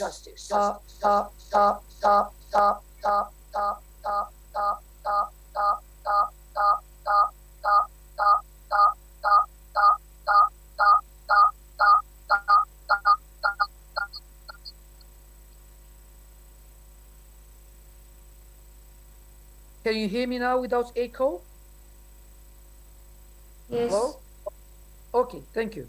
So, every association that carries out an activity other than the activity stipulated in its basis laws can be dissolved according to the procedures stipulated in Article 7, and the association's leaders are punished with a fine ranging between 1,200 dirhams up to 5,000 dirhams, about 130 US dollar up to $560, regardless of the penalties prescribed in the criminal legislation. So this is the Article 36 of Law of Associations. So domestic tax and fiscal issues, the two questions in this section are pertaining to laws and regulations regarding the fiscal constraints of giving and receiving donations domestically. So question 4, to what extent is the tax system favorable to making charitable donations? And question 5, to what extent is the tax system favorable to POs in receiving charitable donations? So I have to say that I have not yet, interviewed some organizations to have a feedback, but this is the next step of my research and my field research. So cross-border philanthropic flows, the two questions in this section concerns law and regulations governing the fiscal constraints of giving and receiving cross-border donations coming from Moroccan diaspora, Moroccan immigrants worldwide, or from international institutions. So the scoring of these questions pertains to the donor and receiving entities. So that the question 6 may be asked within this context is, to what extent is the legal regulatory environment favorable to sending cross-border donations? Can you move up, please? So question 7, to what extent is the legal regulatory environment favorable to receiving cross-border donations?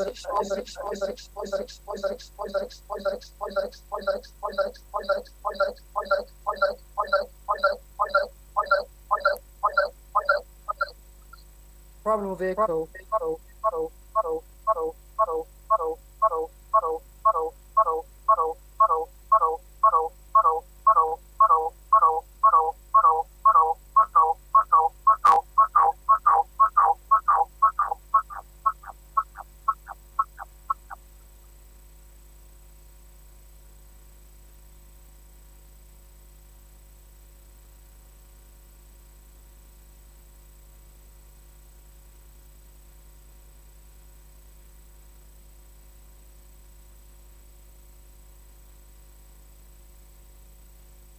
Can you hear me now, please?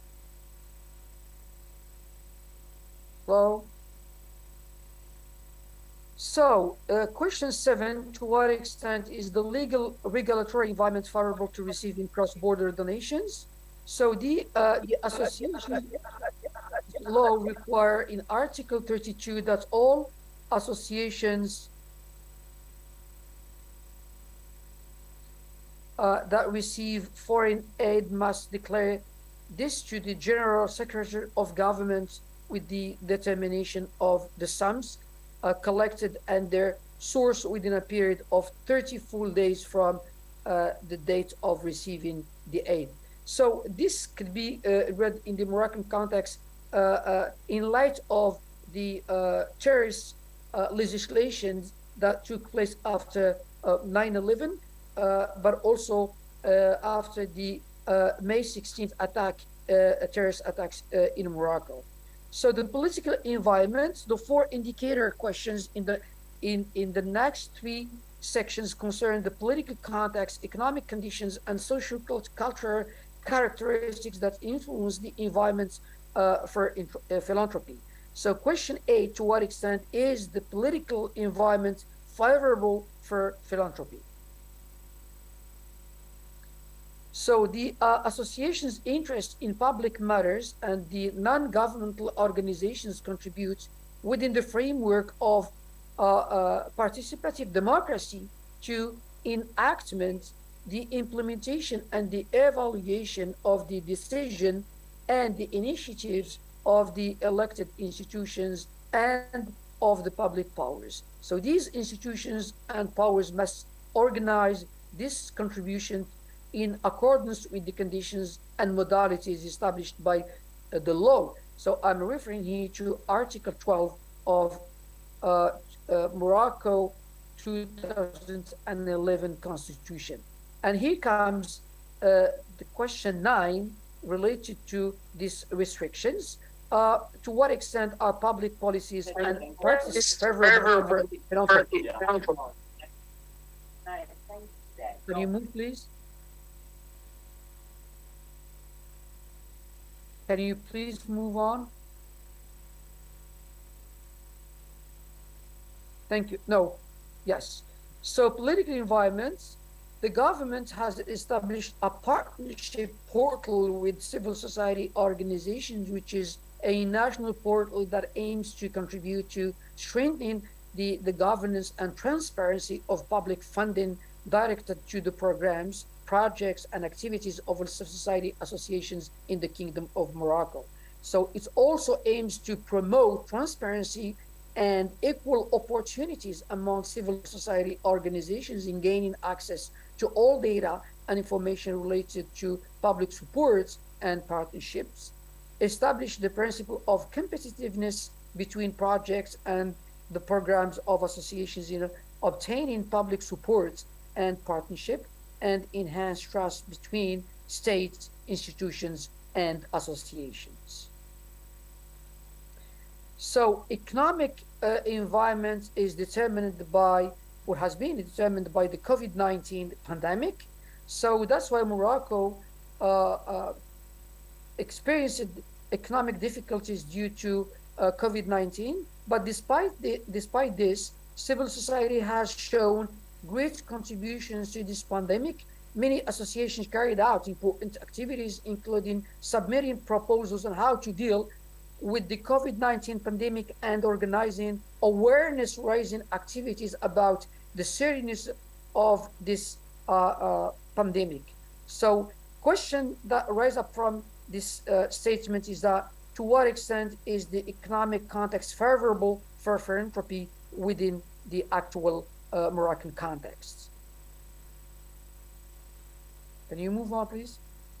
So the social cultural environment, the question 11 pertains to understand to what extent are social cultural values and practices favorable for philanthropy. So community values help support charitable activities, and society views philanthropy as useful and important for addressing societal problems. And I would like here to just refer to some Arabic and Islamic notions of philanthropy, like al-ihsan, which is charity, and also like zakat, which is the alms, and sadaqah giving. So these should be highlighted within the Moroccan context, just to show the influence of religion on the conception of these environments. Can you move on, please? So perspectives on philanthropy in Morocco. So all these questions that have been asked are used to provide a general picture of the future of philanthropy in this country, as well as recommendations to improve the philanthropic environment. So current state of philanthropic sector should be described in the state of the art, as started before. And the development of civil society in Morocco has witnessed a significant increase considering the 2011 constitution, as well as in light of the experience gained by civil society in working at the level of projects development or participation, in addition to government's tendency to make civil society a partner in general policies at the national or local level. Can you move on, please? You have a minute to wrap up, please. Can you go ahead? Hello? Can you move on, please?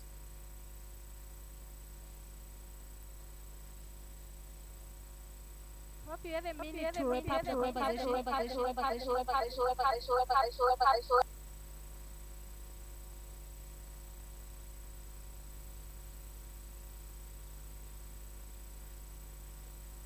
Can you move on, please?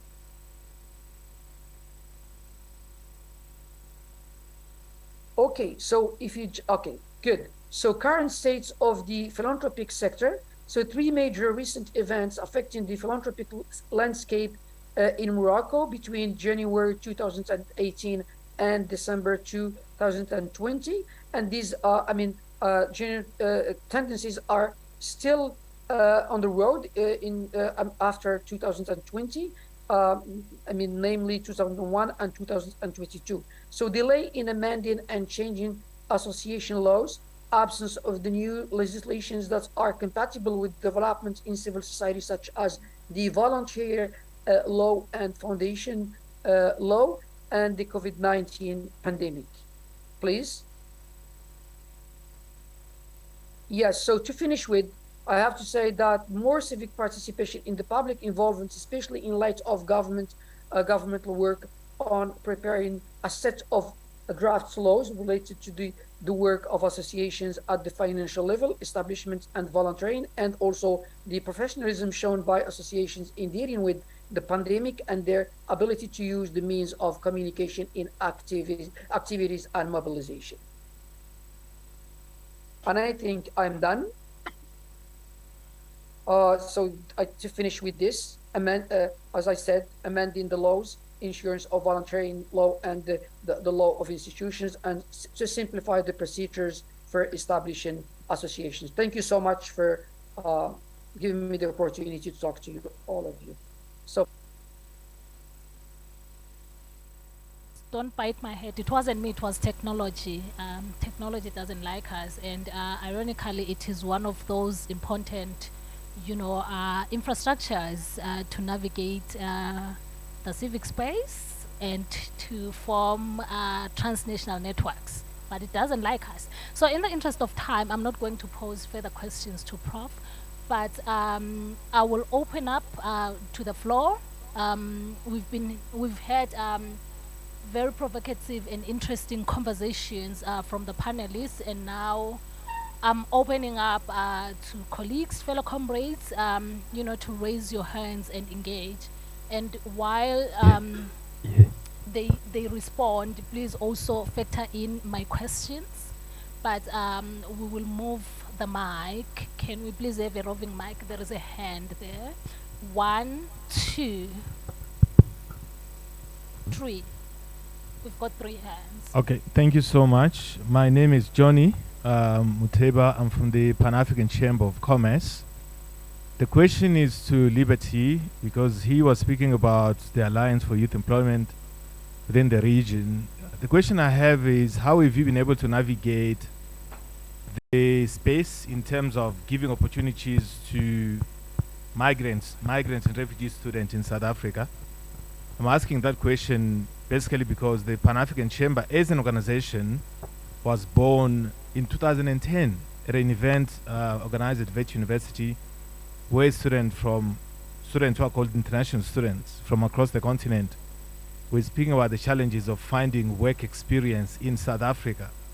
And we know that there's a number of students from Zambia, Zimbabwe, the DRC, in South Africa. So when an intervention like Jobs for Youth in Africa came, we did raise issues with the African Development Bank, where they would give money to governments to provide job opportunities for the youth. But it's a government of South Africa that will not think of a student from Zimbabwe or Nigeria in South Africa. So how have you been able to navigate the space? That's the first question. Secondly, what role do you think, if any, entrepreneurship can play in addressing youth unemployment in the region? Yeah, that's kind of enough for now. Thank you. Thank you very much. My name is Prince. Tendai, I wanted to ask on the citizenship as defining, I think it is defining the we, the people, and all of that there was a conversation before about.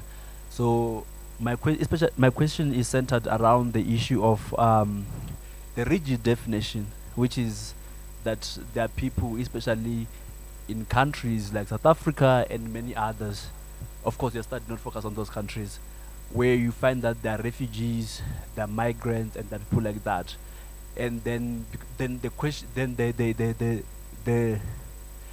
that definition of people who are in the civil side space, it becomes very important, especially when you put it as citizenship. Because now we are asking ourselves, because I think you had a very long slide, but you sort of jumped over it. So it left me particularly unsettled about it, because I want to understand what does it mean? Who now belongs to the civil society outside the formal citizenship of an ID? In Zimbabwe, there are people with IDs that say they are aliens because they were from Malawi and other countries. So I want to understand now. I think we're going back to who is we, who are the people, who are the actors that are in the civil society space. Thank you so much. Thank you so much, colleagues. In the interest of time, time is a very elusive concept. So always we don't have time, we run out of time. So because we've run out of time to our lunch time, some of the conversations we're going to take them to lunch, but I'm going to give our panelists 1.5 minutes each to respond to questions and wrap up. Thank you. Okay. So I think the only question was around power dynamics between those funded and the funders. And I mean, it is an age-old challenge for both sides, actually, interestingly, I think. But I think in a world where money is king, it has become inevitable that those with money will have power. And it's therefore incumbent on those who have the power to do whatever they can do to address the imbalance. But what I would say also is that I think it's really important to engage the power of money. And I'm interested actually to know, apart from OSA, if there are any other private foundations in the room with money, because my feeling is that we talk in silos also.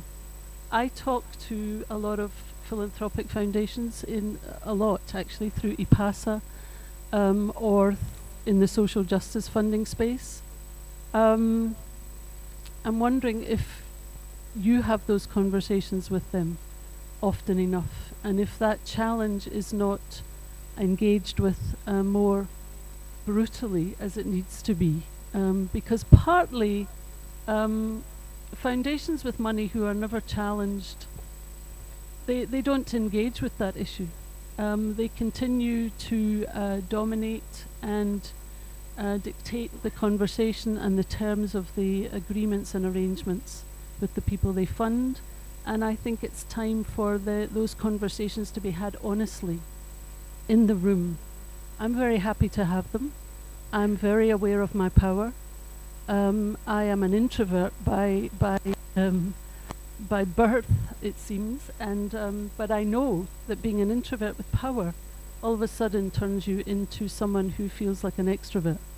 And so I think it's incumbent upon both sides to actually, both parts of this, or the many parts of this, to come together and actually say, because you have the money, you have the power. Are you aware of that, and are you aware of how you're using it?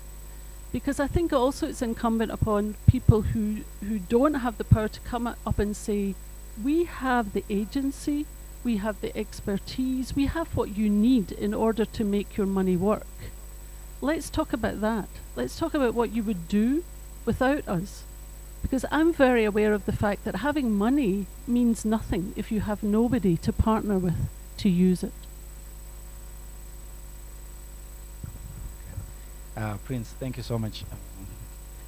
I think I'll hold on to this rigid approach to citizenship. At times we are using citizenship around identification, identity, to which nationality you belong. But I tend to go to the more traditional usage of the term.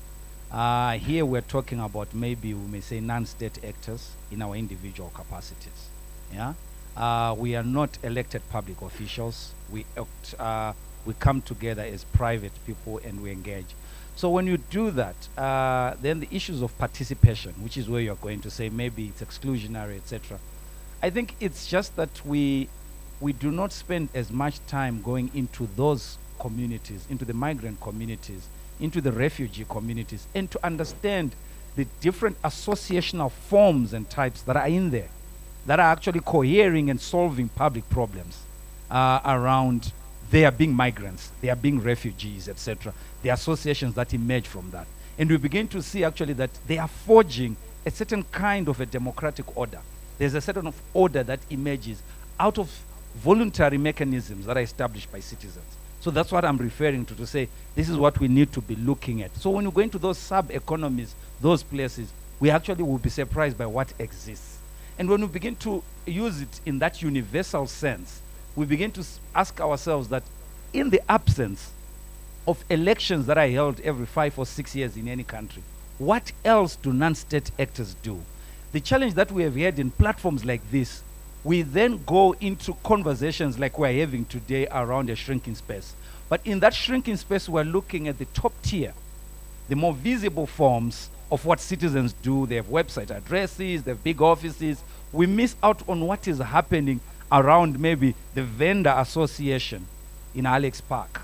What are they doing? What are the challenges they are facing? So you find that the laws that they have to interact with are different from the laws we're talking about, because the laws that they're having to interact with could be actually the vending laws, the laws to do with freedom of movement during COVID-19, to go and order, etc. So we begin to actually open it up a bit more than just looking at laws to say, laws to do with fundraising for NGOX. Because NGOs also, this space I think many people have not been using, but we need class analysis. It's a highly differentiated space. So who exactly are we, this we question. So once we begin to understand those tiers, those different hierarchies within civil society, we actually begin to realize that we are yet to scratch the surface around the conversations that we're having. Because at times we identify national laws as the ones that are barriers, while at least there are also municipality laws that are actually affecting local activity on the ground. So I think we need to sort of be able to open up that discussion a bit.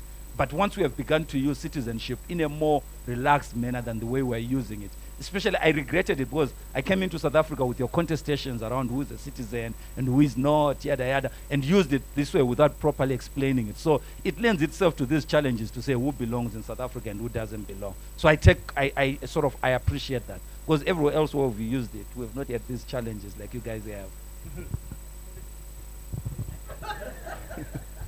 Thank you so much. So I I have two questions from the moderator, which actually are layered in different ways. So my understanding is that your question was asking about civil society and the alignment with the state, and then it goes on to single out trade unions, and then there's a question of how do we navigate the space. My view is that I think when we go back to the framing of civil society as the space between the state and the family, it becomes problematic when you have civil society organizations that then align with the state, because they then have a compromised agenda. They tend to represent more the views and the role and the agenda of the state, rather than themselves agenda setting the agenda based on the concerns of the constituencies and the communities that they represent, which in a way makes it difficult for them to retain their identity. They become more and more involved with what the state wants. And I think we've seen this with trade unions. And traditionally, I think in South Africa, the South Africa example of COSATU, and how it has, always tried to navigate that space between being an independent trade union movement and also having a seat on the table. And I think a number of times we've seen trade unions trying to navigate that space through negotiation forums, different negotiation forums, and how that has, in a way, compromised how they participate. And then, is it wrong for civil society to get funding from government? I think within mature democracies, we've seen this happen. And with civil society, in a sense, kind of retaining their autonomy. But in fragile democracies and authoritarian spaces, I think this has been problematic, because it has really compromised civil society's ability to fight for the rights of the citizen. Youth movements, is protests the way to go? Is it the only way? I don't think so. I think it's one of the ways, and it has worked in situations where there are actually platforms and mechanisms in which beyond the protest you can present your grievances, your agenda and stuff, but it has not necessarily, there are other ways. I think we need to see civil society, youth civil society organizers becoming more organized, creating and inventing their own spaces, inviting state and government to those spaces and beginning to influence the agenda within those spaces. We need to see young civil society activists or young activists shaping and agenda setting. The second question was on migrants, refugees within South Africa, and how we work with the Southern Africa Alliance for Youth Employment. For me, it's a space we have not touched on, to be frank, because how we've worked is that we were born out of a marriage of the church, civil society, and trade unions. And at the regional level, we've worked through what is called the Apex Alliance, and then we replicate, that concept at the local level, which automatically means that at the local level we work with organizations that are largely focused on the work that affects local citizens. I think it's a conversation that we can have. Is entrepreneurship a solution? It has been touted as one of the solutions. Young people creating jobs and finding solutions to the challenges that they face. But there's a whole lot of conversation around the challenges of youth enterprises. What are the challenges that they face? Why is it that youth enterprises fail within the first 36 months of their existence? What are the challenges that create that, and why then youth entrepreneurship fails to be a lasting solution to the challenges of youth employment? And I think also within the context of the changing nature of work, I think these are conversations we can have even beyond this platform. Thank you so much.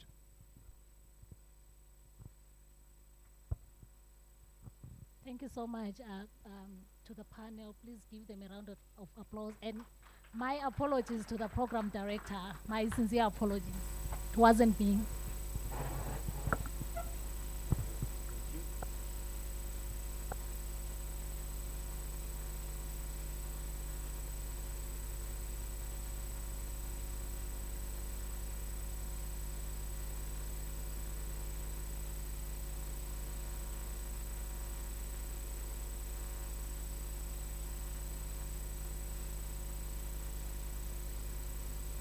we have how many minutes?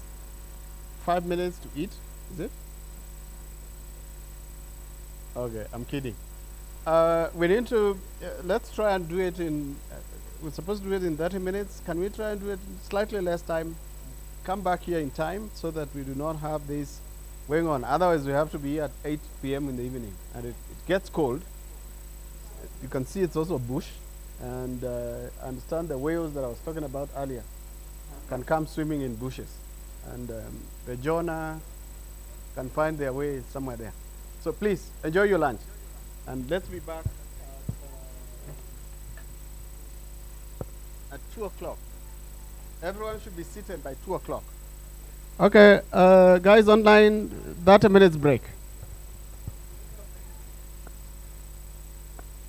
I cannot.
Good afternoon, dear colleagues, and welcome back. Always a very interesting time to facilitate a session after lunch when people tend to doze off, but I'm sure together we will be able to navigate.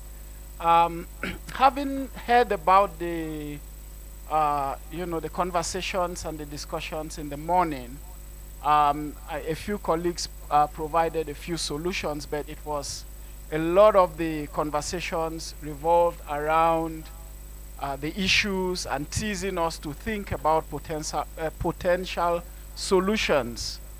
So the session this afternoon would focus on how we collaborate as stakeholders, as civil society, and others to respond to some of the challenges to civic space and to philanthropy that we discussed during the morning period. I hope that we have a lot of time or more time for discussions, and that the presentations help us to think further about what some of those solutions would look like. Without wasting much time, I'd like to call on Awino from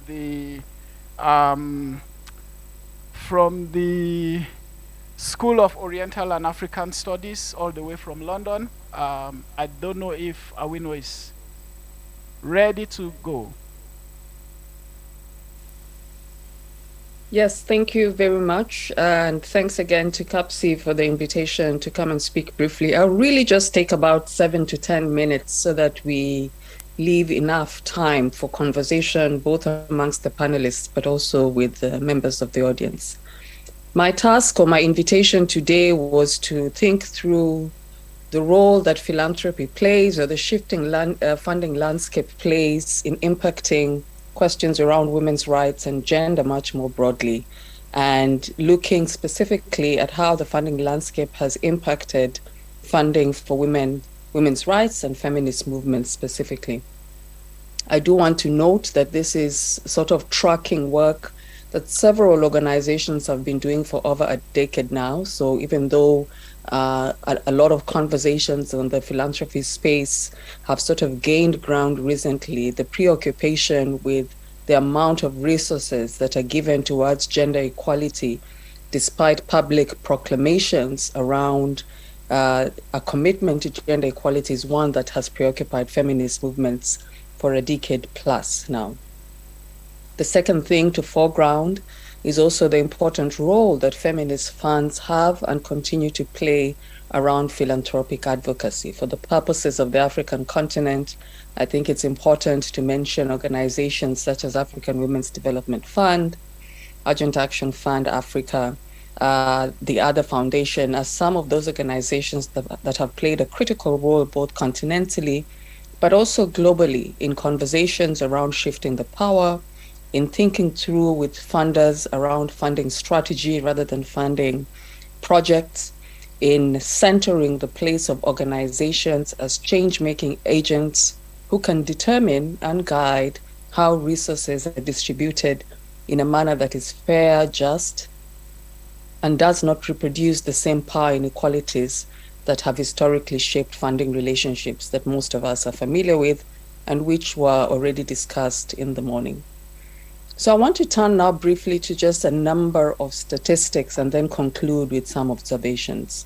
And these statistics are drawn from recent studies done by the Black Feminist Fund, studies done by AWID, Association of Women's Rights in Development, as well as other studies that have sort of been tracking the funding landscape, particularly as it affects women's rights organizations.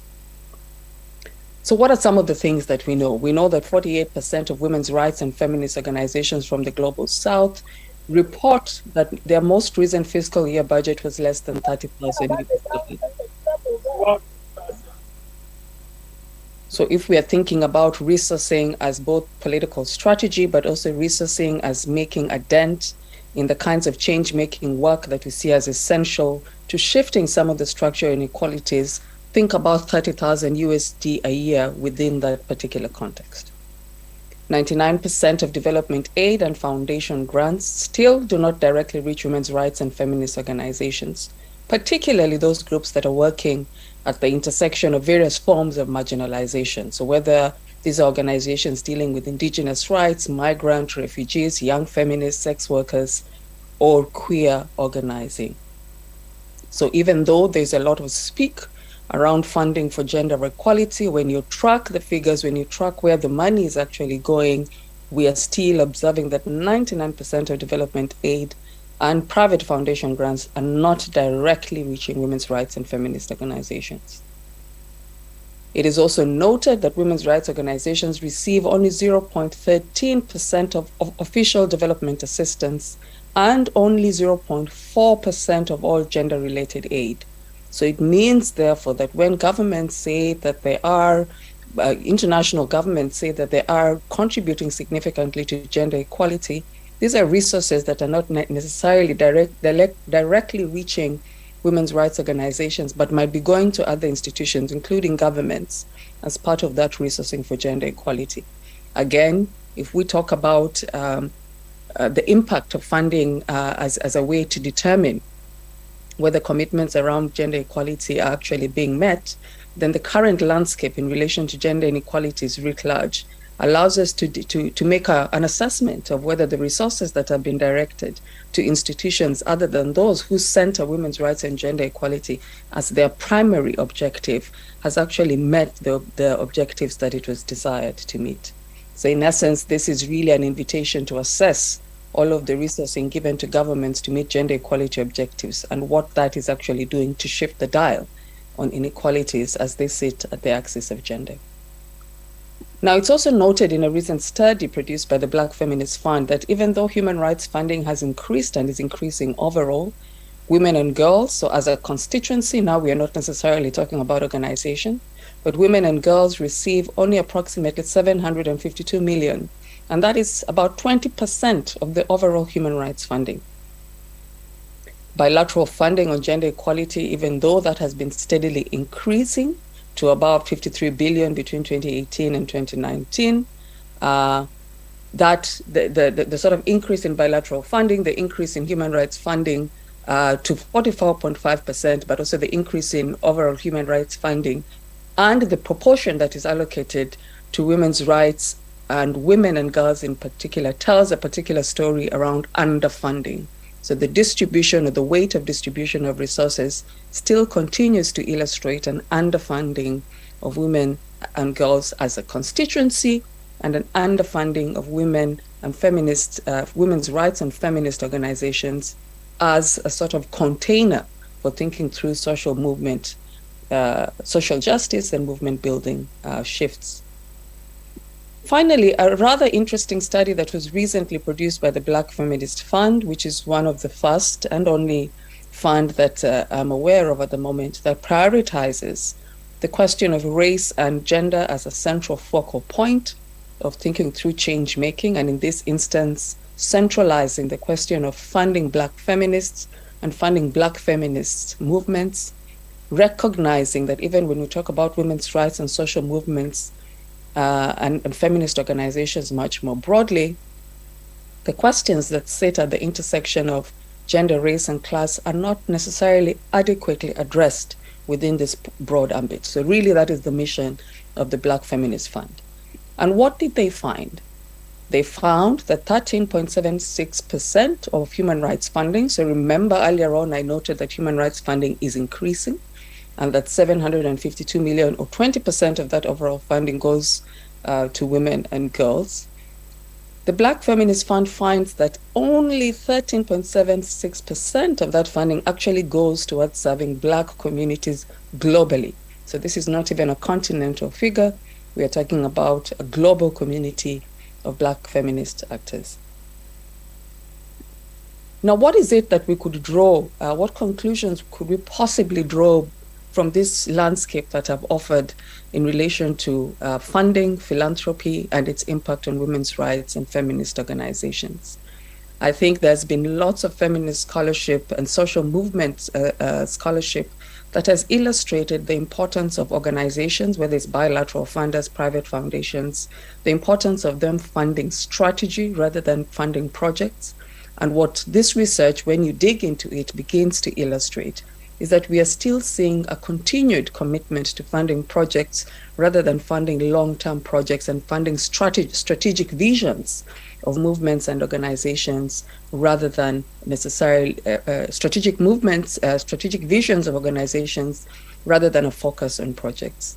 The second thing that can be observed from this landscape that I've pointed to is the critical intervention that feminist funds have begun to make, particularly in acting as a sort of security blanket, if you will, because a lot of the larger foundations and a lot of international donors will make arguments around risk. And feminist funders have always made the argument that if you want to fund change making, then you need to reduce the amount of hurdles that are required to get resources to communities when they need it and in the form that they need it, right? So a cycle, application cycle windows, for instance, that somebody alluded to earlier, the sort of massive reporting requirements that are needed for organizations to actually determine proof of concept and whether resources are being used effectively. The kinds of demands that are made around registration as the only way in which resources can be distributed to organizations.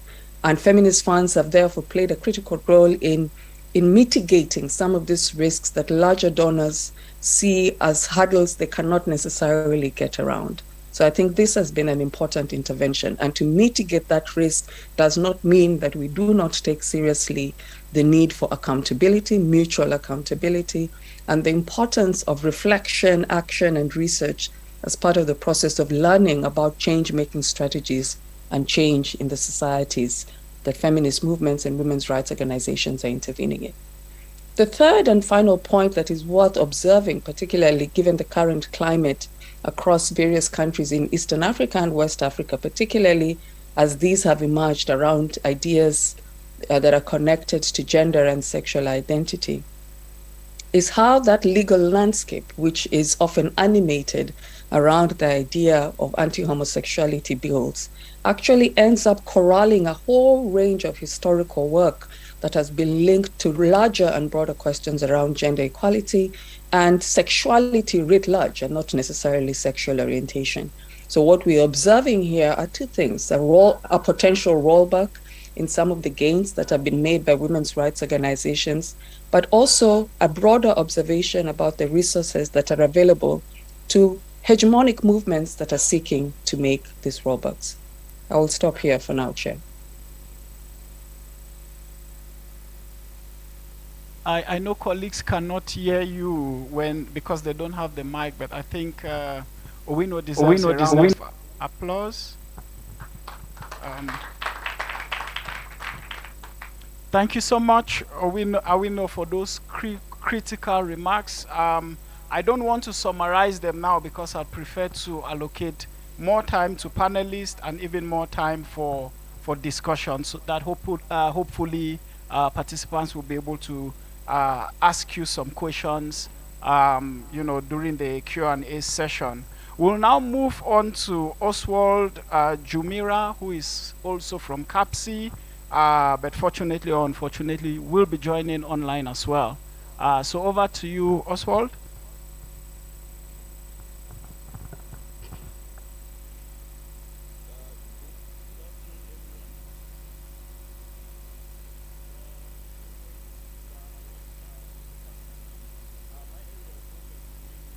Looking at how technology can actually enable CSOs, and also some of the demerits of technology and how we can actually be able to address some of those challenges. So there's a deck that I've done. My network is quite bad, apologies for that. And I think my colleague Wycliffe, I've given a deck that I just wanted to quickly go through. I'm not going to take much of your time because I do understand that there's going to be another question and answer section and also other presentations from fellow colleagues. So just a quick background. My background is in tech, and I build solutions that address problems at a continental level. And I pride myself in having built a couple of platforms that are being used at CAPSI, some that are being used at a continental level by African Union and other institutions on the continent. So one of the areas that I'm going to focus on right now is based on the topic that was shared which looks at stakeholder collaboration in redressing civic space challenges. And I would want to speak from the lens of leveraging technology from a perspective of trying to address this area and fostering collaboration. You can move to the next slide, Wycliffe. So basically, I think the key barriers or challenges that fellow CSO representatives, executives are facing today across our continent have been actually highlighted through some publication that Becky led with the team across the continent. And the title of the publication was Barriers to African Civil Society, Building the Sector's Capacity and Potential to Scale Up. It's a very interesting document, which I believe most of you guys have actually gone through, and you guys have actually probably picked some learnings from there, associated with some of the feedback, contributed to the feedback. But I think some fellow colleagues have also spoken about funding as a challenge. Obviously, the complexities around funding, how you put your proposals together, the language, it has become a challenge for our African continent, because it seems bigger organizations, well-established organizations, keep getting funding. Some smaller organizations, obviously, due to capacity, will always fail. There's obviously a lack of trust and various negative perceptions about local CSOs from within the industry, from external parties, from the donors. There is a lot. And one of the learnings that I learned recently, talking to Becky, was actually the fact that most of the due diligence that is taken up by the donors is based out of mistrust. It's more like coming from a perspective of, oh, are you not abusing the money? We don't trust you with the money. So the M&E valuations that happen, some of them have a context that is quite disturbing. And these are some of the challenges that CSOs face. Obviously, governance, leadership become a challenge. Obviously, regulatory environment is not easy today. We are seeing this in many countries on the continent, globally. And this is an area that I think with more collaboration, we can be able to address. Obviously, in some cases, we see the lack of agile systems. This is an area that I'm very passionate about. How do you bring in systems that enable scale, that enable organizations to structure themselves in a way that they can attract funding and also comply with some of the donor requirements? Obviously, there's a lot of power dynamics that is happening in this industry. All of us on the call, I think, are very aware of this. And the idea is, how do we contain that? So based on some of the research that I'm working on right now with Prof. Jacob, Becky, I think there is a lot of learnings that Becky tried to showcase in the document that he prepared. And piggybacking on that, I think there's a lot that we from this industry can actually do in order to leverage on collaboration to address these challenges and obviously unlock new opportunities. You can move to the next slide. So basically, one of the things that I look at is what are the advantages of CSOs collaborating? I think there's been a lot of literature written around this. And in some of the research, you guys obviously have these numbers in mind. We see about 10 million organized CSOs globally. And the question is, if 10 million institutions are operating globally, to what level are they collaborating? And to what level are they coming together to address some of the challenges at different levels of the organizations in different countries? But the beauty of it is, if we all come together, I do believe there's a growth of a sector that we can drive. Self-governance can be instilled. Sustainability obviously becomes an output.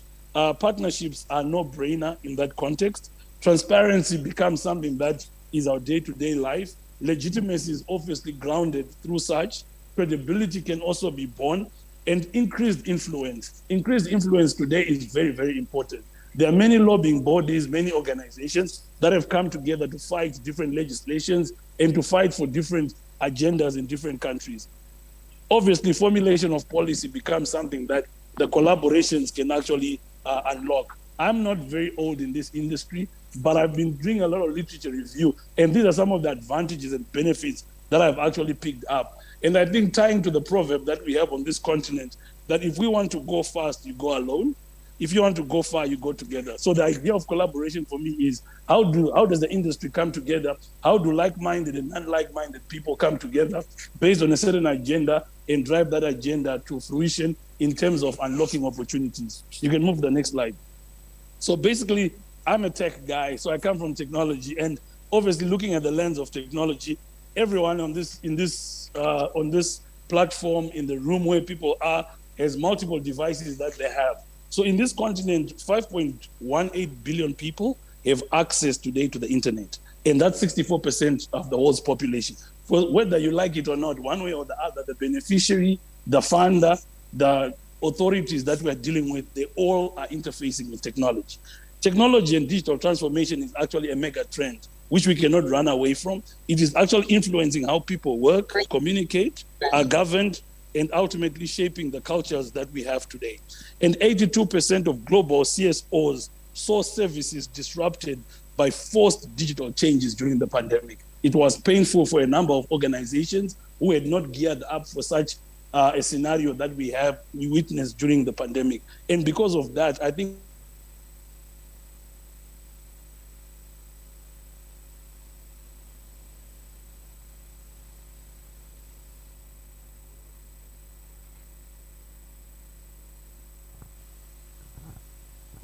every this room in this could be very impactful. We've got many people using digital platforms in different methods, either to create opportunities, either to profile opportunities.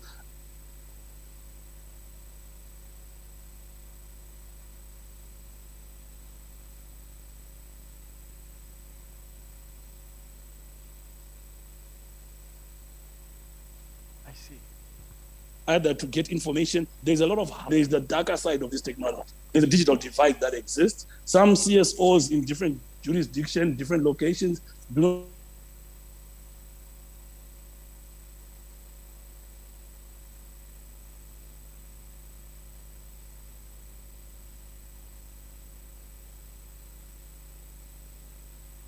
We've lost you.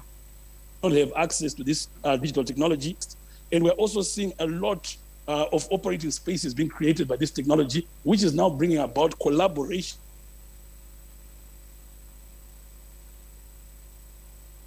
that are starting to exist together collectively and mobilizing through digital platforms. Today, I'm speaking on quite a big network. However, people are listening to me, collaborating through Zoom. So there's so many platforms that have come to us that are enabling us to collaborate.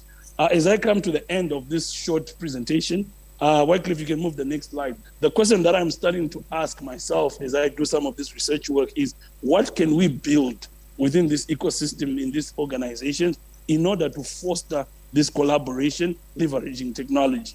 We can leverage on many other options of convening. However, I do believe technology is what cuts across many boundaries, and we're starting to see examples of platforms that are enabling collaboration.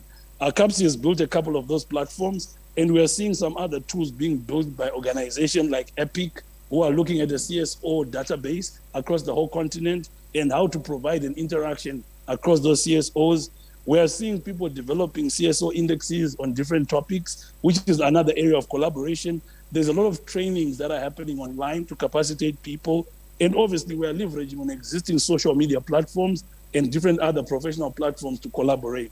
So for me, speaking from a challenges perspective and how to address them, I'm more biased towards what I know best, which is technology, and asking myself to say, within this industry, within this sector, how do we then embrace technology to collaborate and to enable the perpetual existence of organizations and the capacitation of organizations? And I welcome the conversation that we're going to have around this topic. But like I said, my biases are more towards how to use technology to address problems. Thank you very much. Oswald. Thank you so much for riding on despite the challenges with technology. We hope you can hear us, and please stay on for the Q&A session. Before I forget, I just want to throw back one question to you.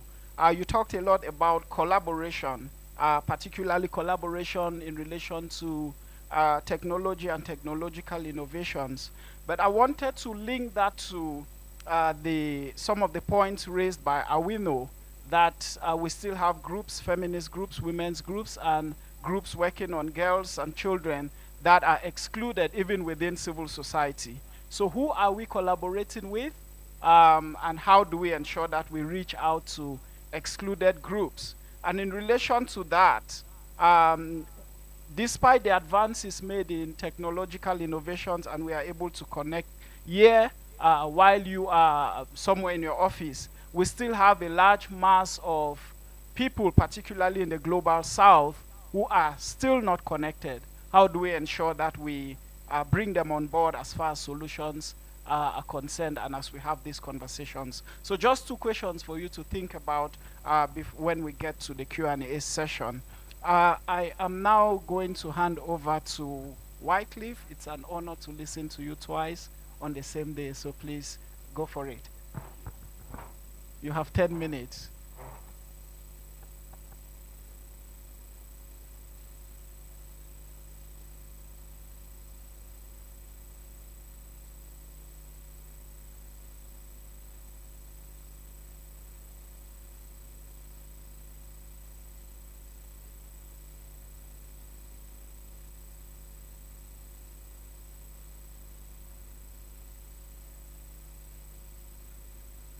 So I'm standing in here, I don't know in what capacity, for someone who fell ill and could not come.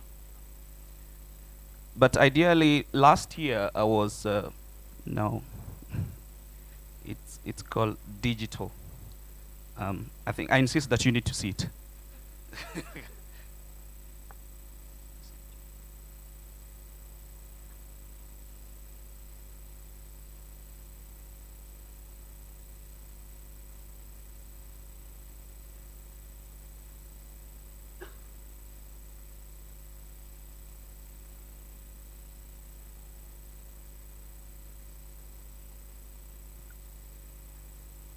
Okay, so last year, I think early last year, I was contracted by Charities Aid Foundation to conduct a study on digital for good. So this study came up of publication. I mean, they were also contracted by Lilly School of Philanthropy, who does the study of Global Philanthropy Index. So my study was based in South Africa, and yeah.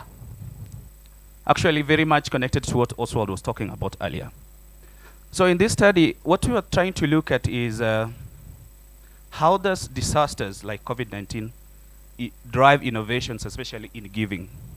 And so we came up, or we found some observations that were driven by COVID-19. We looked at 6 ways of giving that were quite prominent at that point in time. So there was crowdfunding. Obviously, crowdfunding has been there for ages and ages in different forms and manners. And there was retail giving, there was mobile giving, there was payroll giving, which is another form of corporate philanthropy. Of course, retail giving is also emerging strongly as a form of corporate philanthropy. And there was for good, which is also a virtual volunteering that is also a form of corporate philanthropy. And there was also expression of the black people in their own blackness, what we call the black tax. So our study, or my study, concentrated on those. The CEO of CAFSA was supposed to come and present because I was just to do the work, and they were supposed to now take over. The work is theirs. So we found that disaster-driven innovations resulted in many, many new ways of giving at that point in time. And this was mainly driven by the global dynamics and the adaptive nature that each and every individual's organizations needed to have at that point in time. I mean, you know the disruptions that COVID-19 created.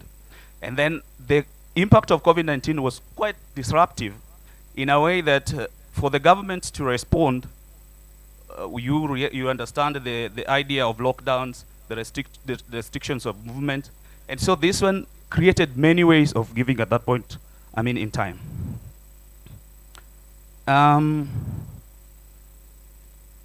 So focusing on crowdfunding, although crowdfunding has existed in South Africa for several decades, it has existed mainly in terms of stokvels. Those who understand it, I think you may understand it better. In Kenya, I think they call it, Prof. Jacob, what do they call it in Kenya? Roscas, the chamas. So those are the ways of sourcing funds from the crowd in Kenya. So we found that in South Africa during COVID-19, the crowdfunding ballooned, and up to 200 million rands were collected using crowdfunding at that point in time. And also, one of our finding again was mobile giving. Although South Africa has not been great in mobile giving compared to Kenya or the East African countries, but during COVID-19, this one also had an upward shot. And we realized that the increase in smartphone usage, mobile subscriptions, internet penetrations, these are the issues or the factors that necessitated the upshot in mobile giving. Another form that we also found out was on payroll giving. So most organizations, with their employees, they have this thing called the matched giving. So for instance, organization A would say that employees, we have this project, or we have these needs that perhaps we need to fund in the society. If you are willing, give 200 rands, we will match it by another 200 rand. So we found out that during COVID-19, South Africans being more prone to giving, this one also had a very upshot had a very upper trajectory. It was we discovered that there was a lot of funds which were raised for charities, especially the organizations who could not raise money using the formal fundraising methods. And then there is For Good, which is another volunteering method. So For Good volunteering is a new form, but it's necessitated by technology. So it's where employees of the organizations volunteer, but virtually. The mechanics of doing it has a lot of challenges, especially because of the technological divide. And one of the things we found in the study is that, actually I invite you to go and read the study. One of the things we found in the study is that COVID-19 lockdown stopped what we call the face-to-face volunteering. And for the organizations which needed what we call skills-based volunteering, could only do that or could only assess that through the virtual interface. So, and the virtual volunteering enlarged, had a huge pool created, and so, and it also ended up increasing the number of donors who want to, to partake in that, to enable employees to continue with their volunteering, especially the ones who are volunteering the skills-based volunteering. And then the black tax, which is not new. It's been in South Africa, and not just South Africa, it's an African way of giving. So it's normally not reported, and we saw it's not tracked, so we don't know the trends. But our study, especially when the few interviews that we conducted, we found that a lot of people with sort of financial strength had to support several family members during that point in time. And so the financial support from black professionals to their families had rose by more than 17%. From the previous year that before COVID. And the contribution from the emerging black middle class also had an upper shot. So this is the summary of our study during COVID-19, and I invite you to go to the Lilly School of Philanthropy website to read this study. Thank you.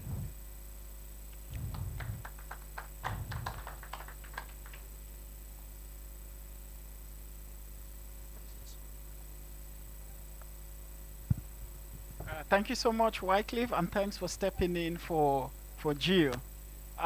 We would now hand over to our last presenter, Roslyn, who will be sharing some lessons from Tanzania. Roslyn, over to you.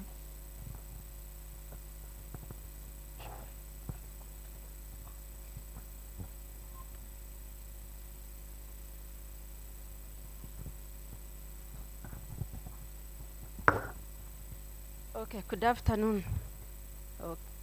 Okay, thank you so much, David, for this opportunity.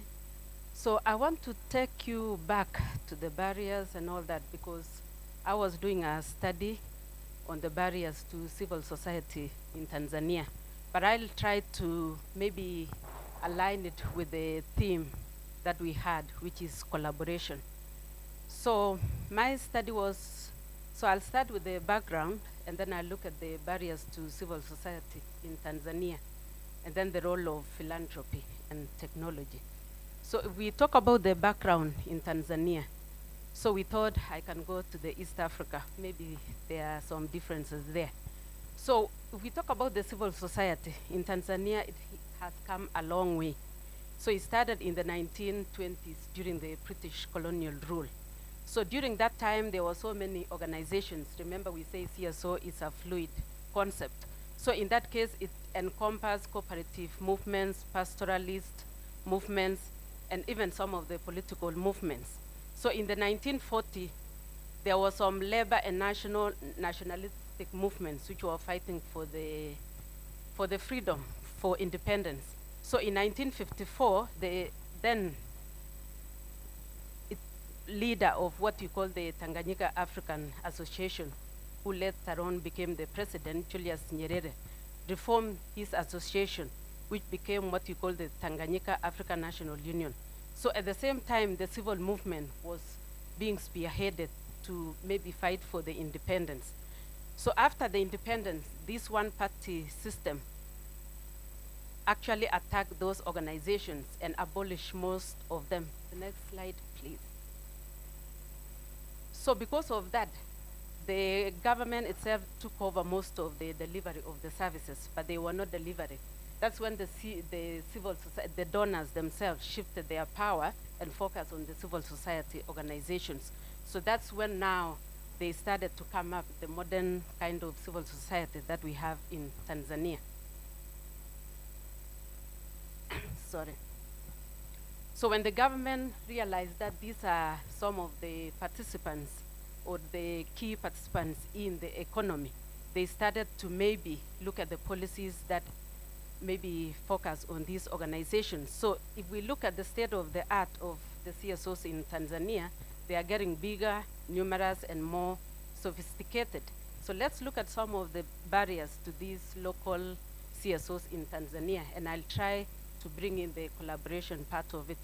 So the external barriers that are mainly maybe these CSOs focus in Tanzania or faces in Tanzania, the legal and policy environment. There's also the funding, the localization agenda, and we have the internal barriers, which are the trust, transparency, and accountability, and organizational capacity building for NGOs. So when I look at these barriers, I look at it in terms of these are some of the root causes of the shrinking space in Tanzania. And if you ask me, for example, the legal and policy framework, so if you realize Tanzania is one of those countries that maybe I can say the space for the civil society is shrinking. And the reason for the last 10 years, especially during the late Makafuli's regime, there were a lot of regulations that were happening in the CSO space or the civic space. For instance, the NGO Act of 2002 was amended. So in that case, even the registration of the NGOs, before they were registered under the business registration or licensing agency, which they call the BRELA, or under the registrar of the NGOs. But because of those amendments, they were required to actually register under the Ministry of Health, Community Development, Gender, Elderly, and Children, which is a government department. So in that case, it gave most of the government officials the power to do what they decide to do with those NGOs, which we saw a lot of them being deregistered, a lot of the politicians being maybe harassed, and there was a lot of fear that was going on. So when you look at the registration process, even this year alone in 2023, there were about 4,898 NGOs which were deregistered. And when you want to ask the reason why, it's because of those policies which are in place. And the reason is because the government, the international NGOs or the donors, and the local NGOs, there is a lot of friction where they see each other as enemies instead of working together in collaboration to see how they can improve on these policies. But however, during the current regime, there are a lot of flexibility, a little bit, because the current president can maybe listen to the voices of those civil society organizations. But the complaint is yes, they can listen to them. They can even sit with the officials. But still, the laws in that, the amended laws have not been maybe reversed or maybe made flexible for them to be able to function. So in that case, they cannot even be able to open that space, because in case they do anything that's against the government, they are still going to be held accountable because those laws are still in place. So let's look at the funding. Funding, who doesn't have a problem with funding? So always when you ask what some of the challenges, they talk about funding. So in Tanzania, funding is a major challenge. And for me, when I was questioning them, so let me show you the overview before I go to maybe the state of the art. So when you look at the next slide, sorry, I can't see. Next slide. Until you get to funding. Oh, it's there. There's another table before that. Yes. So when you look at the overview of the funding in Tanzania between the year 2003 and 2019, there are about 932 different organizations spread across that have funded these organizations, that are being funded. So when you look at the major areas that are funded, you will see that the human rights sector is the one which is funded most, which maybe takes about almost over 50% of the funding. And that's where the problem is. Because when you talk about the human rights, and maybe that's what the late Makafuli was fighting, is because human rights, they talk about the donors coming up with their own agendas, bring their own foreign agendas, whether it's the gender equality issues or even the issues about the LGBTQ, which you know if you look at the East Africa right now, for example, Kenya recently, or even Uganda, where they passed the Anti-Homosexuality Act. So in that case, those are some of the things which are still influenced by the cultural, maybe setup in the countries. So when you look at some of the funding issues, which I'm not going to go deep into, there is overdependence of foreign funding. They claim that the projects are project-based, which are short-term kind of funding. There's also competition between the international NGOs and the local NGOs, where we find the international NGOs coming to the country and registering as local NGOs. So in that case, they have the capacity to be able to absorb most of this funding, which maybe the local NGOs cannot be able to.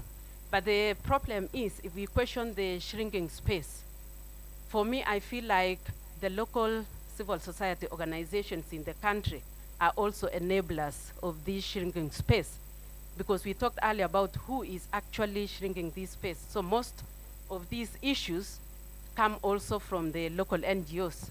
And we ask why is because I feel like they are in their comfort zone. When you interview them and you tell them and you ask them, what are some of the alternatives? How are you solving these issues?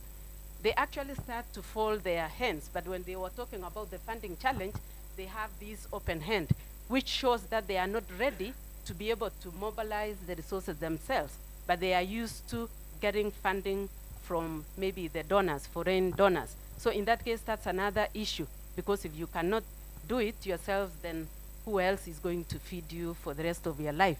So some of the issues, though, which I saw the donors coming up in the about the resource mobilization, they have started what they call consortiums. So in that case, these donors, because they know the local NGOs do not have the capacity, so they bring in most of these local NGOs, which is complement each other. Maybe another one has expertise in one area and another one in another area. And they try to bring them together to build that capacity. There's also, when you talk about those in service delivery, they charge some fees. We talk about the churches, maybe they have schools where they generate revenue. There's also the funding from the private sector, which is coming up, which deals with the philanthropy. So in that case, we see if they can collaborate, there could be some hope of maybe getting some of the funding to come locally than actually depending on the donors. Next slide, please. So the next one is what we call the localization. So when you talk about this, is a buzzword which is going on around. But if you look at it, we are actually talking about the local people taking the ownership of these projects. because it's like, as we talked earlier on about this shrinking civic space, we are talking about the power imbalances. But it seems like most of the NGOs, the local NGOs, have given so much power either to the government or to their donors. So in that case, they do not maybe participate in decision making and all that. So you see the decision making comes from the top. In that case, they dictate which projects come to the country. That's why you can see like the human rights. Maybe it's true they want to bring in their own foreign agendas. But in that case, what are you saying as the local NGOs in the ground? So in that case, they have given a lot of powers. But it should also, we should focus on the horizontal collaboration, where the local people are the ones to bring in the knowledge from the ground and maybe complement with what the international NGOs are bringing. So some of the recommendation is maybe there is no policy in place to regulate this localization.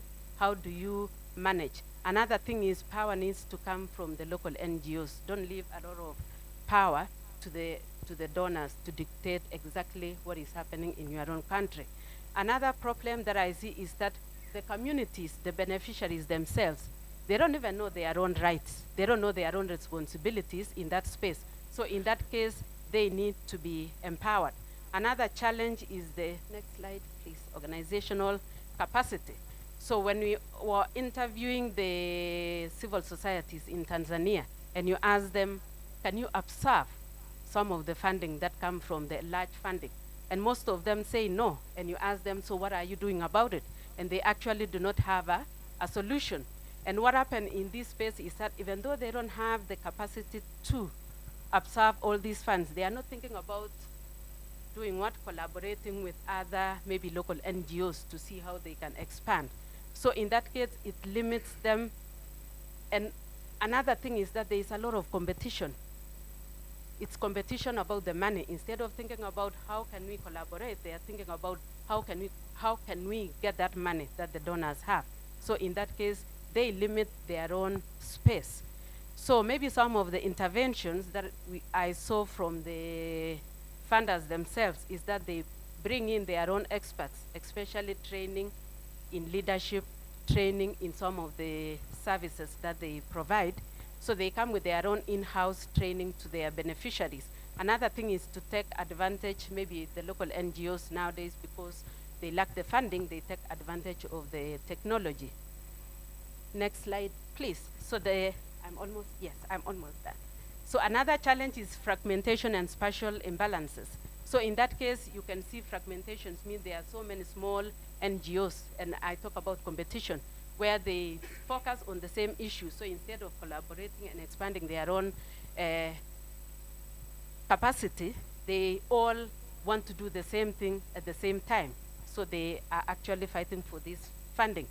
Another issue that I found out is that there are so many spatial imbalances. There are so many local NGOs in the urban areas than in the rural areas, which also maybe affect their funding. So let's talk about the role of philanthropy. So in Tanzania, the role of philanthropy is still very young. And people, they seem to put it in this one umbrella where they think that philanthropy belongs to the civil society. And when you talk about the high net worth individuals, you talk about the private sector. They were asking, why are these organizations forming their own foundation instead of funding us to be able to do the work in the ground? So you realize that there is a lot of lack of awareness of what philanthropy or the role of philanthropy should be in the country. So I think up to there, that's the end. Thank you. Thank you so much, Roslyn, and thank you for being mindful of time. I will now open the floor for questions, comments, and general discussions, and hope our colleagues who are online are still there. Please keep it short so that other colleagues can have the opportunity to also ask questions. Yes. Thank you. My name is Kay Sbanda. My question goes to Oswald and even you, Brother David. We're talking about technology. Okay, like you said, I must be brief otherwise, but otherwise I've got a lot of things to say about technology. Right here in this continent, in the African continent, when you look at the statistics, we are lagging behind when it comes to technology. For example, right here in South Africa, I think our population is more than 60 million. But if you look at people who are using technology, maybe 10 or 15%. Maybe I'm wrong there. Now, my question is, as recently as last month, we celebrated 60th anniversary of the African Union. But prior to that, there was an agreement among the African states, which I think is called the Free Trade something. All right, whatever, yes. So, now, seeing that you are lagging behind, so what have you done, my brother, to assist us, especially the BBTs? When I say BBTs, there's BBTs and .com kids. The BBTs are like people like us, born before technology. We still believe using the old method, writing a letter, going to the post office, whereas there's internet, which is mostly used by the .com kids like yourself. You can read things online, right? So now, Africa has got a potential.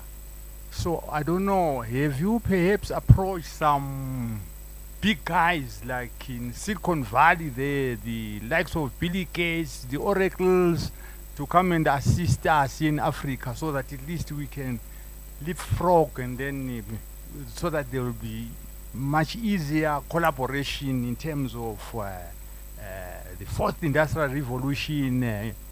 I don't know, what's your take there on that one? Thank you.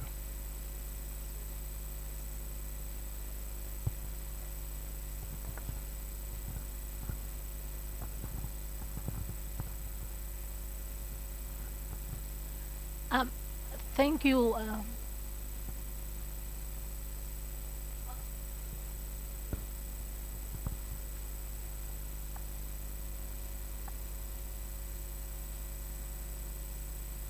And I want to thank her for this inspiring presentation.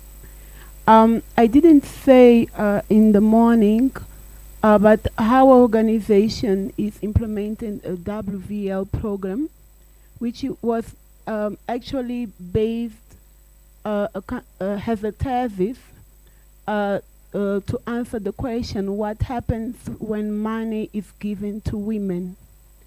So we have received this funding from the government of Canada, and our role is to facilitate resource, to provide resources to women rights organizations, multi-year funding, capacity building, and networking funding to support their efforts to promote gender equality. So from what Awino said, I wanted to add that it's not only about putting money in women rights organizations, but it is also to finance or to put money to support a vision, to support best practices and approaches that have been proven to result. For instance, in how the WVL program is implemented in 32 countries, and not only in Africa. And what we have learned is that we like a kind of a feminist male system which works as a kind of a bond. I mean, and this, it's clear, and it's a kind of it's also a suggestion from the government of Canada that we implement the program but with a very robust feminist male system. The point is, money is not given to implement the male system, and we are also advised to implement a great principles, a noble principles, I would say, of inclusion, participation, and empowerment. But it also costs money, which is not given to us.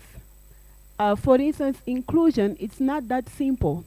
If you think about vulnerable women or women with disability, when you want to bring them on board, sometimes it means that you need 2 more people to support that one woman who comes to your capacity building trainings, who comes to your mentoring sessions, who you at the end of the day have to support. I mean, provide. So how do you get that money? How can we make it work if we are still funding projects, we are still giving money to administrative costs, but not to support the vision and the approaches that work well? Thank you.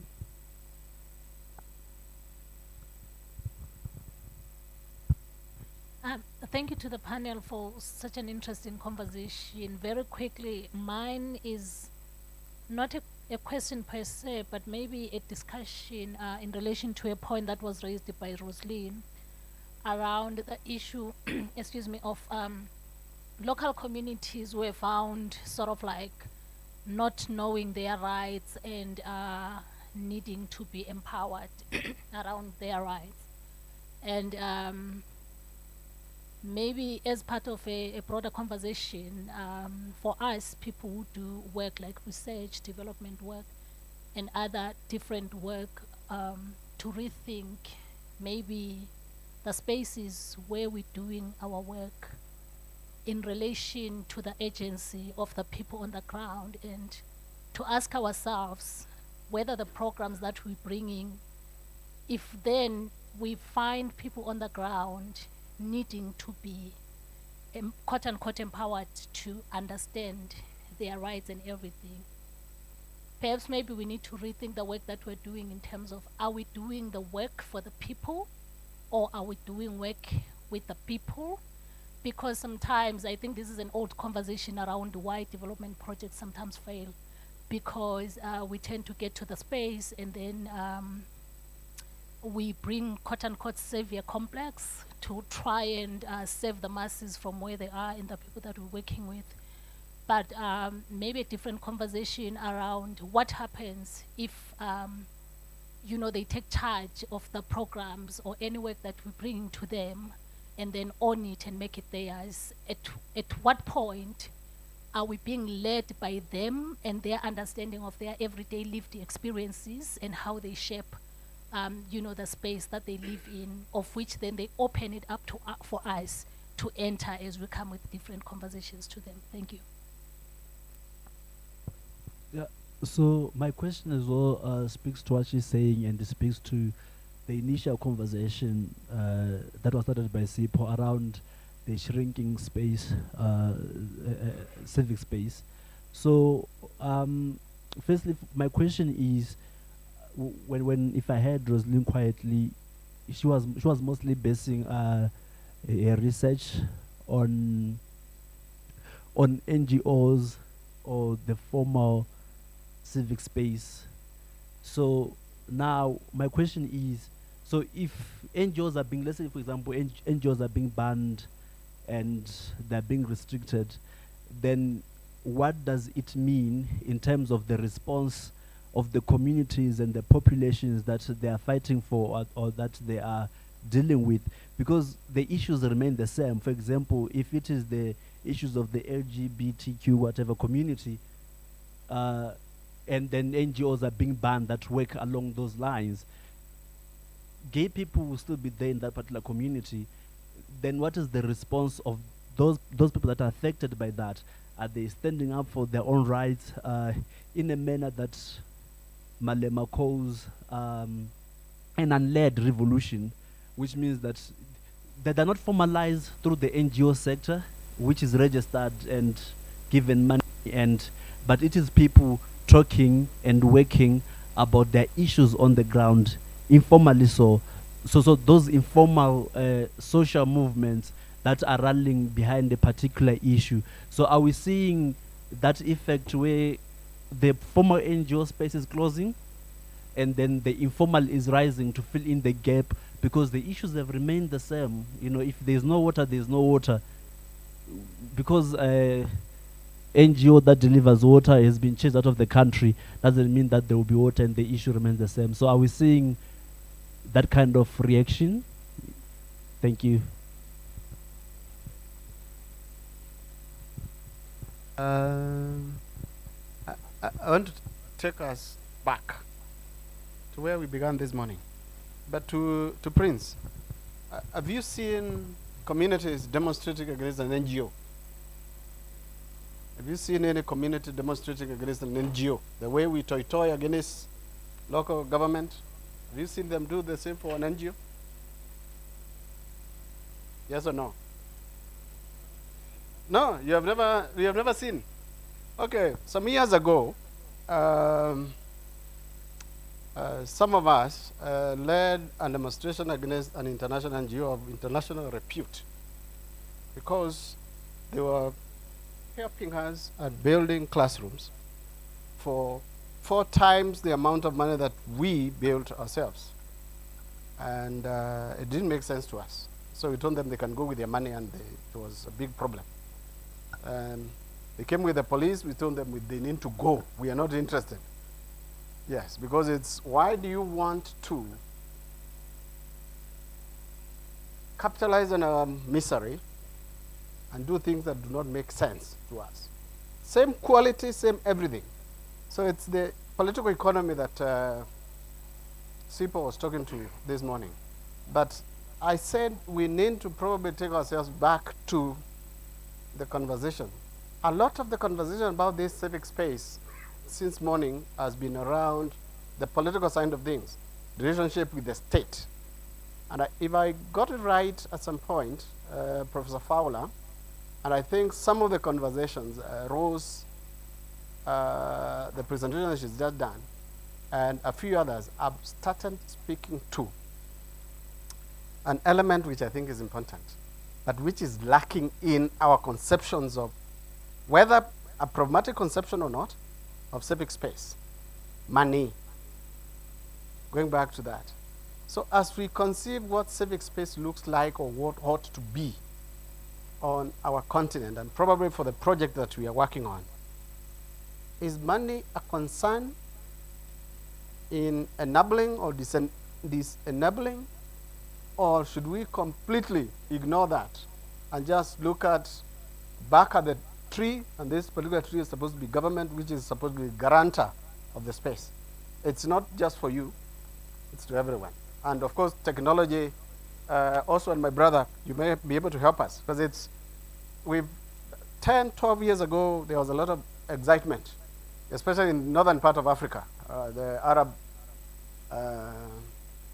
Spring. I don't know whether the spring is still springing or it's dead. But these are conversations I would love to hear, because it's, and how philanthropy in so many ways can be able to either aid that or arrest some of these particular type of conversations or even developments. Because I think in as much as we are talking about the people, we are talking about governments, we are talking about capital and all these others, where is the money in everything that we are trying to do? Going back to probably paraphrasing, where are the people? Now, where is the money and how is it taking us in particular directions? Do we even need to consider it in our conceptions of civic space? Thank you so much, Jacob. When you started, I thought you were responding to his question, but you took us back and now posed 2 or 3 questions to us. But I'll hand over to the panelists. I wonder if you want to respond to a colleague's question about what you raised on funding strategy versus projects, and then Oswald, the question around bridging gaps in technology. I think it's very, very important. We may laugh about it, but there are large sections of populations that do not have access to technology. I mean, if I have to speak to my grandma in the village, I need to identify a date on a Monday. She goes up to the top of the hill and then she takes a call because there's no network wherever she is. So it even affects us in many ways than we realize. So we'll start with Awino and Oswald online, and then there were quite maybe a couple of questions for you, Roslyn, and then we'll then hand over to Wycliffe. Awino?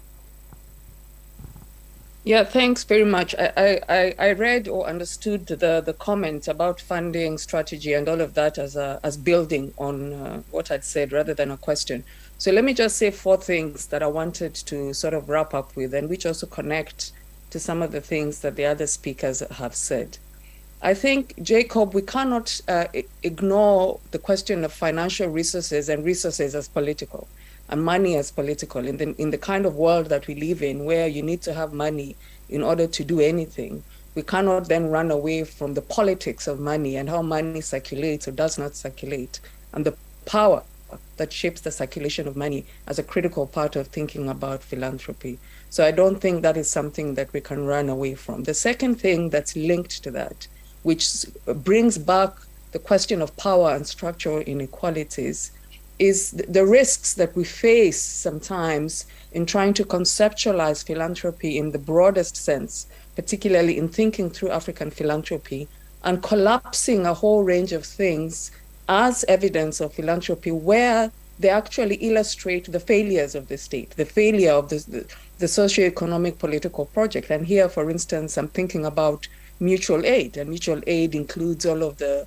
chamas, the susus, the Stockwells, as mechanisms that communities have historically developed to mitigate the gaps that actually in a well-functioning society, the resources that are being redistributed and reorganized among small groups of people should actually be catered for in different ways, whether through a health system that is functioning, an education system that is functioning, or a sort of welfare system that caters for those who are less disadvantaged in our society.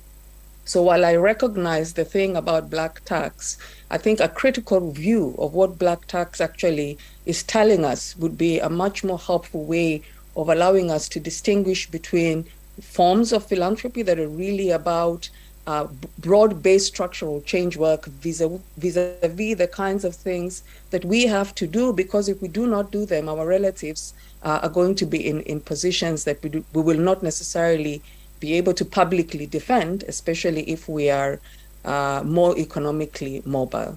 The third point that I wanted to speak to is the question of technology as an enabler, but also the ways in which through capital, as well as the intersection with state and non-state actors, the realm of technology becomes a disenabler. So whether we are talking about the raft of laws that have contributed to tapping of cell phones, the way those laws have been used around anti-terrorism mechanisms across a range of our countries, the taxes that are currently being developed by folks, younger people who are now using technology, YouTube, and other forms of social media as income generating mechanisms. So if technology is an enabler for connection, we must also pay attention to the way in which technology has been used by nefarious actors for actions that are not necessarily enabling democratization or the broadening of collaboration and communication, but actually seek to actively thwart those mechanisms of broad engagement. The final and fourth point, which is really underpinned by this notion of power and change, and I say this in a tongue-in-cheek way, but perhaps not as well. I think that whenever we also consume this language of our governments of foreign agenda, particularly in relation to questions such as gender equality, it's worth bearing in mind that some of us would not be seated in this room speaking if the questions of gender equality were foreign agendas. We would not be here, right? We would be barefoot, pregnant, and serving tea, as people who are sort of doing the kind of hidden and paid work that still exists in a lot of our society. So it's quite important for us to also adopt a very critical view of the essentialist ways and instrumentalist ways that governments deploy the language of foreign agenda when it suits them, and then lean into these ideas that they consider Western as useful to them when it actually helps them reaffirm, reassert, and circulate power in ways that matter to the political elite and those who are powerful in societies. Thank you, Chair.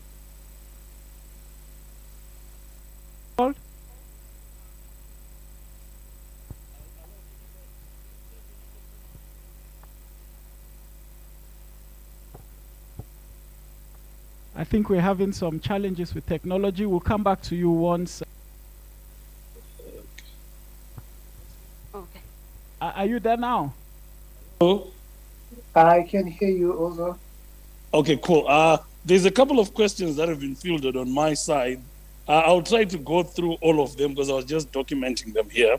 The first one was looking at, I think, was it gender or the girl child and access to technology and how probably it can help. If I'm correct, if I took the question correct. The way I understood the question is obviously how would maybe technology enable such projects like that to either thrive or to reach those who we cannot reach today. One of the things I keep saying to people is it's very easy to forget where we came from when you look at technology. In 1990, probably 90% of Africa had never had a phone ringing, let alone having a phone. Today, over 60, 70% of Africa have a cell phone in their hands. That journey has taken 30 years. That journey has been achieved. Remember, initially governments were against telecommunications companies, the mobile companies. But over the years, they've embraced it. They started taxing it. But most of the development we have seen that has been ushered in this industry has been ushered by private sector money and individuals who are pioneers in this industry. So to look at it today, most of the youth, most of the people we work with, it's very easy sometimes to conclude that they don't have access to these technologies. A cell phone is not an individual one-to-one thing in certain communities. One cell phone can save 5 people, can save 10 people, depending on the content that is being delivered.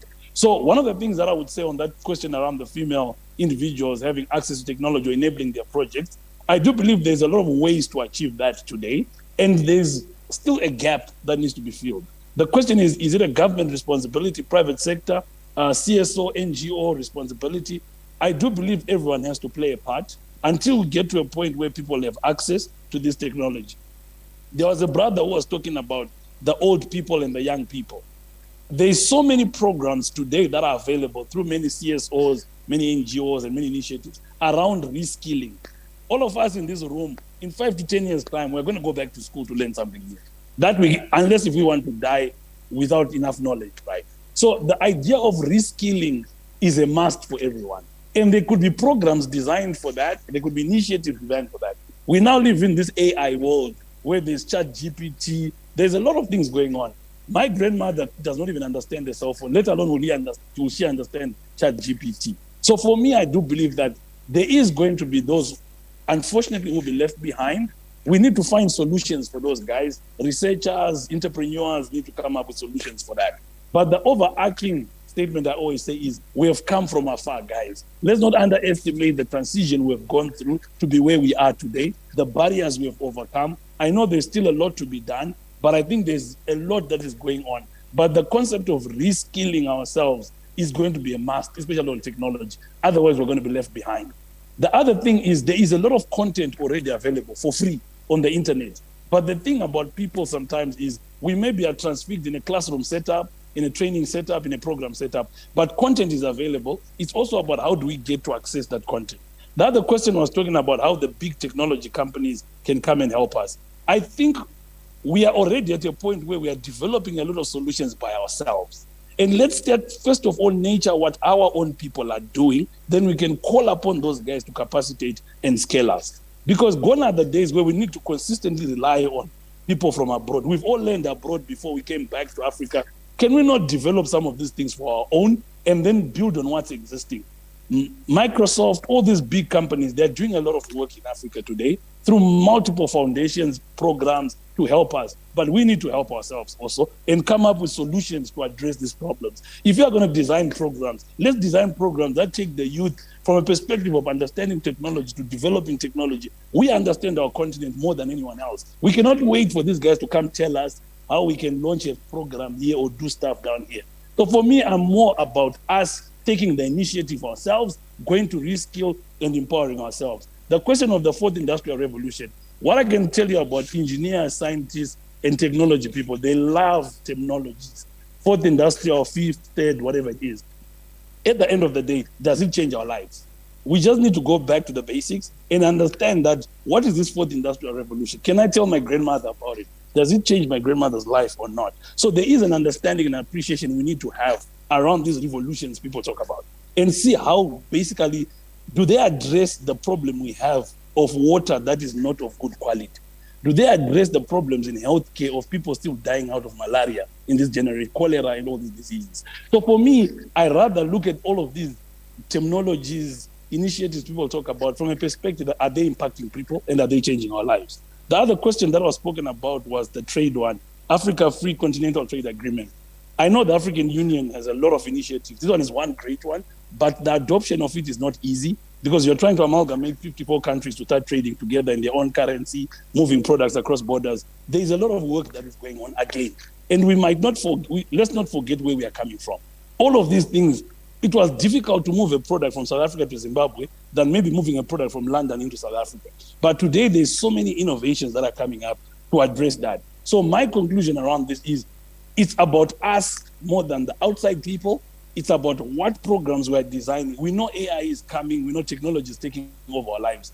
How are we redesigning even our programs and our thinking on policy, frameworks, safety of data, privacy to address that? Because if we don't do anything, certain people from outside will come and influence that for us. And we're sitting here with all the capacity we have and we're doing nothing about it. So for me, like I said initially, I'm one of those guys who's a proponent that Africa can do it. We need to come together, design programs and initiatives so that we can be the ones to champion. M-Pesa was born out of Kenya, not in London. Many things are born out of Africa, not in any other part of the world. So we can do this. But the question is, are we diverting our attention to the right things and developing our people and running programs that address that? I might have forgotten some other questions, but thank you very much for that. Answered everything and even added a lot more. Thank you. Rosalind?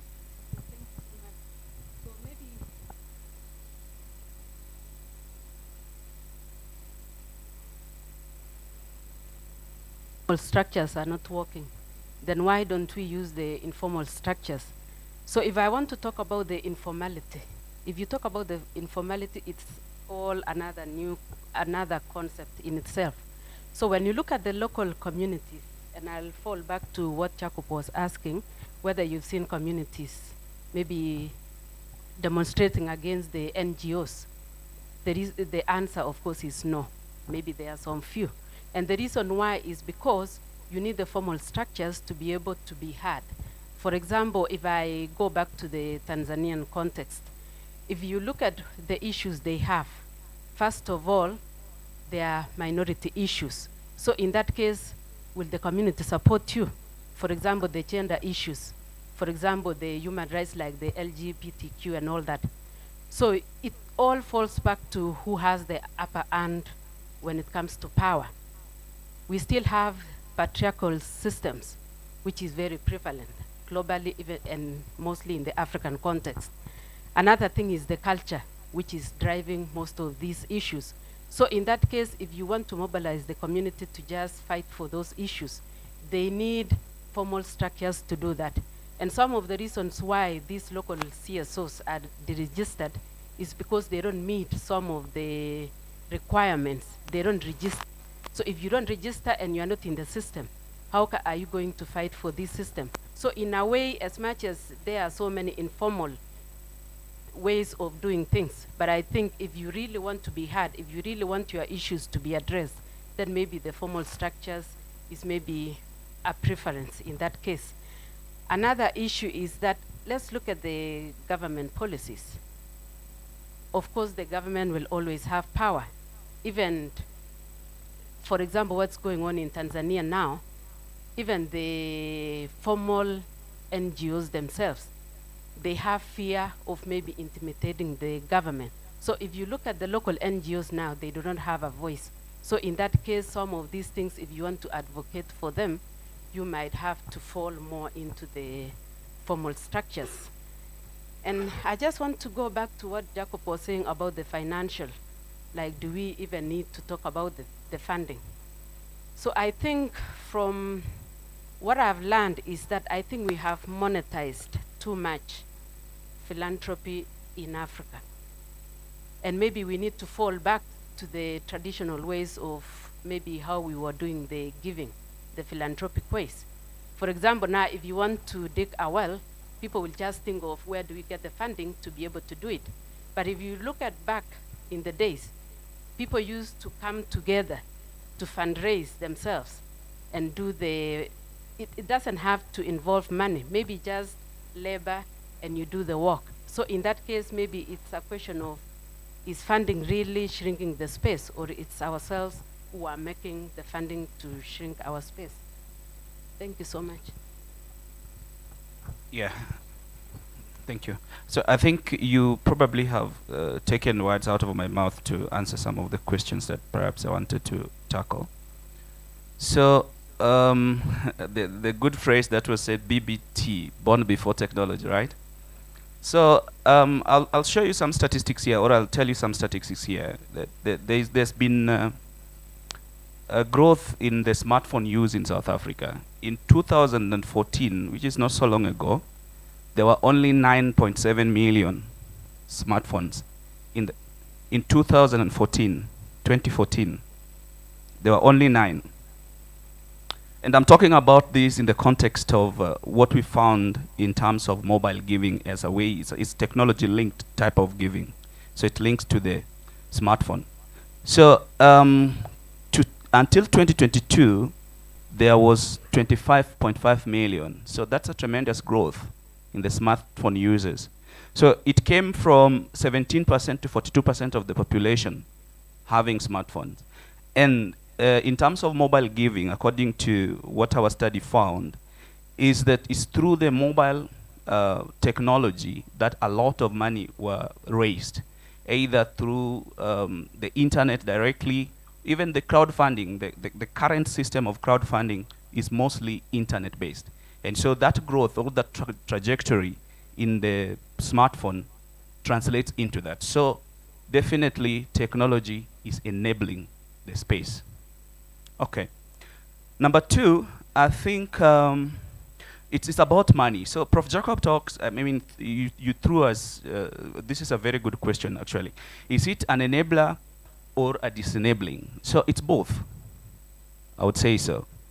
It's both because, number one, the programs, the processes, everything that happens within the space definitely needs a financial resource. But it is disenabling, and this one I'm landing on what Tendai says well, it's punishment by capital. And this punishment by capital brings what we call distorted agenda. And that distorted agenda is as a result of the muscles that the owners of the resources, especially financial resources, have. And so whatever happens has to happen given, I mean, flowing from their agendas, from their what they want, from what they need to happen.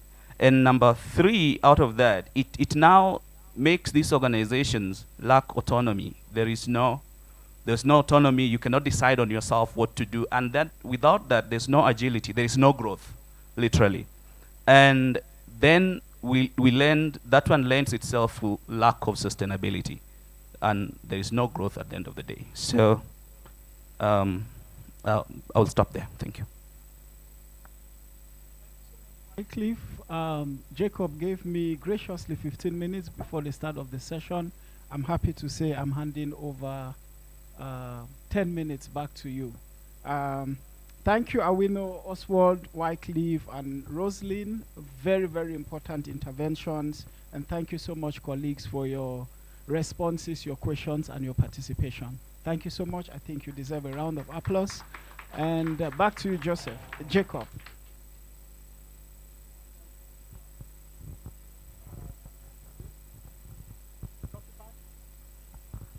Oh yeah, coffee. 10 minutes, eh? Yes. Huh? Yes, after that.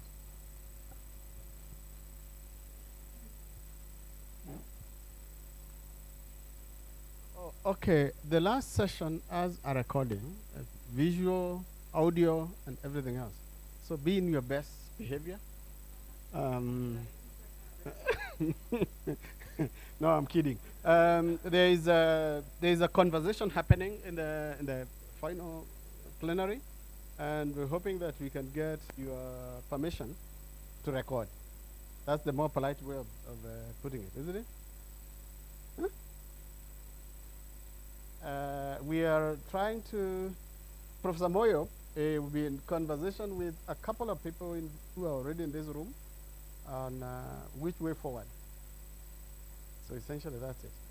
So we hope that if you don't want to, if majority say they are fine, then you will have to be the joiner on your own and stay out there, and you can listen to us.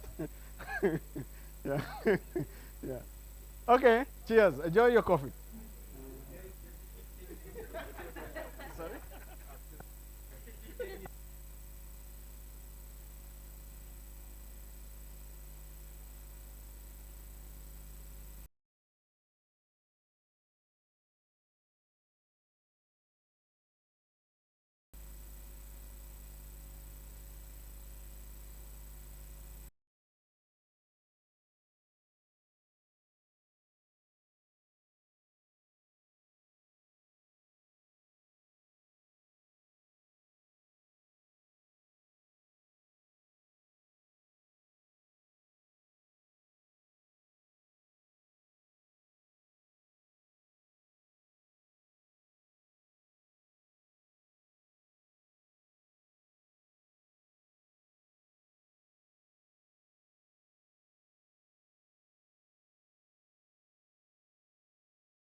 So can I just check, because earlier Jacob did speak, but we want an official consent.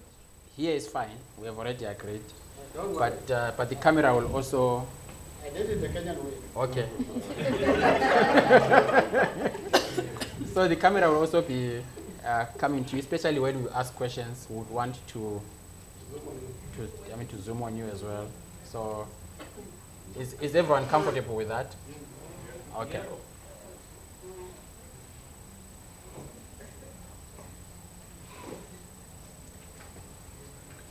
Okay. It's just waiting to be counted down. So we can start.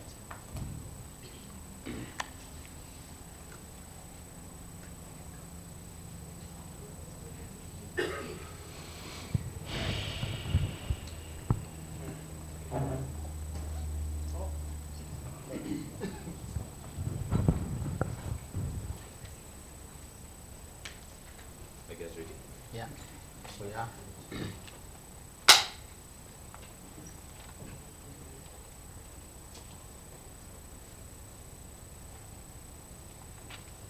Welcome to yet another episode of our Conversations on African Philanthropy. This is a special edition of our podcast. We hold these conversations with leaders, with experts on the field of African philanthropy.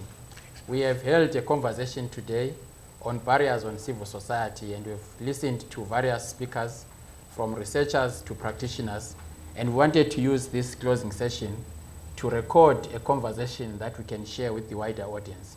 I'm joined on the panel by Janet Mawio, former director of the Kenya Community Development Foundation, KCDF, now leading as a consultant for Galvanizing Africa.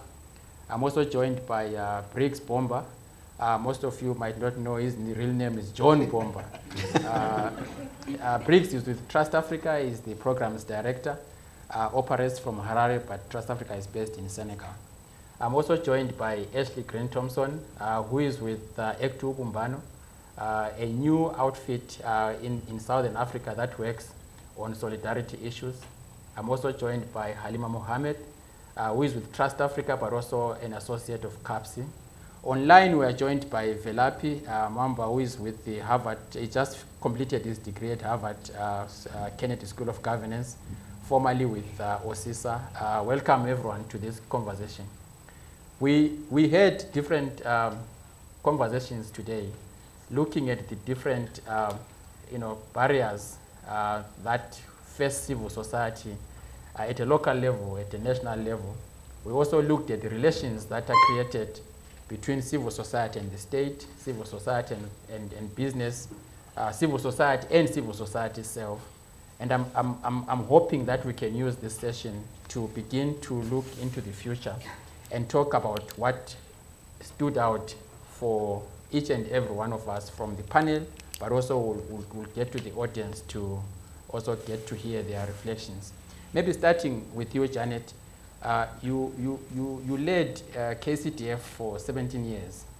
And one of the things that I think speaks directly to the issues that we're talking to today is got to do with the issue of resourcing civil society. What is your takeaway from this meeting? And in the work that you have done, could you speak briefly to how you managed to build a complex but fundamental resource mechanism, the endowment that brought together communities from across Kenya? Thank you, Professor Mbeki, and the opportunity to be here. Yes, it was interesting, or rather reaffirming today to listen to the conversation. And it continues to say that the challenges that civil society face are very similar. They've been with us for quite a while. Resourcing seems to be a major one. And that was one of the things I really grappled with when I led the foundation, now 2 years back when I left. And I think after many years of being in the sector and experiencing what it is to fundraise and to also face the challenges on the ground, I realized that at the end of the day, it's so important that an organization has what you'd call flexible resources an organization must really stand for something so that you are very clear what you are raising money for. And you must be very, very clear and united together with your leadership team in pursuing that. So for me, exploring alternative resourcing for our work was something that I knew was core. And luckily, when I went to KCDF, I joined an organization that had the same convictions as I was having. The fact that it was so important to be able to respond to the community needs, to be focused on what we were about, to push a community-led process in terms of where we were putting our resources. And so within that framework, we then explored ways of creating different ways of resources, one of them being beginning to establish an endowment, for example. And the endowment was an effort out of recognition that the challenges we were dealing with were long-term. You know, we needed resources to continue the work, not only in the short run, but in the long run. So if you have ways of investing portions of money and you are able to draw from that amount of money, it means you have something, you are not as desperate. And of course, we had to deal with the legal issues around that. In a country where this was not defined, it meant we had to find what is the kind of registration, what kind of vehicles would we create which would allow us to grow an endowment, and how would we convince people about it. And so with a united mind within the governance team, I think we eventually decided we would register a trust as one of the holding vehicles, and still keep the registration of the foundation as the implementing arm of our work. But we also realized it was very important for us to continue operating in an ethical and trustworthy way, because we had to raise money from the people, raise money from communities, raise money from corporates, raise money from anyone who would care to listen to our agenda. So, you know, structuring was important, mobilizing, creating faith, and then having a system that could be credible so that we could move forward. And so with that in mind, we moved ahead. Of course, I had today the conversation about collaborations and partnerships. Obviously, we had to find other people who would listen to us, other partners who would listen to our story, and the need for a longer way of looking at the work we were doing. And that allowed us to partner with some actors. The Ford Foundation at the time was very keen on supporting organizations that were looking long-term. And of course, we didn't even, to kick off the work, we needed someone who could midwife the organization. We were midwifed by the Aga Khan Foundation, who also was supportive of this effort to create something Kenyan, something local, something locally driven, so that we could stick to our agenda. And you know, having looked at that, we moved ahead, mobilized communities. And of course, we realized, yes, the foundation was interested in a long-term funding, but the communities we were working with were also struggling with similar things. They were fundraising endlessly to resolve simple things like school fees. So we realized if we create a reliable, dependable, credible outfit, the communities could ride on it and invest their money through that. And the trust and the trustees would be accountable. And so that allowed us, even to this day, for communities interested in resolving a particular issue, girls' education, disability, whatever it is, to mobilize the resource and come to KCDF and invest there. And that is actually what has happened. Through that vehicle, communities are able to invest in the Nairobi Stock Exchange. It meant we had to come up with a way of managing that endowment. We were not specialists in that area, and we still aren't, because our work is in the non-profit sector. And so we had to partner with people who are specialists in managing funds. So the foundation ended up working with fund managers. We created a competitive spirit for that investment, so 2 fund managers. We decided we would borrow from the pension scheme management, and so we had to find an administrator and a custodian. It's a lot of work to do these things, but when you are pioneering something in an environment where there's corruption and people don't trust each other, you have to operate above board. And that has been a journey, a very interesting journey, exciting, tough, I can't cheat you. But it's been great to just walk through that. And it's just out of the determination that we found it so important to remain faithful to what we are about. And growing resources is not something you could do overnight. So just setting the foundation meant we could just continue doing that. And I think that has continued even now. It's a journey that is continuous. We haven't had big people pouring money there or anything like that, but at least accepting this is a journey and making even savings from when you run programs, you throw them there. When you do a little consulting as an organization, maybe some people wanted to know stuff about philanthropy, we do some work, you are given, you throw the money out there. That base of an endowment has been really critical, even during the bad COVID days. That has really helped the foundation to continue.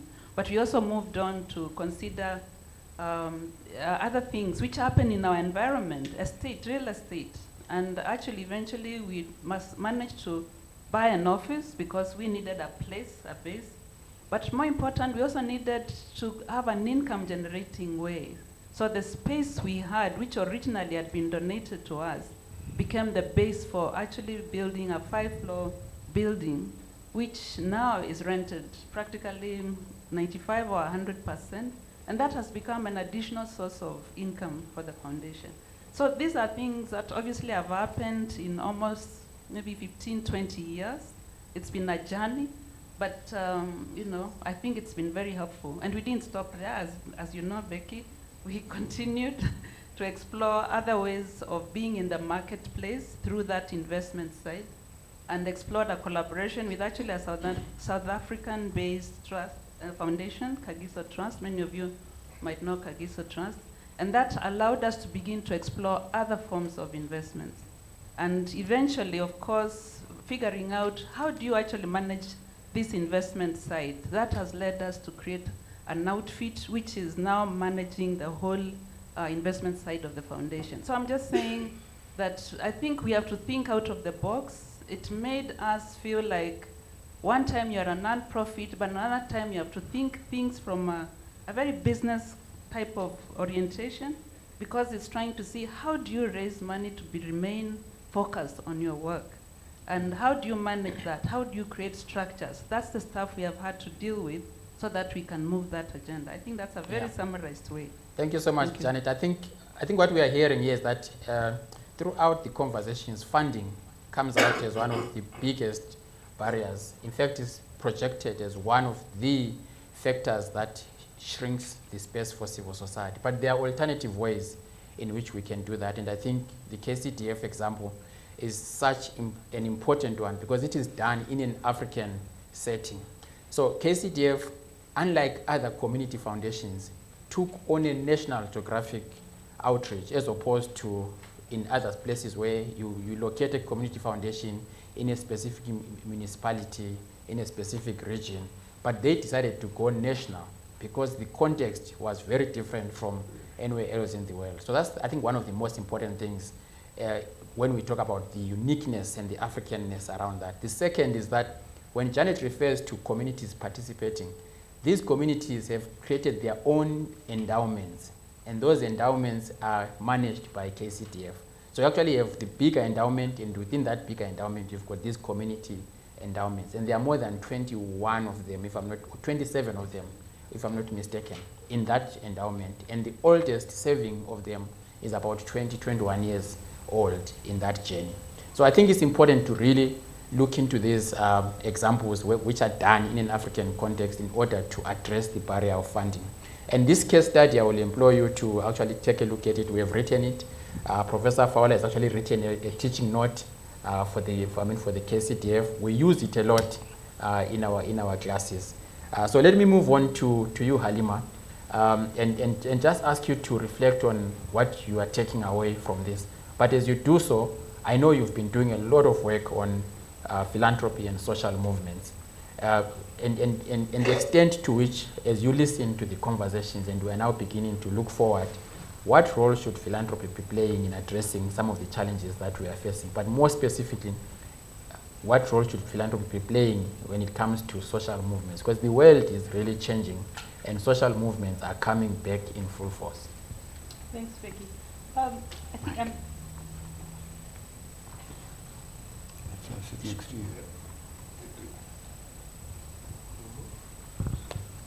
Yeah, okay. Thank you, Vicky.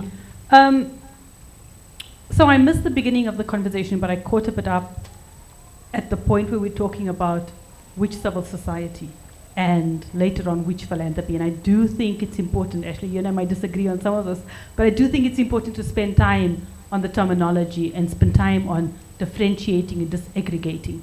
So the first is around, what's really important is around challenging these Eurocentric notions of civic space and of what civil society is. And not just saying also, we're professionalized civil society and we're social movements, but there's so many in between, and there's so many organizing spaces that come before social movements. So I think that this notion of civic space and what civil society is in relation to how philanthropy thinks about it needs to be greatly expanded and greatly broadened, because I think when we talk about barriers to civil society and civic space, when philanthropy defines civil society so narrowly, it's actually acting as a barrier.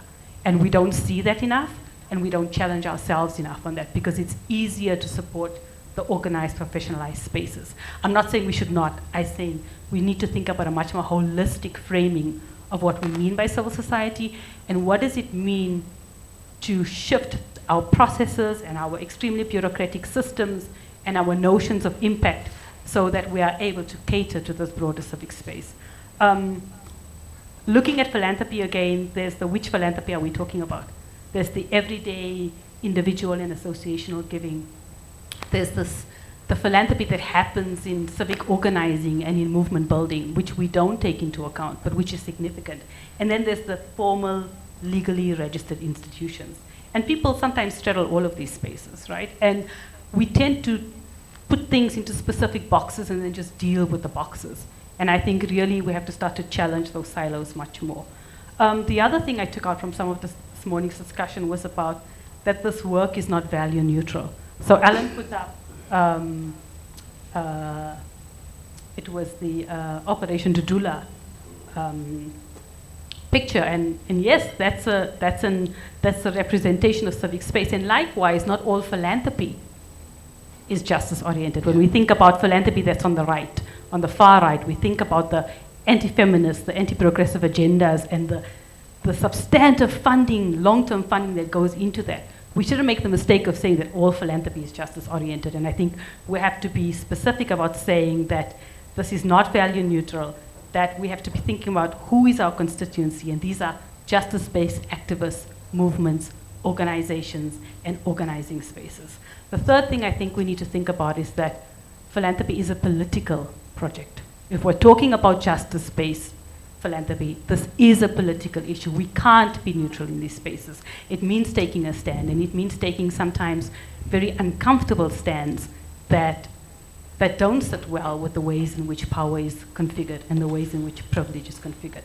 So moving to your role around, Becky, what should our role be? And I don't think this is just in relation to movements, because I think that it's important for philanthropy to really rethink its role generally. We've tended to operate in a specific way. Alan and I were having a conversation earlier where we were talking about, a sick system, a broken system, but actually the system isn't broken. It was built to work this way.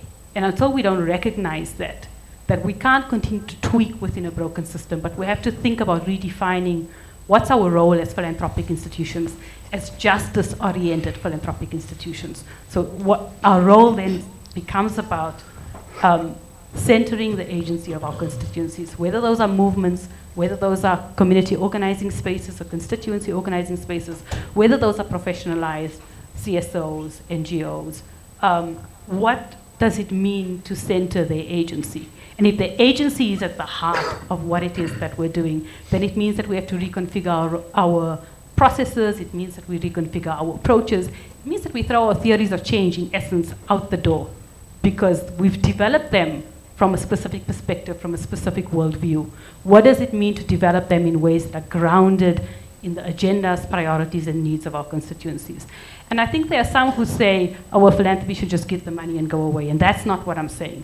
I'm saying that there's a role for people within this philanthropic space to play, but it needs to be guided by the agendas of those that we're serving. And you can lend money, you can lend resources, you can lend access to networks and social capital, you can lend connections. There's much that philanthropy can do. But if it isn't grounded in those agendas, then I think that we have a lot more rethinking to do.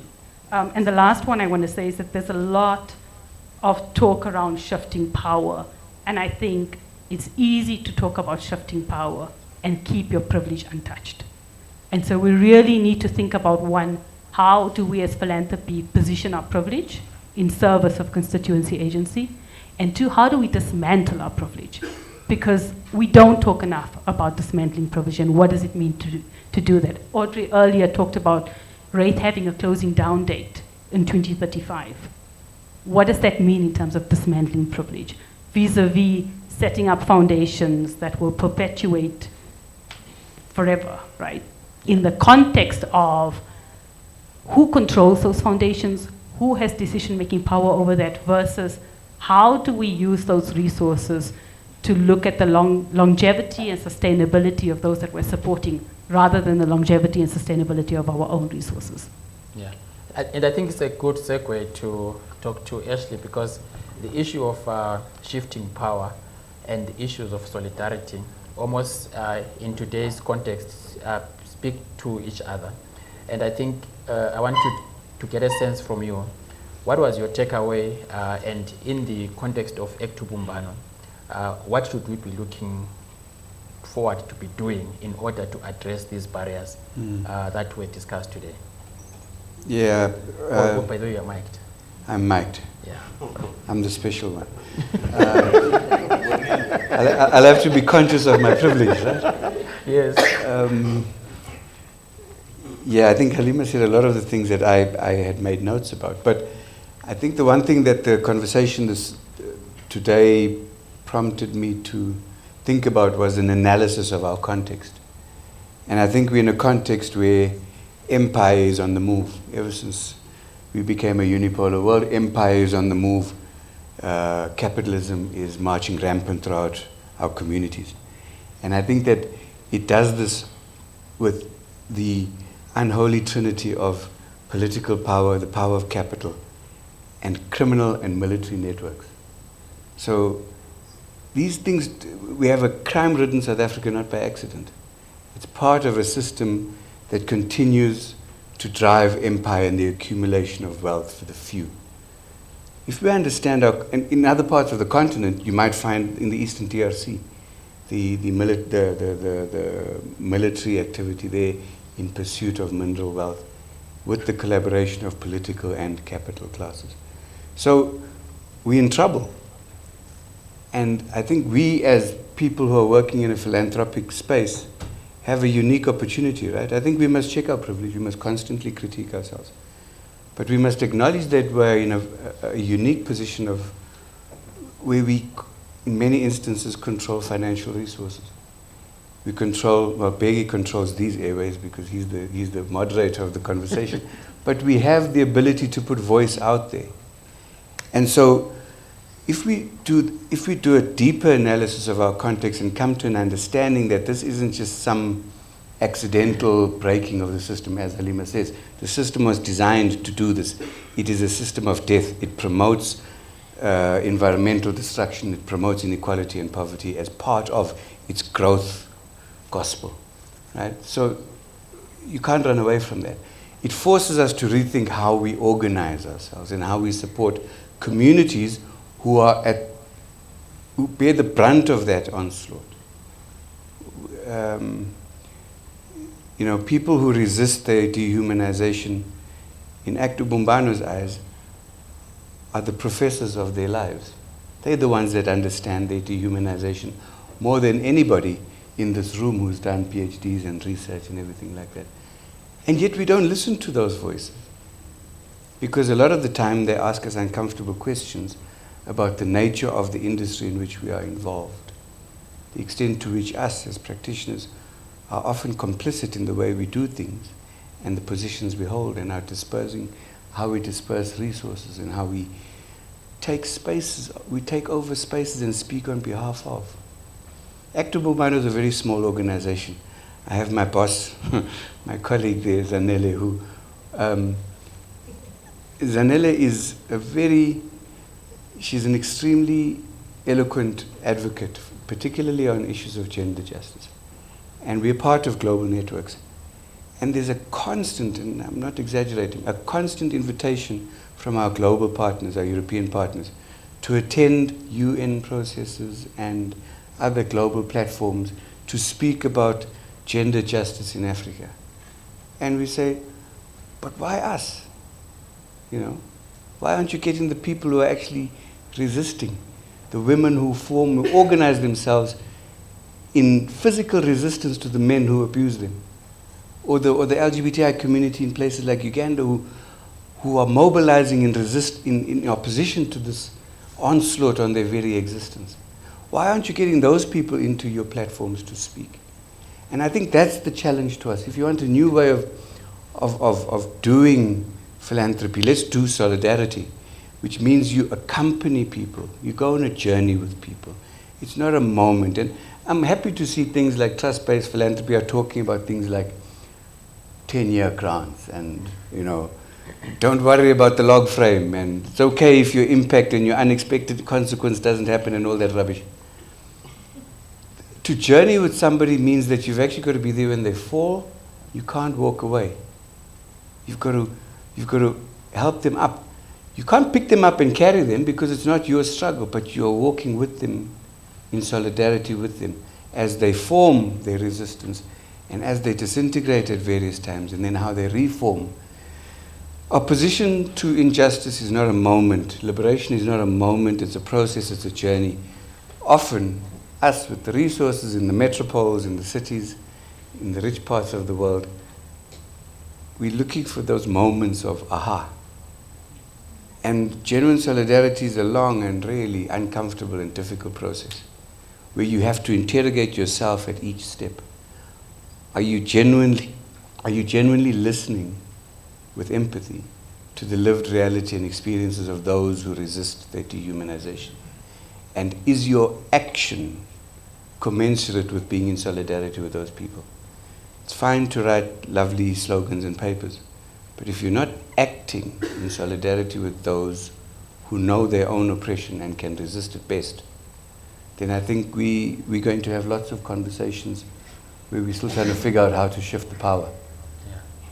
Yeah. And of course, I mean, the conversations and the presentations by several researchers touched a lot on the issue of these international barriers, whether it's the short-term project funding versus the need for co-funding, or is the idea that because the donor wants you to form coalitions, you then go into coalitions, or the idea that because there are certain interests from a geopolitical perspective, that's where you end up going.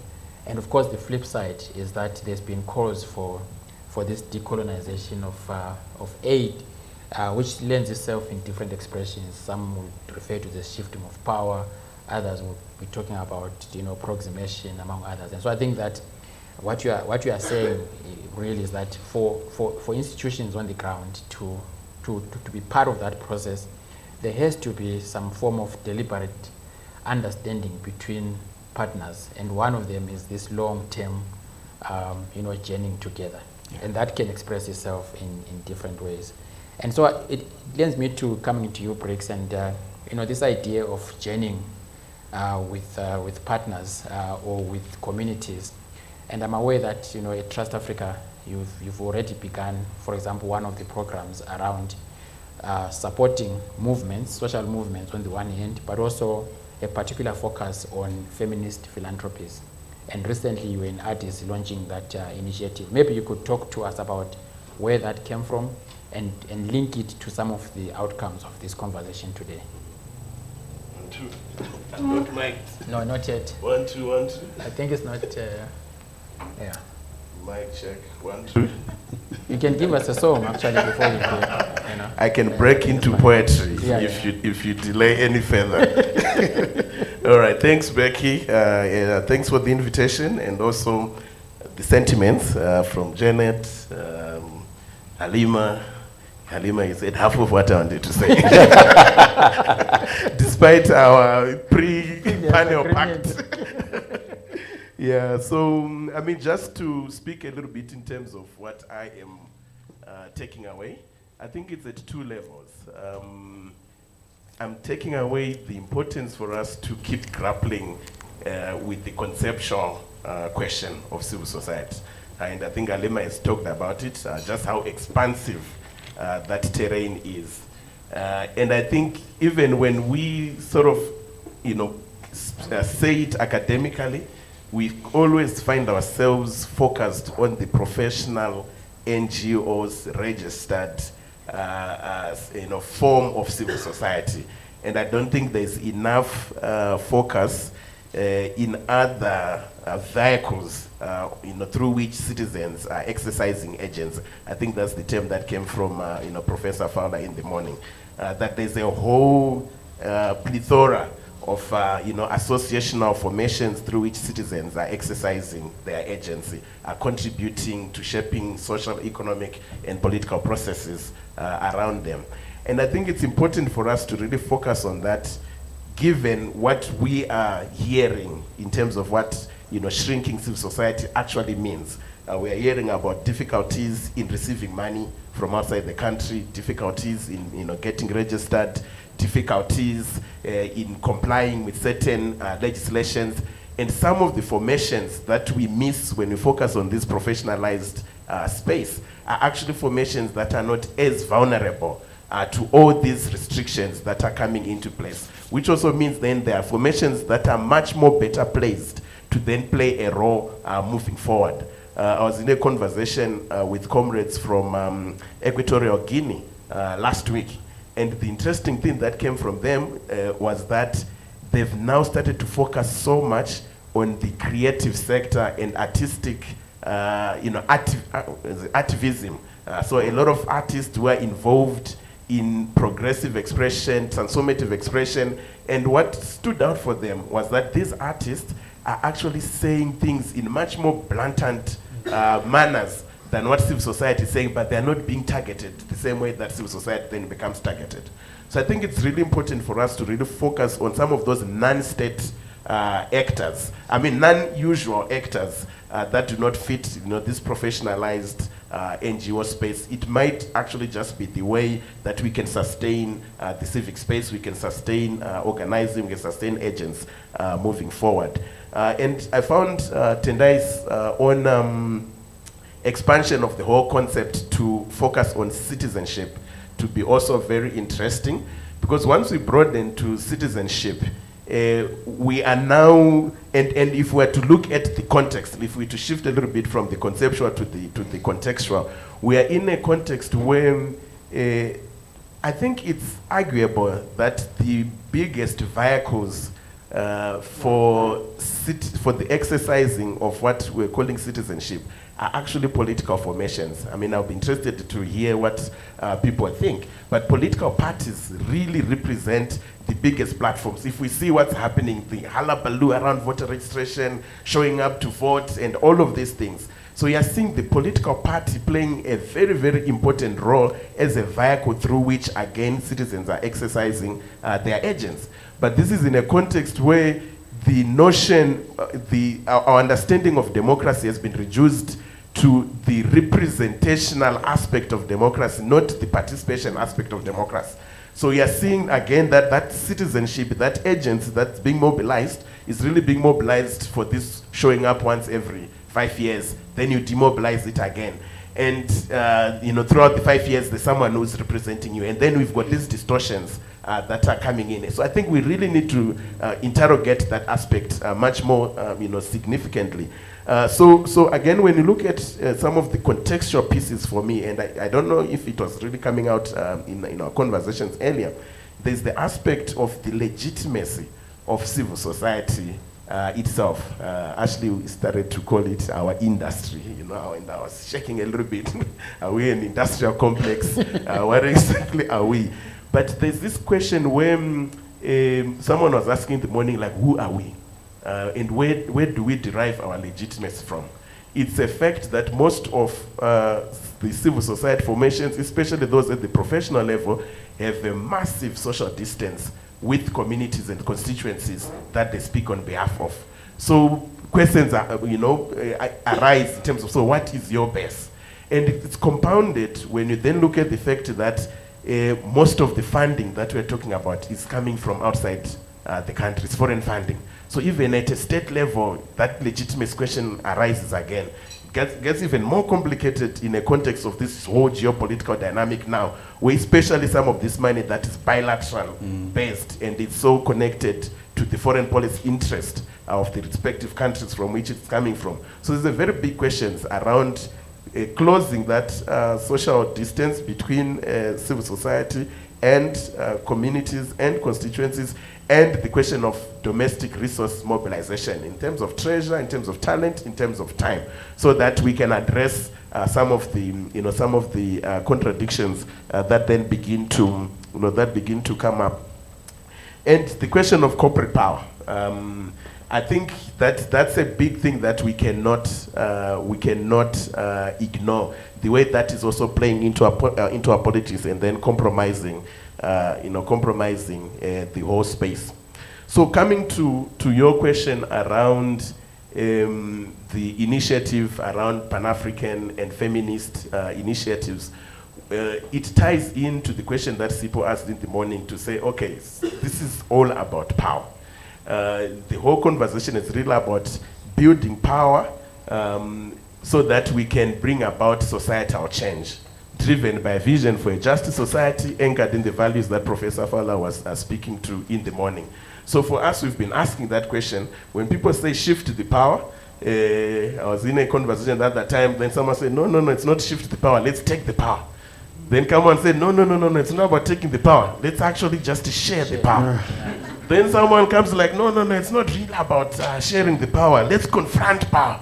Yeah. Someone comes, no, let's dismantle power. So I think there's a big issue about what to do with this power. Yeah. And I think from where we are standing and what we are pushing, especially with this Pan-African Feminist Initiative, is to really say, how do we build citizens' power? How do we build people power so that we can be real effective agents in shifting social, economic, and political processes to reflect the justice society that we want.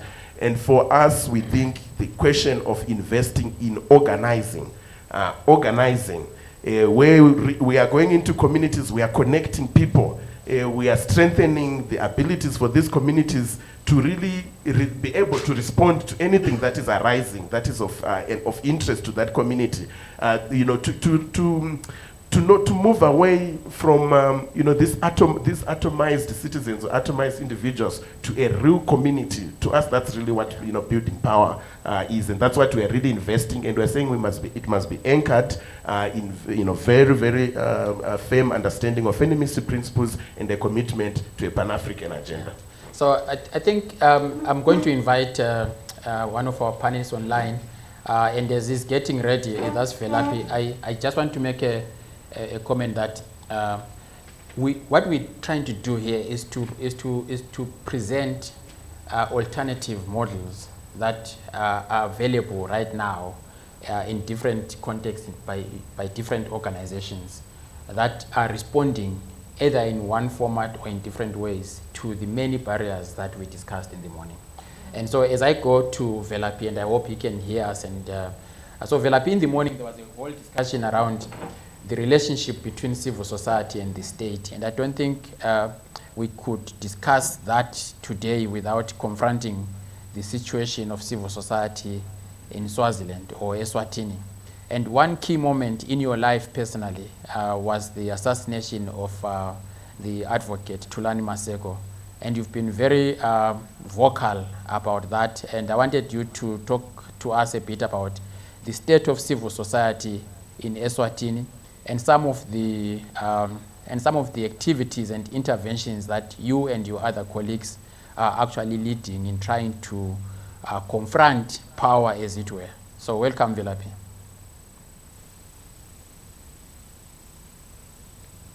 Thank you very much, comrade, and good afternoon to everyone, and thank you for the insightful conversations that are going on. I just want to check if you can hear me.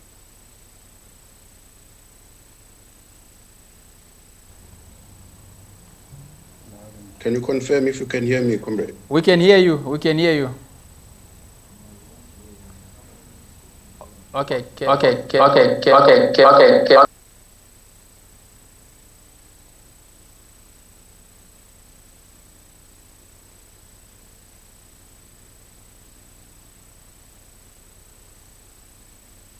Can you hear me?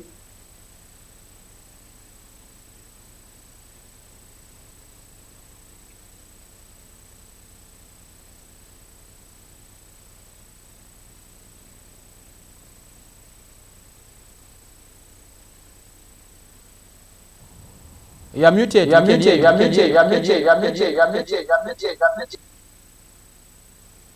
The host mutes me. Okay, I can see in the chat that you can hear me, so I'll proceed on the basis of that understanding.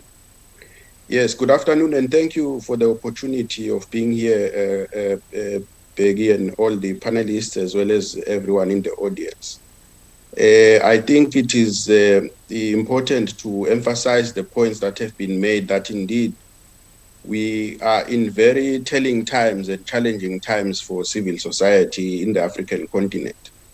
But I'm happy to have listened to the many innovative ideas that are coming through here, especially around how the financing and resourcing of civil society actors in their multiple ways can be achieved in the continent.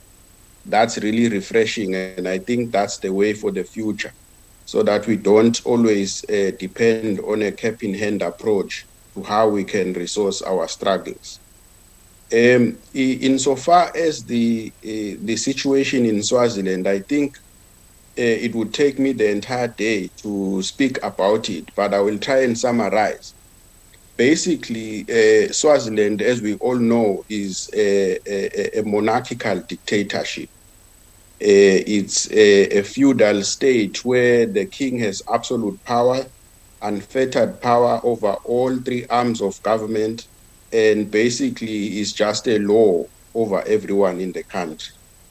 Now, traditionally speaking, we know that monarchies are supposedly meant to be unifying symbols, where everyone can find safety and comfort and unity of the nation state. But in the case of Swaziland, the current monarch has succeeded in creating a very polarized state, where you have a group of extreme conservatives on the one hand, and a very growing group of leftist-leaning progressives on the other hand. And the adaptive challenge is, how do you bring these groups together in ways that promote nation building and unity, and ways that make sure that there is a consolidation and an establishment of democratic principles and practices in the country, which are currently now absent and on the basis of a constitution that was meant to open up the political space, but only succeeded in cementing the dictatorship of the current king. And as a result of that, the constitution we have does not provide a parliamentary or other pathways for reform that would reflect the will of the people of Swaziland. At the moment, the political environment is very tense. You will know that it's an elections year in Swaziland now, and surprisingly, the government has been able to claim that it has registered 90% of all eligible voters in the country. And I'm saying surprisingly because we know that the country is actually at the height of its most difficult conflict ever faced in its history.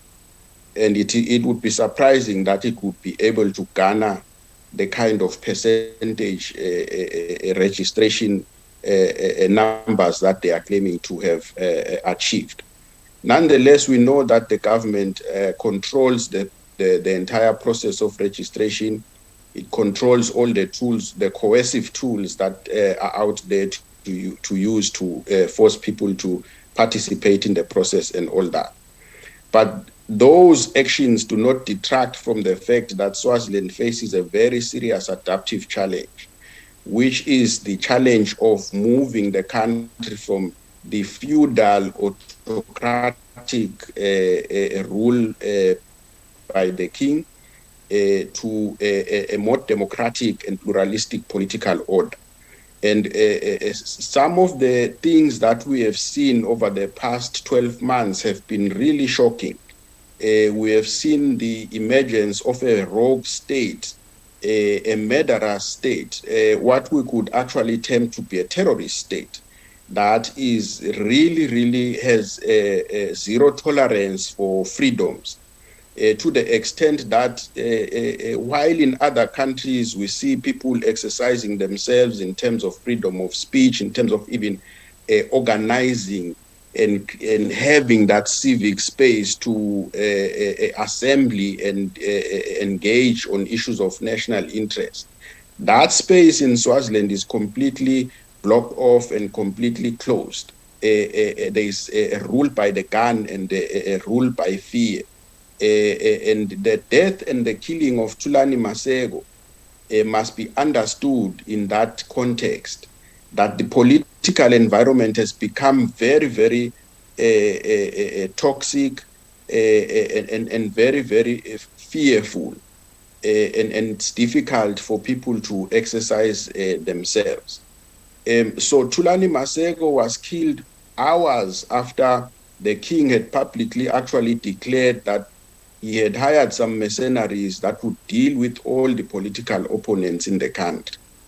And from what we are seeing and hearing is that there is a group indeed of these mercenaries who move around wearing face masks in the night. They are also visible in roadblocks all over the country, again wearing face masks. And the police officers as well, whether in public institutions like in courts, at roadblocks and other spaces in the public, are also now wearing face masks, meaning that as an activist, you can't even know whether you are dealing with a police officer or you are dealing with a mercenary or dealing with a foreigner or you are dealing with a thug, basically. So that's the extent of conflict that is happening in Swaziland. And because it's a small country, people aren't paying attention to it. It's a country in conflict. And the Thulani Masego is just an example of many different extrajudicial executions that have taken place.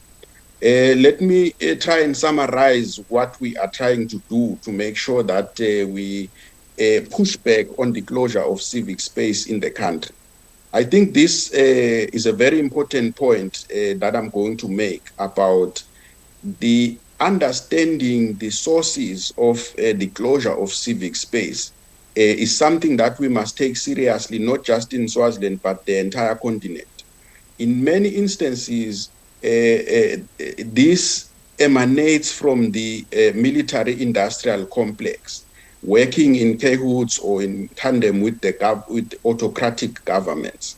Now, we need to ask ourselves what it is that we must do to make sure that we have democratic institutions in terms of our militaries. Because the African continent is spending a lot of resources in buying guns of war compared to resources that could be used for social development and advancing the livelihoods of people. In 2022, for example, we spent a total of 39.4 billion US dollars cumulatively as a continent on arms. And the big question is, which wars are we fighting? Because relatively speaking, we do indeed have conflict areas on the continent, but many of them it's conflict where the government is fighting its own citizens. If we look at the army in Swaziland, for example, it is an army that has just added 1,000 more troops, but it is not at war with any country. It has not, in fact, participated in any peacekeeping mission on the continent. It has not participated in any war in the world, including the ongoing war in Ukraine or any other war. But the government continues. It has just spent 2 billion rands on the purchase of arms of war, vehicles and arsenal and all those things. Who do they want to fight?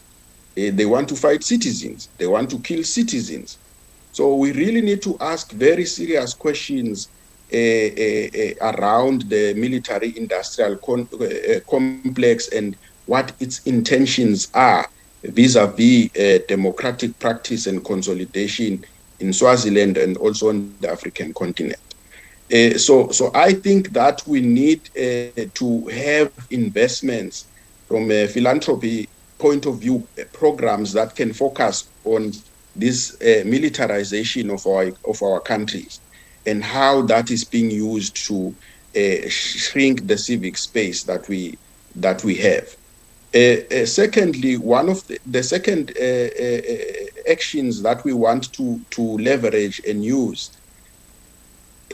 are the international, mechanisms around accountability that exist in the UN system. We are leveraging the Office of the Special Rapporteurs. We have submitted complaints with the Special Rapporteur on extrajudicial executions, for example, on human rights defenders.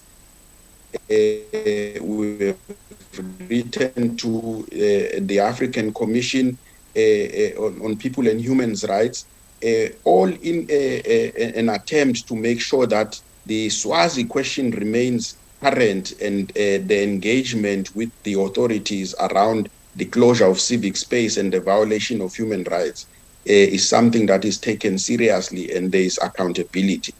But there is also a lot of work that has gone on around mobilizing the US Congress here in America to make sure that targeted sanctions and other pressure kind of actions can be brought to bear on the Swazi state on the violations that are taking place. I can see that I have 1 minute left. I want to end by saying that the most important thing, in my view, is to make sure that we cultivate a culture of zero tolerance to impunity. There are a lot of African lives that get lost and it becomes a story, and a forgotten story. I remember Itai Dzamara, for example, in Zimbabwe, who was killed years ago now. And everyone has forgotten about Itai Dzamara, just like they have forgotten about the massacre in Bulawayo that happened, the genocide that happened under Robert Mugabe. We shouldn't be a forgetting nation when it comes to issues of impunity. Those that are driving impunity must be held accountable. That is why some of us in Swaziland are saying, in June 2021, there was a massacre in Swaziland.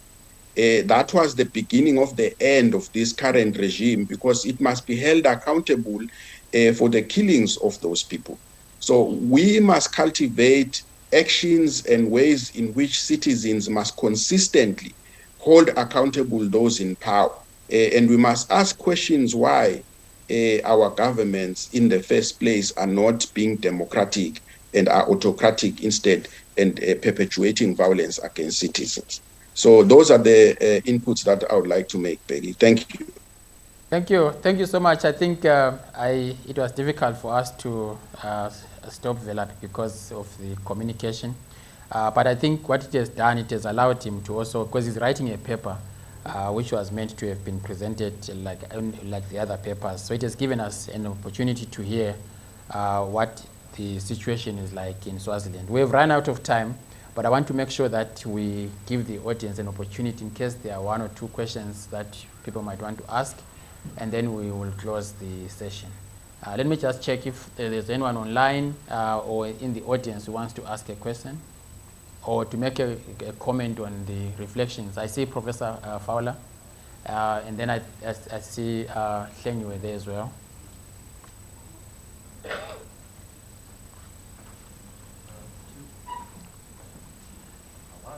Is it on? Hello. Hello. Finally, you're good, Prof. Two comments, not a question. One comment is, citizenship is a 24/7 property of everyone, irrespective of what institution you're in. You're in government for 8 hours a day, for 16 hours you're out. So please be aware that citizenship is a relational property of an individual also with others. So it's both an individual property and a collective property at the same time. And that's quite important, not from an academic point of view, to understand what mobilization might mean. The other is the vast majority of funding from abroad for civil society is diasporic. I don't think we're paying enough attention to understanding how diasporic financing gets used by who for what.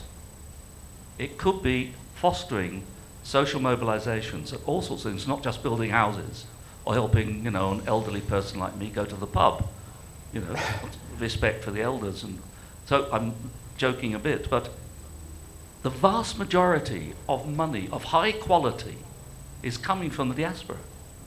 Are we paying enough attention to understanding how that is in community? It's like rain that eventually reaches the ground, not like sunlight that gets captured by the trees, which is what foreign aid is like. It gets captured by the elite in the trees, photosynthesis, and off they go. Yeah. So I suppose an observation that is quite important if you want to try and take forward the question that came from how do you reach grassroots, how do you speak to grassroots, start talking to diasporas, I think, there and wherever. Yeah. And 24/7 is a property of everyone. So please bear that into account, because it could be that the government worker is also in a Stockville or so 24/7 is a very important property of civil citizenship, as is a collective and an individual property at the same time. It's quite special in that way. Thank you for putting up with it. Great. I think we can take Hlengiwe's comment or question, and then we'll go to, wow. Okay, we'll try and see if we can capture the questions. Hlengiwe? Thank you, Chair, and thank you to the panel. Just one comment to what Lima has said around the question of reflecting on our privileges and in more deep and complex ways, because I think one of the criticisms around or the outcries within the feminist spaces has been around the question of the pain of mobilizing against our privilege. So it's easier when we come together as people and we mobilize for collective, but when we have to mobilize against our privileges, there is always some form of resistance, some form of complicit, and as a result, a lot of progressive feminist movement have been co-opted into these, big spaces and big companies. And just a straightforward question to Philanthropy Online. So you've outlined some of the ways that you have employed in terms of highlighting the plight of Eswatini. Maybe my basic question from a grassroots perspective, because we tweet every day, we retweet the revolution, we hashtag, and we sign petitions as a way of applying pressure, but it would seem like it does not necessarily translate to action, because even if you submit some of those reports and then you make an appeal and all of that, some of them are being shelved and no action that is taken. So how can we help, or what can we do as transnational networks across Africa, but also globally. Thank you. Thank you. I think, can we move the mic to Neville, then Liberty and Zanele. I didn't get your name. Alan. Alan. Okay. If you can make it short, unfortunately we'll have to make it crispy. My question is to Janet. I just wanted to ask, over the years with your funding issues, have you managed to come up with a particular funding model, or I mean fundraising model yet, or are you still in the process of trying to get there? Okay, let's move quickly to Liberty. Okay, it's fine. You can already, the mic is with Zanele. Please go ahead. I think mine was also linked on to the endowment raising processes, but also I wanted to ask, we're talking of power is a key or a major thing that needs to be addressed. I know we've been talking shifting and all that. What needs to be done, because it's been put forward, what needs to be done with power? And also, we seem to be shying away from the fact that we're getting money from abroad, and we're saying it's a problem. Why is it a problem? Aren't they paying back? Because we've paid back for the development of those countries. Isn't that payback time in terms of us? Because someone needs to fund this change or reimagining or alternatives. Someone needs to fund it. And so why are you always shying away from that? Thank you. Okay, thank you, Liberty there. Oh, it's okay, it will come back to you. Okay. All right, thank you so much. Just a quick one, and just thoughts on from the panelists in terms of how do we push a shift in terms of African philanthropy towards funding social movements. I noticed that most of our African philanthropy movements are funding what I would call softer initiatives, education, entrepreneurship. How do we shift them towards funding civil society and social movements? Okay. Thank you. I think mine is to Halima. In the course of the day and even from your submission, it's clear that there's a lot of politicization of aid or donations. And I'm seated here and thinking, the leaders of some African countries who are trying maybe to do democracy and bring people on board and allow people to make their own decisions.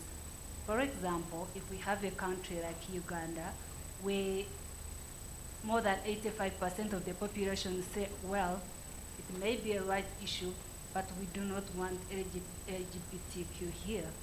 And that's a decision as a nation. Their country, their rules, perhaps. But on the other hand, you have the donor community saying, no, if you're going that route, we're cutting off everything. So you're on your own.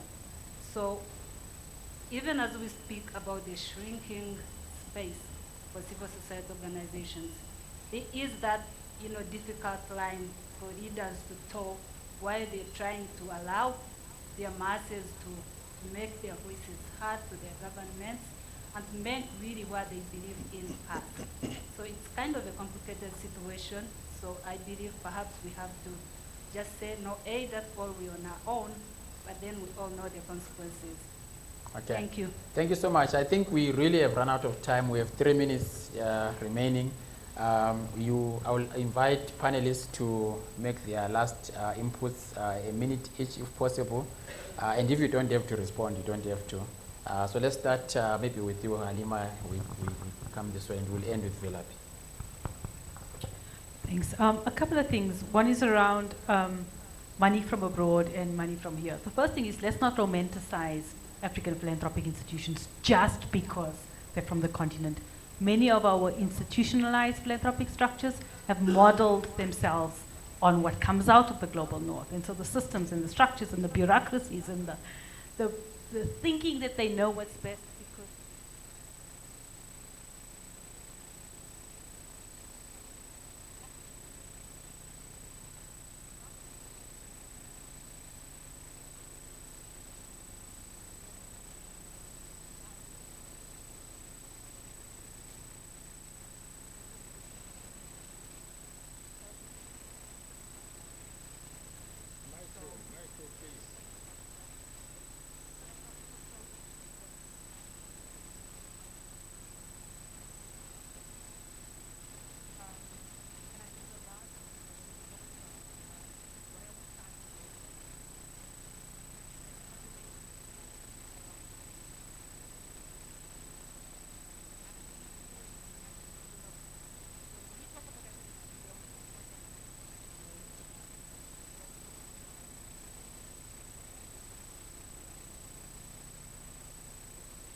Yeah, I'm and mortified.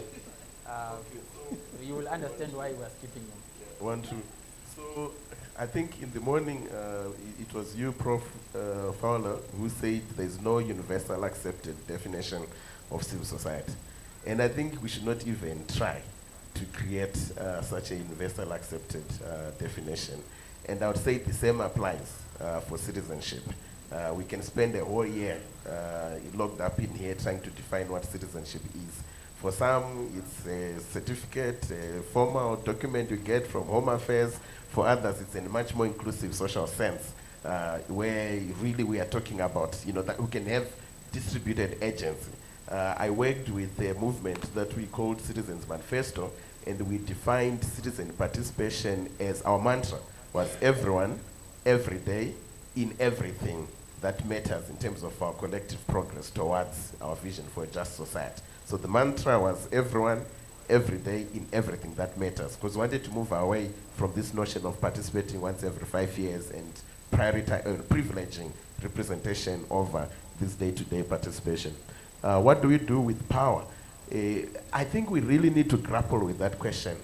Even in the experience of the movement that I've just cited, I think we theorized it halfway through. We didn't think it through all the way.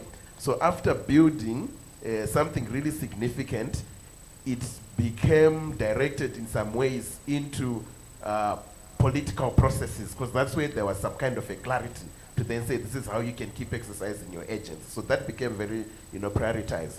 But I think we want to reclaim power. We want to reclaim power as citizens so that we are engaged every single day. If it's someone wanting to grab public land, we are showing up as a community to defend that. If it's something to do with the education system we want, we are showing up to defend that.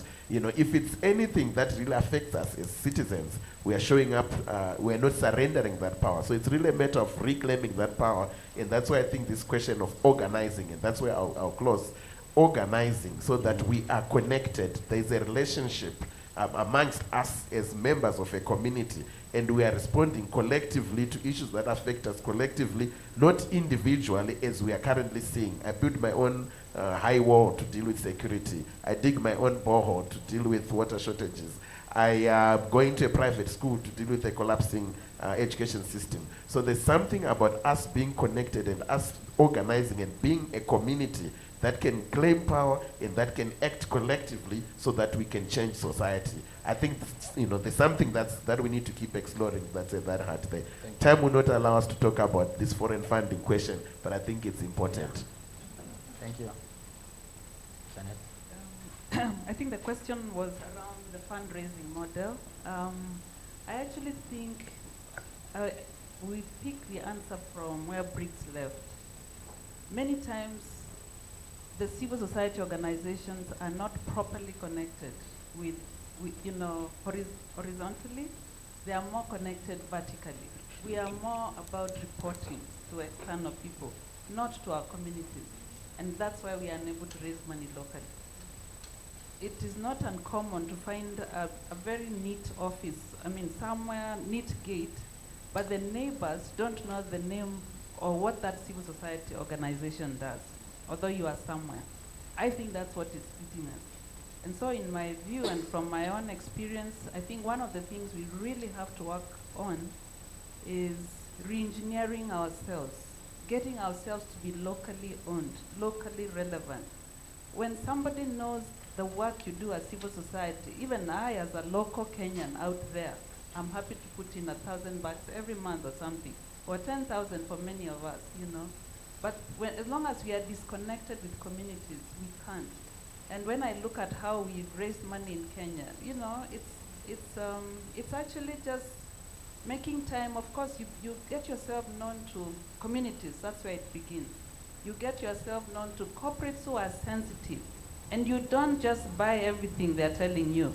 You push what makes sense and help them to understand you are responding to this is the need. You're not asking for handouts. You're not asking for food. Some of the corporate ways of giving money is not quite what we are looking for.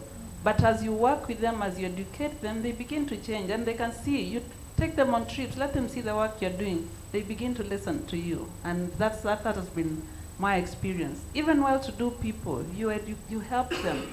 So one of the things I learned is that investing in a communication portfolio when you are well connected is very important, so that you are constantly letting people know the work that you are doing. And many of us have not valued communications about our work, not to the funders, but to the people, inviting them on days. And then, of course, there are these different things you keep doing. So when we ask, how do we get African funders to fund local? If we transform ourselves as civil society, we'll get the money. So we have to work on ourselves to get the money we are looking for. And then let's be normal. If we are displaying, highlight, surely, why will anybody give us money when we can see we are wasting our money? I mean, I think we have to rethink about some of the things which show us negatively in needy communities. Those are some of the things that are eating us. So it's transforming ourselves, begin to communicate, connect genuinely and authentically with the communities we are serving. Life will begin to change. We'll get the money. Even the diaspora will give us money, by the way. I agree with Alan that we can transform some of the money from diaspora by what we are doing and by demonstrating we are credible actors. So the buck stops with us. We need to change. We need to become more serious about the genuine work we are doing to transform, to show genuine movements of communities that are really pushing the agendas from communities and being part of a transformatory agenda. Even the government will listen to us. This last week I attended a ceremony where one local CBO was celebrating 20 years. I was shocked to hear the local chief in a slummish kind of an area talk so strongly and positively about the work of that simple civil society, the work of transformation that they are doing. Very few government people can talk positively about NGOs. So we need to start with ourselves. Thank you so much. Let's see if Philanthropy can hear us. And 1 minute, comrade, if you can squeeze it. We are really pressed for time. 1 minute, Philanthropy, and if you can respond to the question. I think the question was, how can we be helped? And I think it's an important question. We know that solidarity is not an act of charity. So I think that two things are very important in how you can help us in Swaziland. One is we really need you to speak to your governments, amplify from a policy perspective the plight of the people of Swaziland with your parliaments, with your governments to intervene. There are governments that can intervene, in particular the South African government. And then the second point is I think there's a lot of human rights egregious violations taking place and a lot of people fleeing away from those violations into South Africa in particular. We need those people to be supported, to be housed, to be safe as they run away from the tyrannical rule of the king in Swaziland. So that's how I think we can help the people of Swaziland. Communicate about it, speak about it as much as we can. I want to end by saying that the struggle never sleeps, so and it never ends. So we need to really make sure that we push back against impunity in our communities, in our countries, and make sure that the governments that we elect are not given the space to be dictatorial and to suppress the will of the people. Thank you, Peggy. Much, and the reason why I said Ashley must wait is because I wanted us to end on a very specific and unique way in which all of us individually can respond to some of the situations that we are describing. So Ashley recently ran the Comrades Marathon. He ran 87.7 kilometers, but there was a cause, and I wanted him to use this opportunity to talk to that. Thank you. Yeah. Thank you. Can I make just one quick point before because that's a really nice story to end the day on, I think. Just two very quick points. The first thing about funding social movements, if we support local activists and local communities in whatever action they're doing, let's not predetermine what it is. Does it count as a political thing? No, it's not our business. if they're having a workshop, if they're organizing a march, a collection of those, and as you were talking about making the networks, that collection of local agency builds into a social movement. And the point about foreign funding impacting national agendas, like in Uganda, frankly, we're committed to the dignity of a human being. And wherever that dignity is trampled, I don't care about whose agenda it is. That person is under threat. LGBTI people in Uganda are under threat. I think we've got to be in solidarity with them. The good news, you must look for hashtag 87K for WK. Velapi, my kids went to school at Waterford Kamhlaba. It's a great school. It's got over 60 nationalities in it, and it's turning 60 this year. It's a great African institution. I ran 87K for WK, for Waterford Kamhlaba. I'm trying to raise money for a scholarship, so that it's not only the kids of philanthropy workers who can go there, but there is also for people from the refugee camp in Swaziland, Mpaka refugee camp, and other people from throughout the world and the region. So please visit 87K for WK. There's a portal, you can donate, any amount counts. 87Ks, guys, I ran 87Ks. You know how far that is? You know, it's very far, right? So how much is outstanding? I originally wanted $8,700, but South Africa's currency is not that great. So I've only got 70,000 Rand. I wanted 170,000 Rand. But if I can get to 87,000 Rand, I'll be very happy. So we're on 72,000 at the moment. Another 15 or 20,000 and I'll be a happy man. Okay, thank you so much. Thank you so much. And I really wanted to end us on this note. If all of us gave whatever it is to that portal, definitely as to reach that amount. And the young kids that are from different sectors of society in Eswatini will be able to benefit from that. Help me thank the panel, Janet, Briggs, aka John, Ashley, and Halima. This was a special edition of our conversation on African philanthropy. Thank you for watching. We'll see you next time.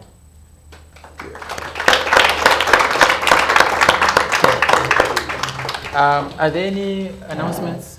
I think the official, we have ended here, so we hand over to the organizers. 87K for WK. Okay, any announcements? 87, the number, K, 4, FOR, WK. Yeah, it should take you there. Thank you. All right. That's so cool of Is Big. it, are you? Oh, It's very kind of you, Big. I think take one of the mic. Let me see.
Okay, colleagues, is it Ashley? I think it is.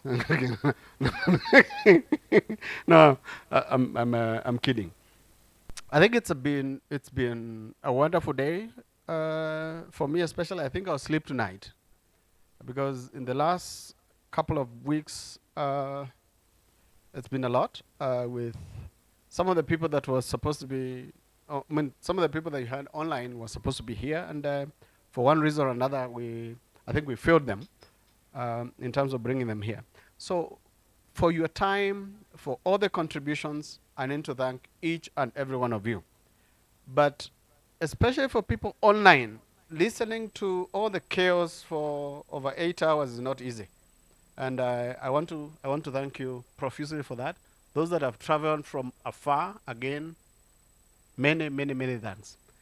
And of course, I think with all the bashing and everything else that we would love to call them, we are still supported by people whom we need to say thank you for, irrespective of what we think of whatever. So we have Fund Foundation who are funding these conversations, which started at some point, and they are continuing with our other supporters, Mod Foundation, the Carnegie, the Open Society, including having the director here this morning to give the keynote address.